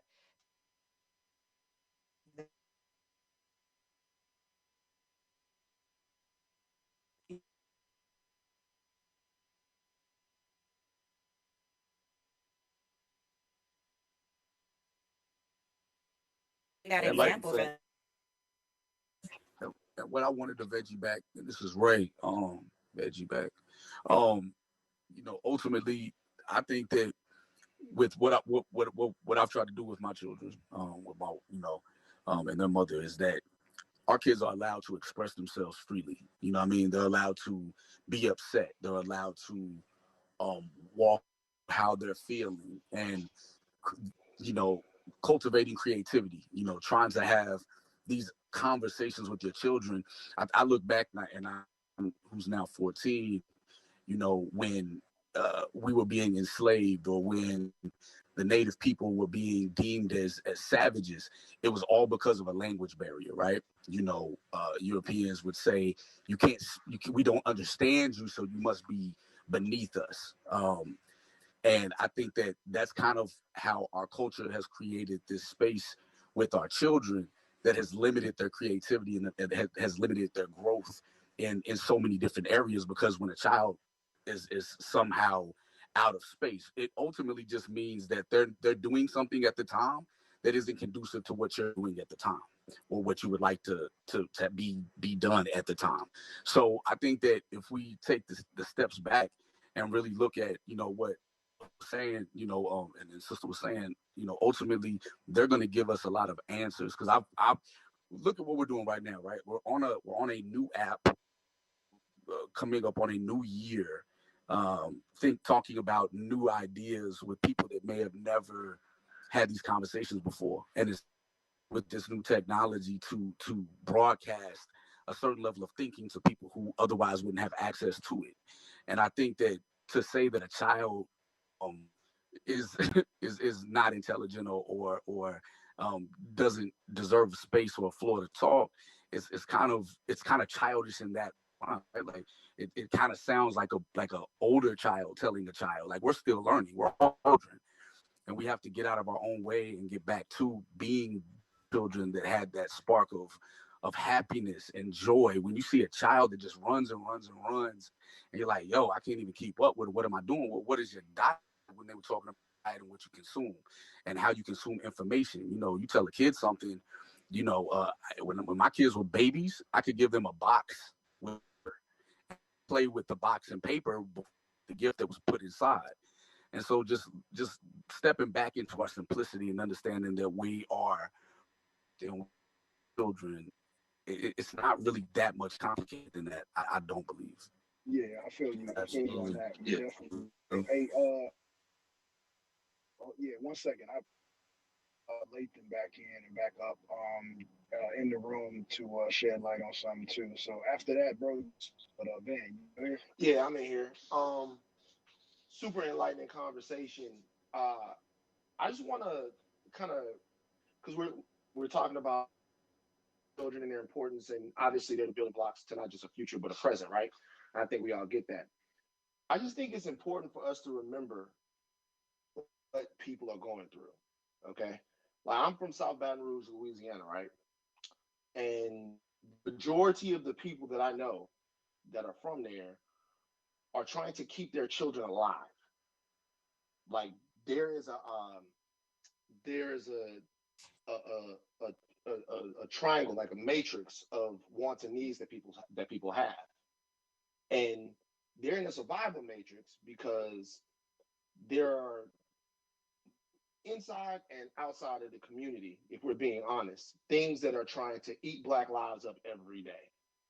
So sometimes the oxygen these conversations, if people talking about why people might not be doing things in an optimal way, why they might not be maximizing sort of mental health weeks or diet or things of that nature, is because like there's a lot of shit going on. If you think about what we spent discussing, we spent this year discussing not whether or not our kids could like run outside and express themselves, but whether or not they could go outside at all. Like whether or not they could walk around and be safe. I think something to be said about that is, we're, you know, you children and everyone can talk about the culture that we came from. There was no such thing. Like kid was everybody's kid, and there was cultural responsibility that went into that. And if we want to like set our children free, set our community, then there's a lot of things that we're going to have to address before we get to the point to where people are willing to even listen about some of this. I go back to the brothers and I talk to the brothers about meditating. They're like, okay, cool, that's all good, but like, let's get some money, because how am I meditating with no crib, you know? Right. So I'm talking to them. I'm like, yo, just they let you know. I was talking to my little brother last night, and you know, was to me about my little brother. I spent $12,000 this month on therapy. $12,000 this month I spent on therapy. He thinks it's the thing in the world, right? Like it's coming at him from a different and his feeling of that, like his belief, it's not without merit.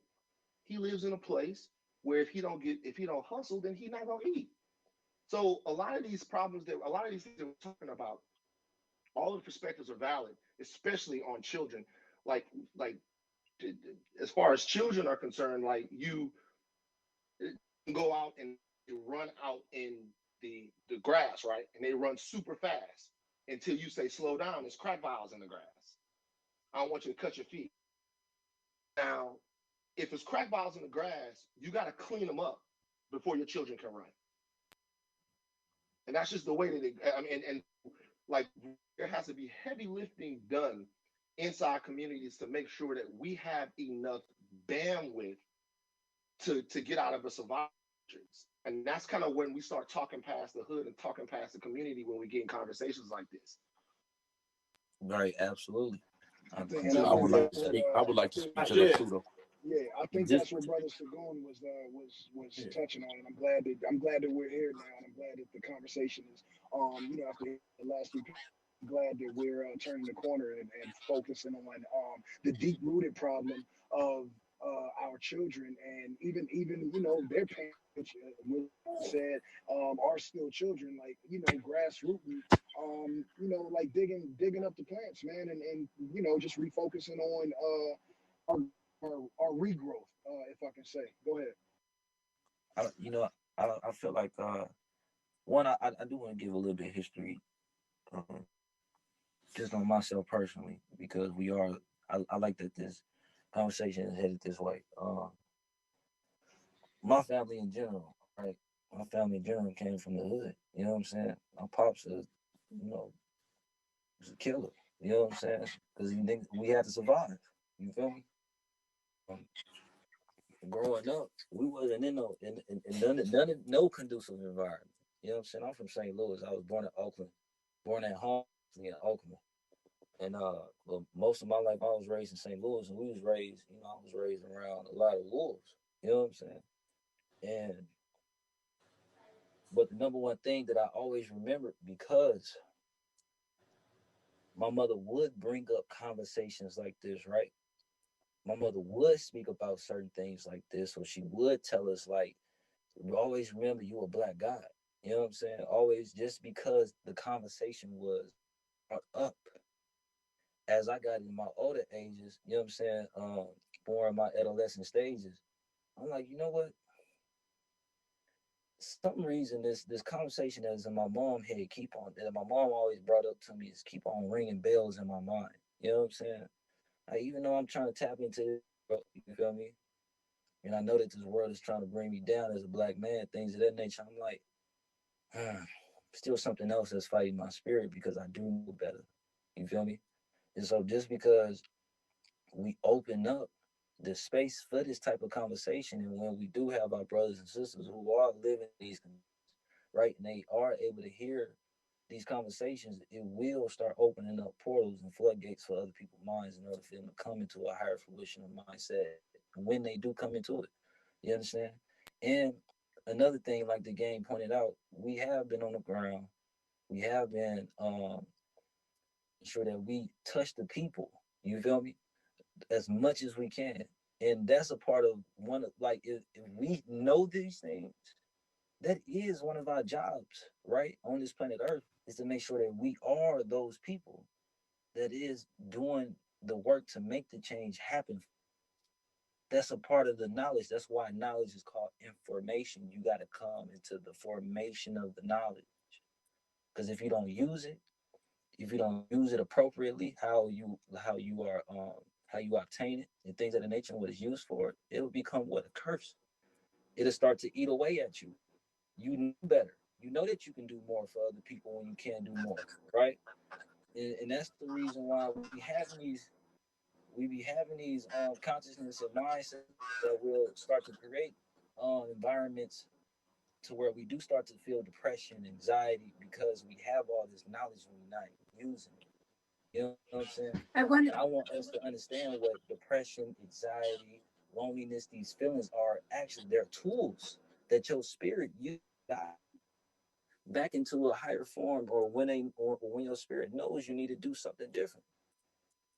Yeah, can So I I speak? just wanted to add that, and I feel like, because I feel like women in general have a lot actually to add to these types of conversations, right? So I just want to introduce my good sis Kalima. You understand me, to speak, because I know her heart and I've been around her. You know what I'm saying? It's my sis, and I know that the type of energy that she could bring to a conversation like this.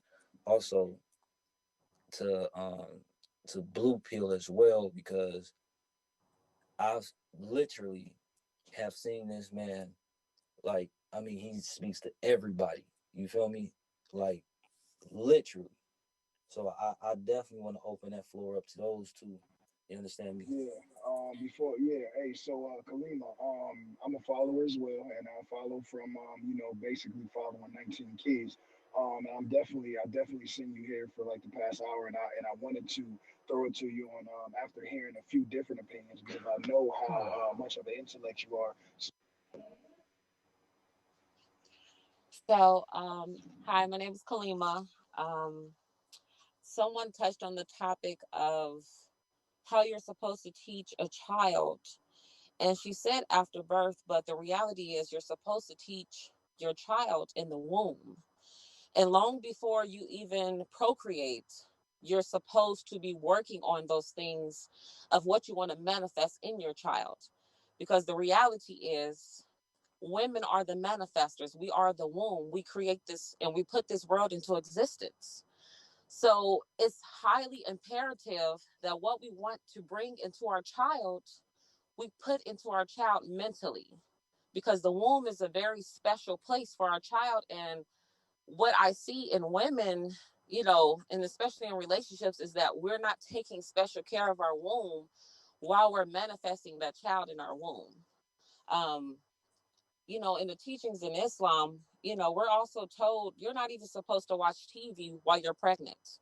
You're not supposed to be taking in filth. You're not supposed to just be eating anything. You're supposed to be mentally taking care of yourself on such a level and fine tuning yourself, because what you have inside of you is going to manifest on the outside. And that's really a part of the issue, is that we actually don't take care of the womb. We don't even really think of it. We get pregnant, we eating trash, we taking in any kind of energy. We're allowing anybody to touch our bodies. We don't sit in the sun. We don't meditate. We don't pray. We don't have any form of spiritual balance. We don't exercise. And so when that child is manifested, that child is taking on these unbalanced energies between the parents, because that's essentially what we are. We're just unbalanced energies of our parents, and we can either grow from that energy or we become that energy at the same time. So, what I can say to all the women on this platform is really go into yourself while you're pregnant. Because if you really do the work, if you really pray over your womb, if you get into the sun, if you drink a lot of water, if you really focus on your health, you will see a major difference. And yes, these children are already coming out highly intelligent, but these children will soar so much more because we have to understand that these children are extremely valuable. And we stop placing the value on our children. And for one, as Black people, we stop placing the value on the womb, period. We stop putting that value as though, and I'm sorry that I tend to speak to Black people because we are the creators of all people. And I know that everybody may not agree with that, but if you study and do the research, you will see certain things that it will show you that we are the original gene. But the Black woman has stopped tapping into her nature. And we have become survivors of this world instead of understanding that we have put all into existence. So we have to fine tune ourselves because we are birthing a certain energy into the world. And if we are not in tune with our nature and ourselves, then that energy is going to keep reproducing itself over and over again. And you can see it in your children because your children will react to it. They will show you. And your children will either take on your same essence or they're going to do everything in their power to come away from that energy that you're creating. And we also don't understand how children at a small age, someone also said something about what you give to a child, but you have to be extremely careful of what you say around a child because children, everything is a new thought. So with every thought creates a positive or a negative energy. And if the child is listening or hearing or looking at something with their eyes and they don't know how to form that thought or where to place that thought, then that thought then becomes something negative in their mind that they're going to recreate into their adulthood, but they don't really necessarily know what to do with it. I think it's an absolute thing that you never talk about sex around a child. You don't have sexual energy around a child, and that's why you have so much molestation, so much of this energy in a child that's so unbalanced because you're teaching a child without even knowing that you're teaching the child. You're directing that child. And so the most important thing you can do right now as an adult before you even have children is to teach yourself what you can do in order to form, God inside of your womb. But that means that you got to go into what God's mind is. And whatever that is for you, whether it's a spiritual or you actually believe in God, you have to take on the mind of God. What kind of mind does God have? You know what I'm saying? How do I treat another human being? How do I love this person? How do I react to this person? How do I fine tune my mind, my thoughts, so that I don't create unbalanced energy in the atmosphere? And I just wanted to say that because I feel like we really have to do the inner work before anything on the outside is recreated. And if we do the inner work, then that energy transpires. Is she gonna get jealous in a situation? Like, who is this girl? Hey, mute him. And if your baby mama wanted to have a smart mouth and pop off, then what if I slap the fuck out your baby mama?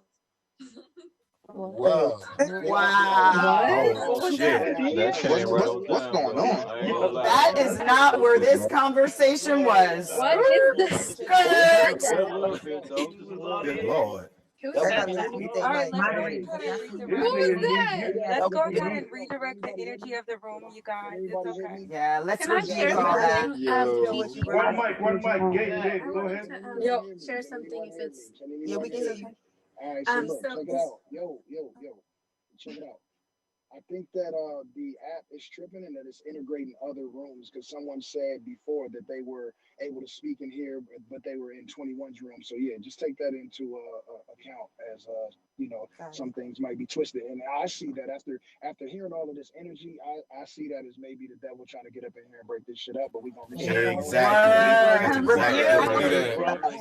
Yeah, definitely. Yeah, because that was that. Let's Yeah, sage so the room. Sage the room. Yeah, matter of fact, I got some say. I wanted to Palo Santo.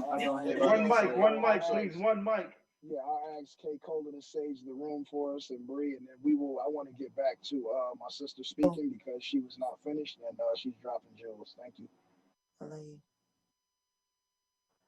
I finished on the point, but I know you guys are talking about relationships, and when it comes to relationships, it's really about the inner work. It's not really about the other person, but we place so much value on another person, and we place what we want them to. For instance, you have a level of insecurities in yourself, and you want another person to make you feel whole. You want another person to make you feel complete. But that person can never make you feel whole or complete because you haven't done the inner work. So you're going to keep attracting that energy over and over again until you find the balance within yourself. And if we were to go deeper into those conversations, because I'm a married woman, I've been married for 5 years, and I've studied my husband. And this is something that I do. And I have studied so many reactions of how do I create balance in this life to where I progress, because people tend to think that marriage and relationships are just final. As soon as you get married, it's just going to be bliss. But really, you just started, because you're not really married. You're not even married because you haven't become one. And so many people, so many of us don't actually know how to grow in a relationship, because we put our growth and we measure our growth through someone else's eyes. So we have to be able to look at ourselves, because if you can't look at yourself outside of that relationship and find peace and know that you can maneuver in this world without another human being, then you do not have peace. You will never have happiness, because you have placed it in someone else's mind to bring you that peace.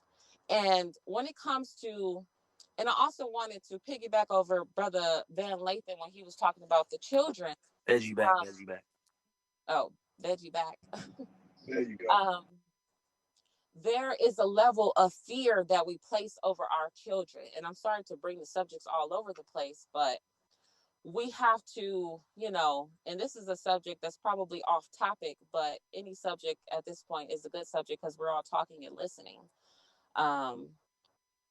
When it comes to fear, and it's something that I feel like is very important for women and men, that we have to pray fear off of our wombs. We have to pray fear off of our stomachs. We have to pray fear off of ourselves, because fear is controlling us.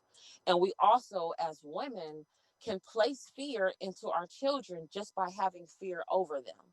So many women will say, and I know this is a touchy subject, but we think that we need guns, and we don't need guns. We just have to take the fear off of ourselves. As a woman of 7 brothers, I've traveled. I've been in many different cities. I lived in Chicago for 5 years. And I would walk that city, take those trains, be out as late as I needed to be. And I never walked with that energy on me to where I would say to myself, I fear nothing but God. But I transformed that energy into myself to where I know now, as a mother of 2 young girls, that I know that if I were to have fear inside of myself, that then my children would attract that fear onto them. And that's why so many of our children, they have gone missing. That's why our children are lost, because we're not translating that energy to them. We are letting our children run rampant. We're letting our children do what they want to do. We have this. How many of us have wanted to do something and our parents have said to us, no, you shouldn't do that, or you shouldn't go travel, because they place the fear that they have in themselves over us. And so it's allowed us to be stuck within ourselves to where we don't know how to do anything, because we've never seen our parents transfer that energy into something else. You can see the talents, you can see the intelligence of your parents, and you can see all of this wisdom that they have. But then it's something so frightful in them that they haven't translated. And so you feel stuck. You don't know how to move and how to go live your best life and your healthiest life and your greatest life because you've never seen your parents do it. So the translation of energy that we all have, and it's not just parents, it's in the relationships and friendships that you have. It's with the people and the energy that you keep around you, because you really do become the people that you're around, because they are all transferring energy to you and away from you, because energy is not created nor destroyed, so the energy still exists. So what you create in your homes is first and foremost the thing that you should focus on the most. So we gotta really look at the situation that we're in with this COVID-19 to realize that maybe it's the reason why we got to focus on being in our homes, because we got to start translating the energy in our homes and allowing it to vibrate higher, because you can see that, if you're not going to work, if you're not on a mission outside of your home, you don't even know what to do inside of your home. You don't know how to sit there and read. You don't know how to sit there and think. You don't know how to sit there and teach your children. You don't know how to sit there and cook a good meal, a healthy meal. You know what I'm saying? You don't even know how to heal your children when they have a cold. You send them to hospitals and they become even more sicker. So it's really just a relationship that we got to form within ourselves, form inside of our home, that's going to translate outside of our home. So men, and this is something I say to my husband, it's not really about business all the time and finances and all of the things you think you can accomplish outside of the home. It's really what you pour into your home, and first and foremost, what you pour into your woman. Because what you pour into her, she's going to magnify 10 times after that. So really go and do the inner work and focus into the home and bringing love and energy into that, into your children, but especially into the womb and the mindset of your woman, because she's going to change the world with you, especially if you have God or whatever spirit that you connect to inside of the home. But that's where the real work is. So thank you for letting me say my piece. I really appreciate it. Nah, that's real talk. Hey, Thank thank you. you. It was so Love that shit. Thank you. Thank you. I love this. Yes, I love that. Thank you. That was dope. That was Yeah. dope. I just want to say, a testament to the energy that's present tonight. It's a full moon in Cancer. Cancer is indicative of the mother, and it's indicative of the home. So, we clearly see that demonstration is being played out on this call. When I chimed in, I actually heard Game referring to, the women on the app as queens. That's a beautiful thing. So, we can really see that the full moon energy is working. I would like, this is Jocelyn. You read my mind. I don't know who was speaking just now, but I wanted to share something about the full moon because I just was outside looking at it. And I know that it's really important to go out and let that light from the full moon, like with your intention, with your prayer in your life right now, let that full moon like align with it, because it's a very powerful, powerful energy. And I just want to read this. It says, the full moon purifying storm. This is for the purification, this particular full moon. It says, in uncertain times, creative pathways can open in surprising ways. This energizing full moon opens hearts, clears the past, and launches us into a brand new year. The full moon is an Ardra, the star of storms, symbolized by a teardrop. Ardra is a star of emotion, deep devotion, but also frustration. The light of this full moon purifies the atmosphere, clears the physical body and the emotional toxins, and allows for the release of unexpressed feelings. Although this time may seem tense, Ardra full moon can catapult you forward in love, creativity, and passion. I just wanted to share that with you all, and thank you, whoever was speaking before, because that led me to be able to share that. Ashe. Thank you for sharing that. As soon as she shared that, I had to come outside and I had to come ground and get under this moonlight. And I just felt literally all her words, real time, expressed to me just by looking up at this moon. It's a I beautiful also thing. want to, I'm sorry, Bashir. I also wanted to point out we just had the conjunction between Saturn and Jupiter last week, and I just wanted to say how this conversation is also in alignment with that.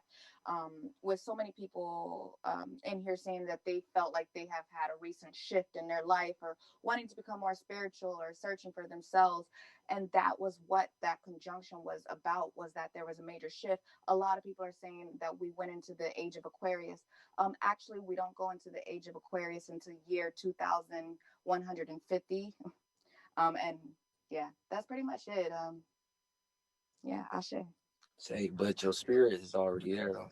That's the thing about time and us catching up to time and us catching up to these different realities and points in which we talk about conjunctions and stuff like that. Your spirit is already there. Your spirit has already traveled to that year 2150. This is some real, of course, deep occult like type of knowledge and understanding, but we can almost really kind of detach ourselves from how we view the spirit world and how we view the physical world, because the spirit world is already there. It's always there. We catch up. And we also really don't know truly what year we're really in. That part. And also to make a good point too. That's deep. That's super deep. Stephanie here. So also for the full moon, it's also a good time to write down everything that you want to manifest into your life and recite it to the full moon and kind of bring yourself to a grounding place, whether that be in your backyard. I go to the beach and just speak to the moon of everything I want to manifest to bring in. And then I also write down everything I want to let go of my life, burn it, and then let it go too. Yeah. So that way. That's what full moons are I for. practice right. It works. And if anybody thinks any of this is like too esoteric, I know this is kind of like a crash course. You got a lot of you guys, if you like new to all of this, understand this has taken all of us who are talking about the universe and stuff. This is years and years and years of trial and error, books upon books upon books. I'm speaking for myself mainly, but some things you guys can check out if you're new in your journey. There's a lot of documentaries, a lot of books. The Secret is like elementary of this about the law of attraction. I personally myself, I study, I'm learning about African spirituality, and this stuff is very deep. It's not just like something that people are like into and it's like hocus pocus. No, this is literally everything. The planets, it's a part of nature. The ocean is alive. The rivers, everything you see, it's alive. And they all exchange energy with you. Like I personally, I like to go to the beach and exchange energy with the ocean that is alive. Yeah, I'm right there with you. I'm sorry, I got a question. I got a question for Shegun. So you guys were talking about like spirits and like energies and stuff. Like I've had some instances in my life and stuff, and these have been stuck to my head. Like I didn't really have like no one to explain it to and stuff, and you guys just gave me a more clarity. That what I saw at that age, I wasn't tripping. Like it was real. You talking about like divine spirit and people like reincarnation and stuff. Like I didn't really know all my 23 years of like growing up and shit. I like it's just now like today I'm just having like a clear like opinion to it and stuff. You understand what I'm saying? Hey yo, shout out to the Bay Area. Definitely. I see Keisha Cole in here. I did not know Michael Blackson was 23. No, it's CG. Thank you about that.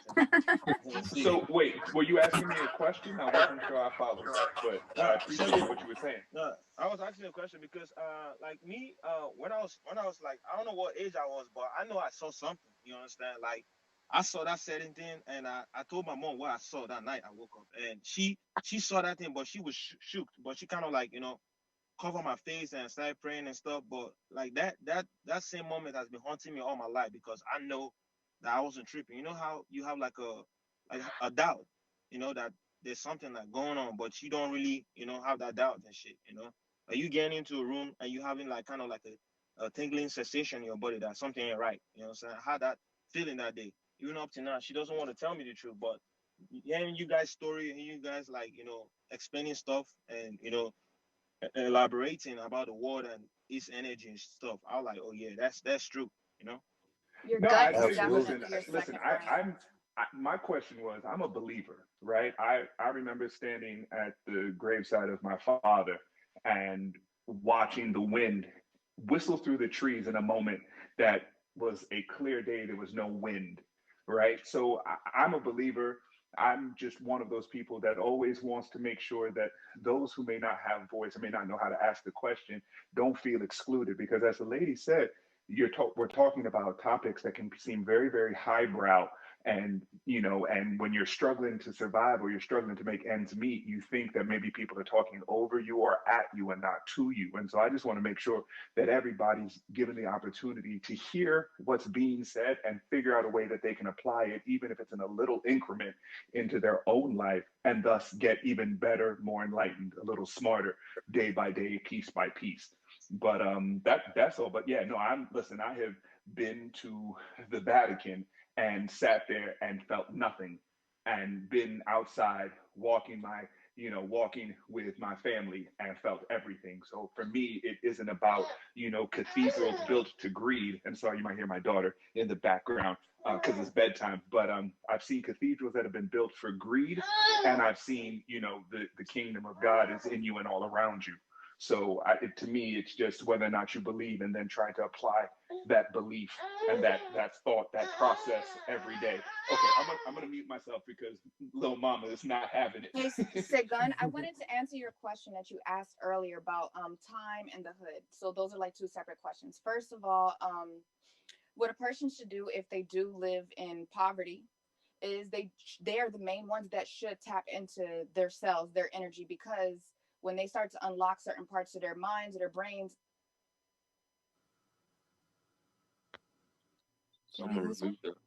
Oh wait, she was about to go in. Yeah. Yeah. The app is Did she get a glitching. phone call? I know it keeps kicking Yeah. me out. That The was app's that was been that bugging. was My app is If too. if Keep the app shutting kicks you down. out, just swipe up and like close out the app and then come back. that Yeah, was a my very Okay. important thing that she was just about yeah. to break down and go into, because that's actually highly important. It's actually like in what I feel like she was about to go into was the idea that if you are starting to open up this journey, and if you do feel like you lacking in something, you lacking in certain areas in life, this will actually lead you to be in the correct harmonic resonant field in order for you to manifest things in your reality. I'm a prime walking example, literally. I can say literally just from the past year and a half that it wasn't until I fully committed to my discipline, fully committed to this type of understanding and lifestyle, in which this really started opening up the portal and the even the ideas of creativity in order for me to start manifesting things, start manifesting this reality in which I'm up here speaking to y'all right now, like literally. And I believe it's most important for our people to come back into this understanding of really it's just our normal way of life. It's not even as deep as truly we trying to make it out. It's simply because it's not the normal to us yet. But the moment that it is, that it does become normal again, because again, this is all information that we've been using for a very long time. We're just reacclimating ourselves to something that we've already created. Just like how we always state the hermetic laws, 42 laws of Ma'at. These things, even kind of like the restrictive laws in religion, we kind of viewed these things as being something that's hampering us or stupor in our lives. But if we truly look at the laws in which certain religions have stated, you understand, like commandments and stuff, we realize like, wait, this is the self-healing shit that we've been talking about like now. And we've kind of like looked at it like it was some sort of um stupor on our lives, but really because we going into now we understand this knowledge of when we have sex with certain people we transfer energy, right? Well, it's been telling us in our Qurans and our Bibles and our Torahs, whatever you want to call it, that well, you shouldn't have sex before marriage. It's just worded a different way, but it's always been there. The information has always been there.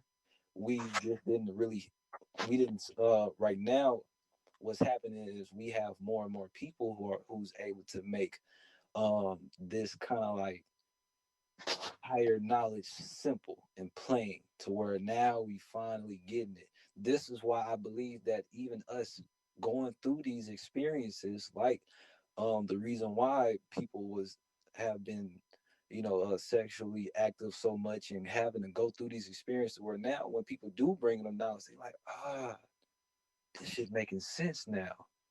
Maybe it was I had to actually dumb myself down in order for me to finally realize how to get back up.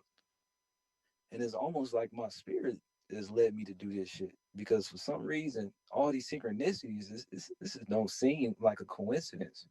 This seems like this is on point.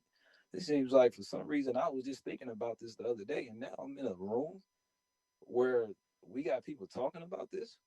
Wait. That's not a coincidence. No, it's all in alignment. Everything in your life is in alignment. There's literally have never been a time, right? If I can truly think about it, just from my personal experience, if I truly think about this from a non-egotistical or non-biased standpoint, even if I thought I lacked something in my life, at that point in time, it was probably exactly what I needed.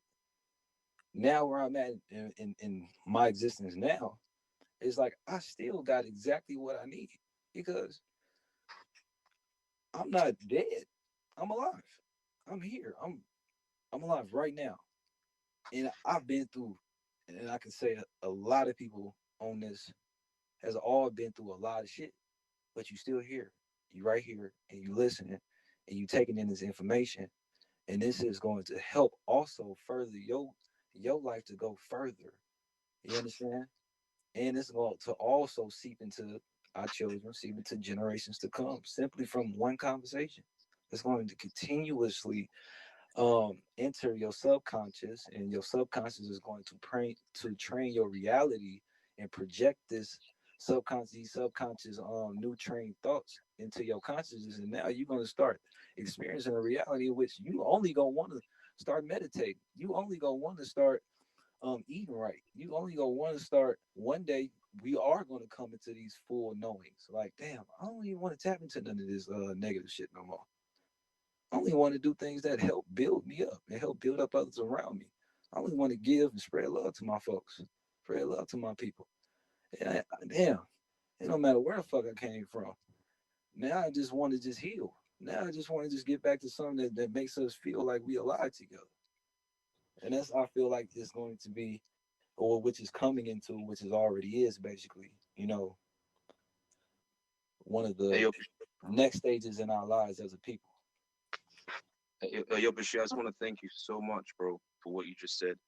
I want to personally thank GG, the game, to everyone I spoke today, because I feel like me being 25, same age as you, bro, that I personally believe that everything that's happened to my life has aligned me to tonight. And I don't think if GG and the game opened up the room tonight, I think I would have hit a breaking point, bro.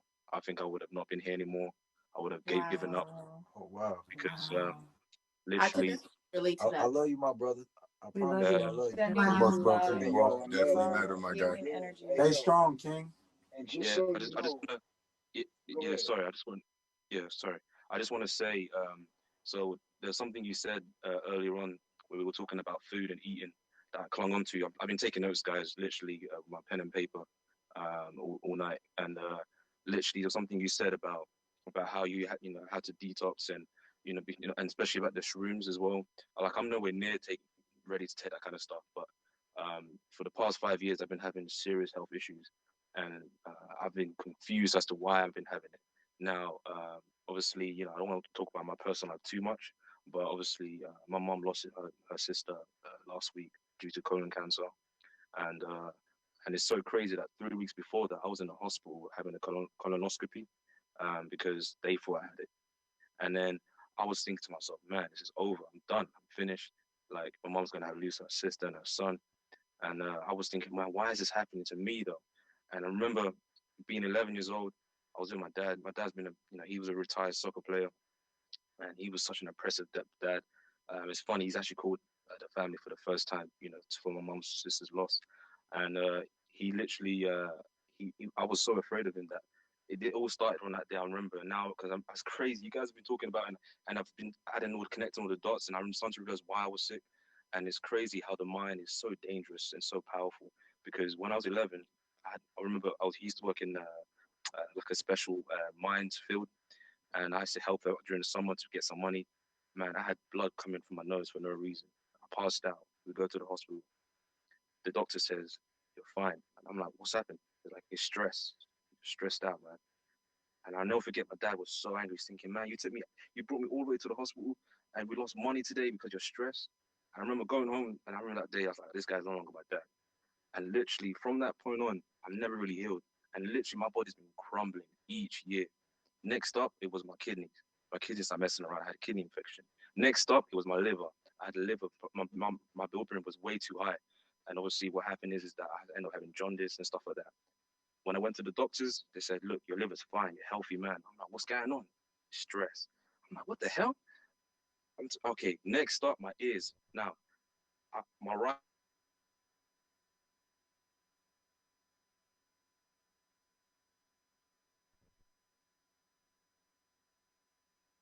ear. God gave me this gift to be a R&B singer, and I'm thinking, why am I now losing my hearing? Why is this happening to me? And they were like, "Man, it's stress." And I remember having problems with my eating. I couldn't eat properly. I couldn't digest properly. And literally, when they were telling me, "Oh, this could be cancer," I was like, "What? This is too much." And guys, seriously, now I've been listening to you guys tonight, taking all these notes. My mind has just been blown away. It's like, say, "Look, son, you suffered enough. Look, I'm free, guys. I'm the most happiest guy right now." And Wow. I'm Definitely everyone here. illness can Blessings, man. just God be bless. helpful to yourself. Try affirmations. When I wake up, before I even open my eyes, I swear to God, this is life changing. Everybody should try this. When I wake up, before I even open my eyes, I start saying affirmations. I am well. I am healthy. Speak health over, please, because disease is literally is your body not at ease. Right. It's speak health over yourself, because that energy, that like disease, is an energy as well. So do not invite it into your vortex. So just speak health over yourself with affirmations before you even open your eyes. Yeah, I'll definitely do that. Yeah, hey Mike, and I've been talking to you. I've been talking to you for I don't know, about 70 years on this app, in and out of different rooms. I've heard the light side of light-hearted Mike. I've heard the funny Mike, and and again, man, these games on this app or voicemail game or just interacting as just African American males from two sides of the water, being from the UK and I being from Compton, man, it's just amazing in itself. But you never know what people are really going through. And yesterday we were playing games, you laughing and doing all of that. I didn't know that, of course, I don't know you personally, so I didn't know what you were going through, but I was a part of your journey. So appreciate you for letting me, let me in, man, let me be a part of your healing. And then hearing you laugh after hearing all the information that has been prescribed in this room today, it takes me back to the day when you were laughing. And I just wanted to tell you, man, that happiness is a cure too. And I'll take everybody else through the room. Look, I'll take everybody story about my mom, right? My mom had she is a Wingstop connoisseur, right? She cooks like ham hocks, and I've been here since throughout the holidays, and she is widely ruining my diet and the things that I'm on, because she just cooks and cooks and cooks, and I've been eating, but I've also been waking up and running around the block and doing what I can to disband, what I'm saying, the gainage of the weight. But yeah, hey Mike, man, my mom several years ago had a heart attack, and was when I say we were having conversations about whether or not we should just let her go, right? And after that, she woke up. My son walked in the room, and for Bashir and brother Shaka and Blue Pillar, them talking about stars and energy and plant based and just all of that, just all of this energy, right? My mom was in a coma, bro, on her deathbed, right, with whole families in the room. We were tired from just being there for 2 days straight. And so me and my sisters went out to Subway to get some food. And then while we were out at Subway, my kid's mom had brought my oldest son in the room. Now my oldest son is like my mother's child because when I was earlier stages, if anybody knows about my first album, I put my oldest son on the album. He was 6 months crying. Took us down there 2 days to do that photo shoot because he wouldn't make the face that I needed him to make to be on the album. But that's another story. So anyway, my mom basically raised him while I was on tour because I would take his mother with me in the early stages of my career. So my mom was like his mom basically, which was her giving back to the love that I lacked when I was a child. So she did her thing. So they have a spiritual energy, a connection, if you will, that I didn't have with my mom there, but they close. So while we're going to get something to eat, thinking and to talk about my mother's fate. My son had pulled up with his mom, and he's 17 now. I want to say that he was about 10 then. So yeah, went into the room and got into bed with her. And damn, I hope I don't fucking shed tears. Because the story is like real fucking just emotional. Went into the room, got into the bed with her, got into the bed with my mother, and sort of just hugged her. I'm telling you, when we got back from 30 minutes of being gone to the subway, my mother was up and talking to this nigga like, yo, like she never, like nothing ever transpired. Like she never had the heart attack, nothing. So just that energy, you know what I'm saying? Just us talking about energy. And again, before I created this room, before I heard all these submissions of energy and all these different levels of life today, I didn't even understand, what my son did for my mom. And so he woke her up out of the coma by himself, just laying there with her. And since then, my mother, like right after she It's had the heart okay, attack, Jason. I'm look, here. right after she had this heart attack, right? She comes home and I kick my shit into gear because of course I'm fucking richer than a motherfucker. So look, I'm buying my mom every type of elliptical and treadmill. I'm putting all this shit in the house and I'm clearing out my old room in her house and I'm turning this motherfucker into a gym and I'm getting her a dietitian and I'm getting her a live-in nurse and I'm making my doctor and my spiritual healing friends come over to my mom's house, drive an hour, and I'm paying them top dollar to take care of her. And I did all of that shit. And you know what happened? She was fucking miserable. And so her health declined again. And she had to go back to the hospital, right? So we're back in the hospital again.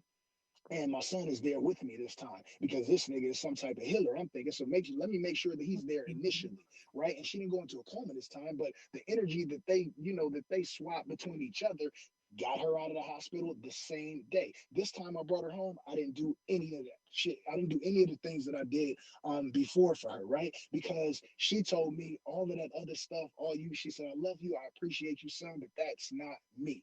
And she said, you know me. She said, go to the shopping center and give me some Wingstop. And so I'm like, are you got a pacemaker now, and you have damn near diabetes, and you have high blood sugar. What the fuck are you gonna do with a 20-piece lemon pepper, some fries, and a strawberry soda? And she's like, just give me what I want. It makes me happy, right? And so I say that to say that allowing her to live the way that she wants to live, and No way. Oh man, where did he go? Oh no. Nah, it's Give goddamn. him Nah, one, the app one is It's moment. kicking people glitching. out. I see it. It's Yeah, kicking it people kicked out. me It out. did. I It's can been glitching. Hey, Gigi, you look. saw that shit? It's been glitching all day. I keep getting kicked out I just too. got kicked out 3 times Let's in a give it. row. Let's give it one moment. Nah, he here. Yeah, I Think the think he's vibration is back. just so high. That's It's what the we just That's said. real We were That's just what it saying is. in the This background energy right that here. the energy is marvelous, you guys. This just right Right. here really shows, if not anything, that spirit, vibrations, and energy truly can control. And if you understand life as the whole, you understand. Hey, Damn. yo, the devil to stop It, playing, man. hey, Yeah, hey, Just, I hey, just have stop. noticed not that. her. Reveal I it. think because Stop. One there's a mic, Reveal lot it. of one mic, there's a one lot mic, of rooms one One that mic, mic, have please, you thousands guys. of people one in I it mic, right now, so the one app mic. is glitching. can you guys hear me? Yeah, we hear you, Gigi. Go ahead. All right. I just got kicked out. It was beautiful. It was like the third time it's happened tonight. But anyhow, if there's anything that we can all come together and understand, it's that everything in this world is created with energy. And there's so many positive vibes and so many minds that are clicking and fireworks going off in your damn brains right now that we are stirring the pot. And so this is a beautiful moment. Above anything, I'll take the glitches. I ain't even tripping because I have been able to be silent tonight and truly be a listener and a learner. And I thank every single one of you motherfuckers on the panel because this has been so beautiful. I feel like we spend this time talking about the shit we're going through and listening and speaking. I mean, girl, guys and girls, I've truly had the opportunity to grow in this moment. I've been online all day, you guys. We've had I had 2 rooms today. This one, however, has been over 6 hours of beauty. So thank you guys. Genuinely, thank you. He's gonna try to get his device, turn it off, turn it back on, and kind of get it back in motion so he can come back with us. But today's word has been amazing. What was that?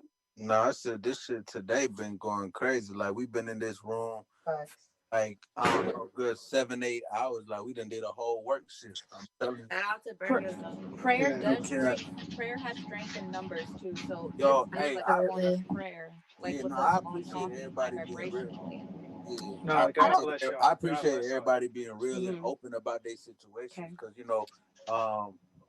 this right here is what your failures or whatever the hell you went through is what is gonna help somebody else get through what they're gonna go through or prevent them from making the same mistakes and shit. So it's like this shit right here, dope for real.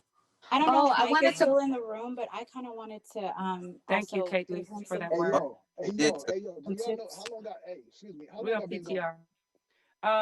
Maybe about like 2 minutes. Yeah, like 2 minutes. Hey yo, oh my God. Hey yo, Mike, man. I thought I was You dropping still jewels on you. Hey yo, Mike, I've been talking to y'all this whole time. So basically, you know what though? It's in the universe. It's in the universe. We need it again. That's the dope. Hey yo, Mike, man. Hey yo, Mike. Can somebody tell me where I ended off so I can just really please end it? A lot of it. Go ahead. You ended off where you were buying your mom. Yeah, you were Wingstop. Yeah, you were buying Wingstop. Purses and Wingstop. Yeah, you were there. Okay. So look, just to pick up, and I'm gonna chop it down for you because I really just thought I was giving Mike Joe's shit is crazy. So yeah, man, I brought my mom Wingstop, and she started to just do the things that she started to get back into doing the things that she wanted to do. And bro, she hasn't had a heart murmur or anything wrong with her in the last 5 or 6 years, bro. I'm reading your comments. Can you hear me? Hey, Yo, can you mute your mic if it's not JC on, please? Oh yeah. Yeah. So I'm saying, Mike, I'll just make it short, man. And say that just her being happy in her normal routine versus me trying to force feed her these different solutions that would have worked for me perfectly fine. She just needed to be herself, to be happy with the things and the way that she was living. And so yes, my mother is overweight, and yes, she does stay in the kitchen cooking macaroni and cheese and eating Wingstop and making hog loss and oxtails and putting hot sauce on it. But she hasn't been to the hospital in 6 fucking years, and she is ecstatic about life and happy to be a grandmother and just happy every day that she wakes. And so I wanted to tell you, bro, it is the energy. Sometimes all it takes is a smile to upside down a frown, bro, and you can bring yourself back by yourself, bro, and by coming on apps and being transparent and being honest, man. And as a brother that that known you for 72 hours only, man, I'm here for you, bro. Anytime you feel down, I create a room simply geared around, man, making you smile again, bro, because that's what I want to do. That's how I want to use my platform now, man. So again, with everything, with all the information that has been prescribed today, like the most important part of it all, bro, is that we're all a community and a unity of powerful forces, man. So yeah, Mike, I'm here, bro. Yo, thank you. Hey, the game, thank you so much for saying that to me, bro. Yeah, for real. We all are. Yeah, it was wonderful. And I also want to let you know, Mike.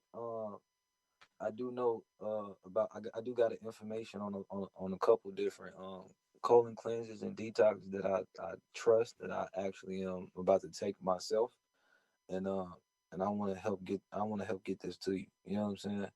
So yeah, bro. Just hit me up on Instagram or whatever, DM me, and I'm gonna get you this info. I'm gonna get you some medicine out to you.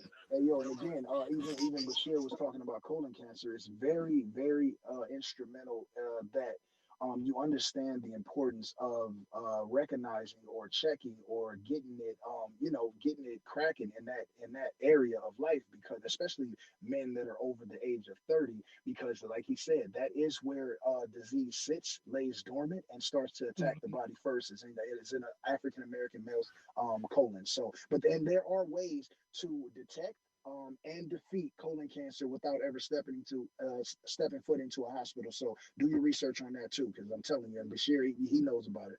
And while we're on that topic, Absolutely. Brashear, thank you for inviting Mike. I challenge you to invite all the men in this room right now, the panel as well as the audience, to reach out to you to gain this knowledge, because men, it is very common for our African American men to be hit, stricken, and killed because of colon cancer. So if, like Jason was saying, taking care of it before you have to hit a hospital.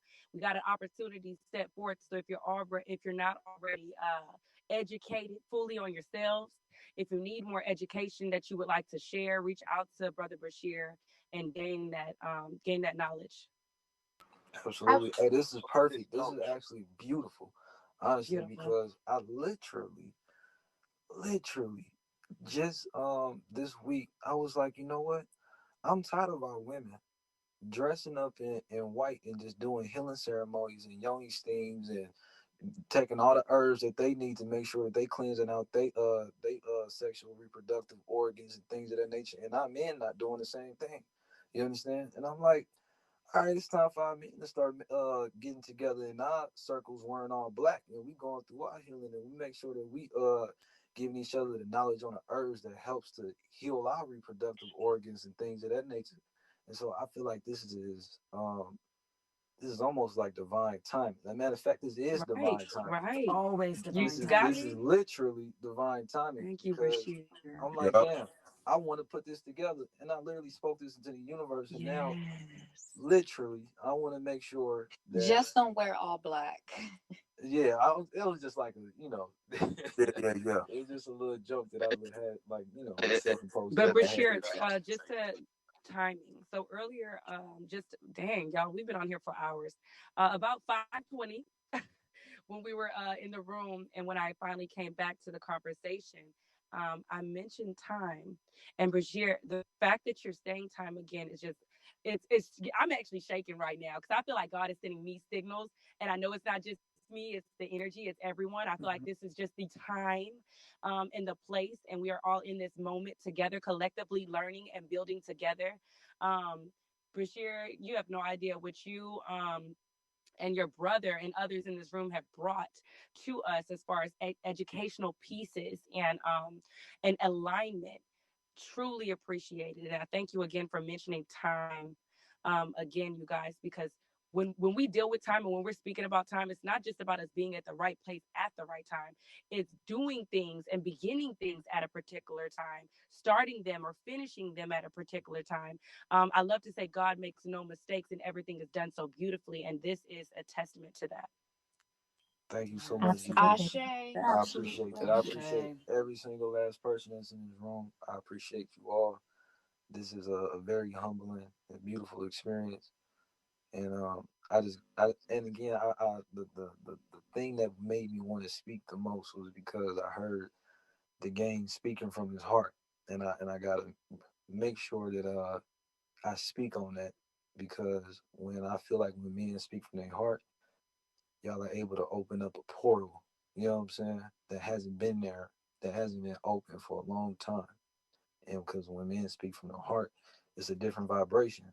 You understand? Because we used to hear men speak with their knowledge. We used to hear men speak from what they know. But when you start speaking on from the spirit, when you start appreciating people, giving people their flowers, you understand?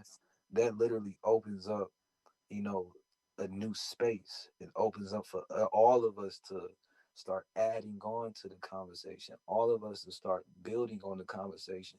And this is why we start having these synchronicities, because the heart and the way the heart communicates travels much faster than your thoughts. The heart has an EMG field, an energetic field that it gives off constantly, and it travels farther, much wider than literally pass out towards the space in the cosmos. and it travels faster than light itself. So when you speak from the heart, you literally start tapping into everybody, even if they're not even around you. You understand? So Facts. it's Sync very up. important for us as men, to start understanding that, yeah, you can give each other other people their flowers. You can appreciate other people. You can talk from not about what you know, it's about what you're learning. You understand? So I appreciate again the game for opening up this space for everybody that's on here on this space. Gigi for just acknowledging that.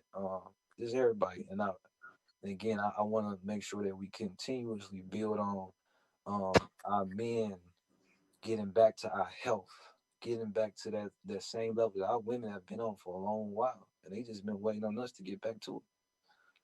Wow. Yes, Hey, yo, we Boss I'd here. love to veggie back if I could. Hey, come on, veggie back. I just want to big up everybody in this room. This is the second room today that has brought tears to my eyes. I was on earlier on a different room with 21 Savage, and there were black kings talking about being vulnerable and talking about making sure they say, I love you to their kids and not just love you. That brought me to tears. This is revolutionary. We have to understand there's a universal shift, and for us to stand in that universal shift, I have goosebumps all over my body staring at the full moon, feeling all this love. Y'all, this is next level. Next level. Everybody has to move forward with that new power, because we can't go back. There's no going back. these are our And two to that thought, like and this is Ray. I just wanted to say that I love all the black men in this room. I love all the queens in this room. I love all the kings in this room. There's been several men that have reached out to me that I did not know prior to this app that said that they appreciate what I'm saying on Game and Gigi's platform. And it's crazy because normally I'm kind of conservative and very private in regards to how I feel about a lot of things. And I think that a lot of men can attest to that. And, to what brother was talking about in regards to saying, and sister was talking about in regards to I love you. I love all of y'all, yo. Like we have to really take this time and appreciate that we're family in these moments. And a lot of us don't have that. You dig what I mean? So, I fuck with y'all in a major way. Absolutely. Absolutely. I love you too, God. We love you too, brother. For real. So, It's Chubby, man. Game. I appreciate you a lot. You know, man. We've been real close for a long time, man. And I feel like this app is really like, you really get to know people. I was biased to it at first, right? Because I wasn't too hip on the app. But as I've been on there like these last 4 times, we've been having some real deep conversations. Like last night, me, Game, Ja, we was talking about relationships, and to see about what we talking about here today. We were talking about our kids, you know what I mean? Being in the music business and having children, man, it's a very hard thing to balance, and even in a relationship. So, a lot of ladies was asking me questions yesterday about,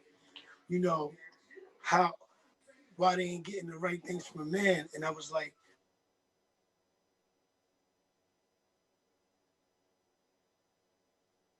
Yeah, it's glitching. Well, Fuck out. yeah, this shit keep booting me. It kicked me yeah, out. it Keeps looks like booting it's me. kicking Get me out out. too. Hey, real No, quick, I just listen, let y'all know, bro. This was Leak again, bro, and I just want to let y'all know. You know what I'm saying? I've only said one thing, and I've been listening for like the last 5-6 hours. You know what I'm saying? Just soaking up what some of the people that's older than me say, or like some of y'all got more wisdom, anything like that. Because like I said, like you never like just hearing y'all how y'all say things. You know what I'm saying?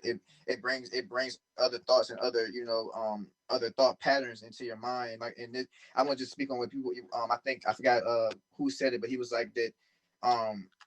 It's rotational, the energy you send around, everything like that. You gotta also understand also it's that vibrational energy. Like when you actually ready to learn and y'all start teaching stuff, and like I feel like I want to hear what y'all talking about. That's everybody vibrating on a good frequency. You know what I'm saying? Because I'm willing and I'm wanting to learn and soak up the information y'all are giving. You know what I'm saying? I feel like everybody's in this room has been in this room this whole time. Thanks, you know what I'm saying? Like Game and Gigi.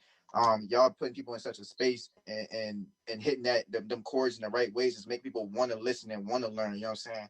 That's why I just want to appreciate all of that. That's all I got to say for so real. hey, Chubby, Absolutely. hey, Appreciate Chubby, you, Lee.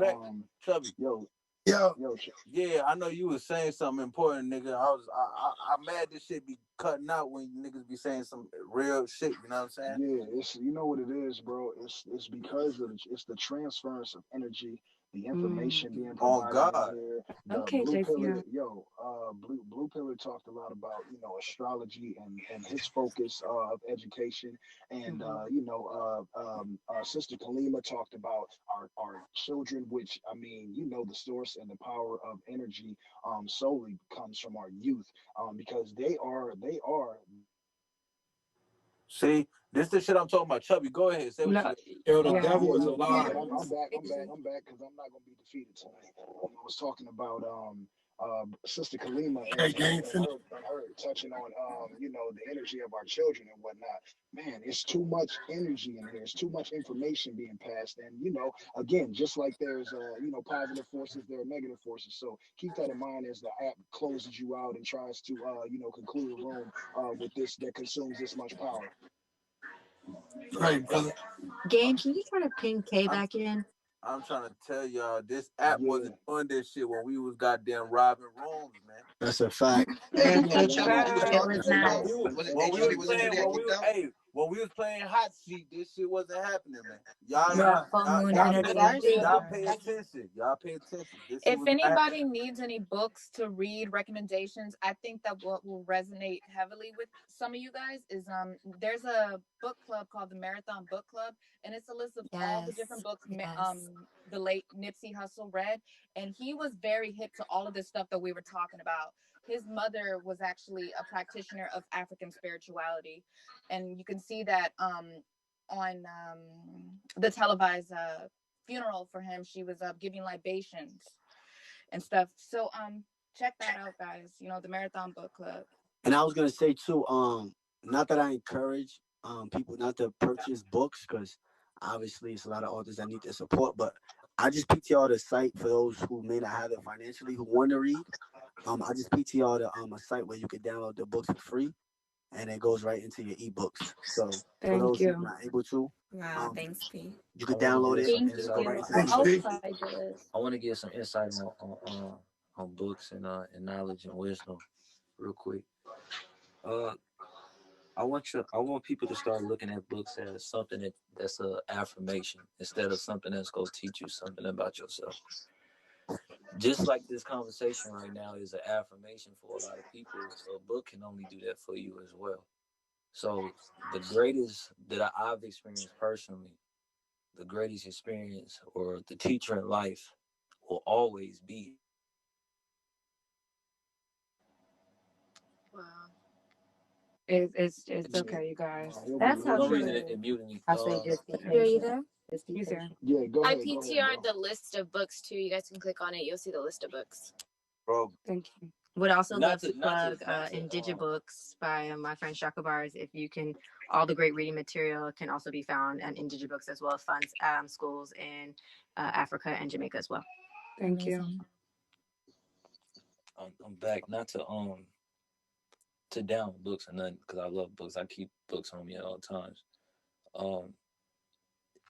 I know for a fact that if you spend enough time, let's just say at a beach, it's going to teach you a lot about patience. It's going to teach you a lot about how, if you look at water itself, if you look at how the ocean itself, the ocean itself, it doesn't want to drag you out more deeper into the ocean. It wants to bring you back to the land. Because if you look at all the waves of the land of the ocean, it comes back to the land.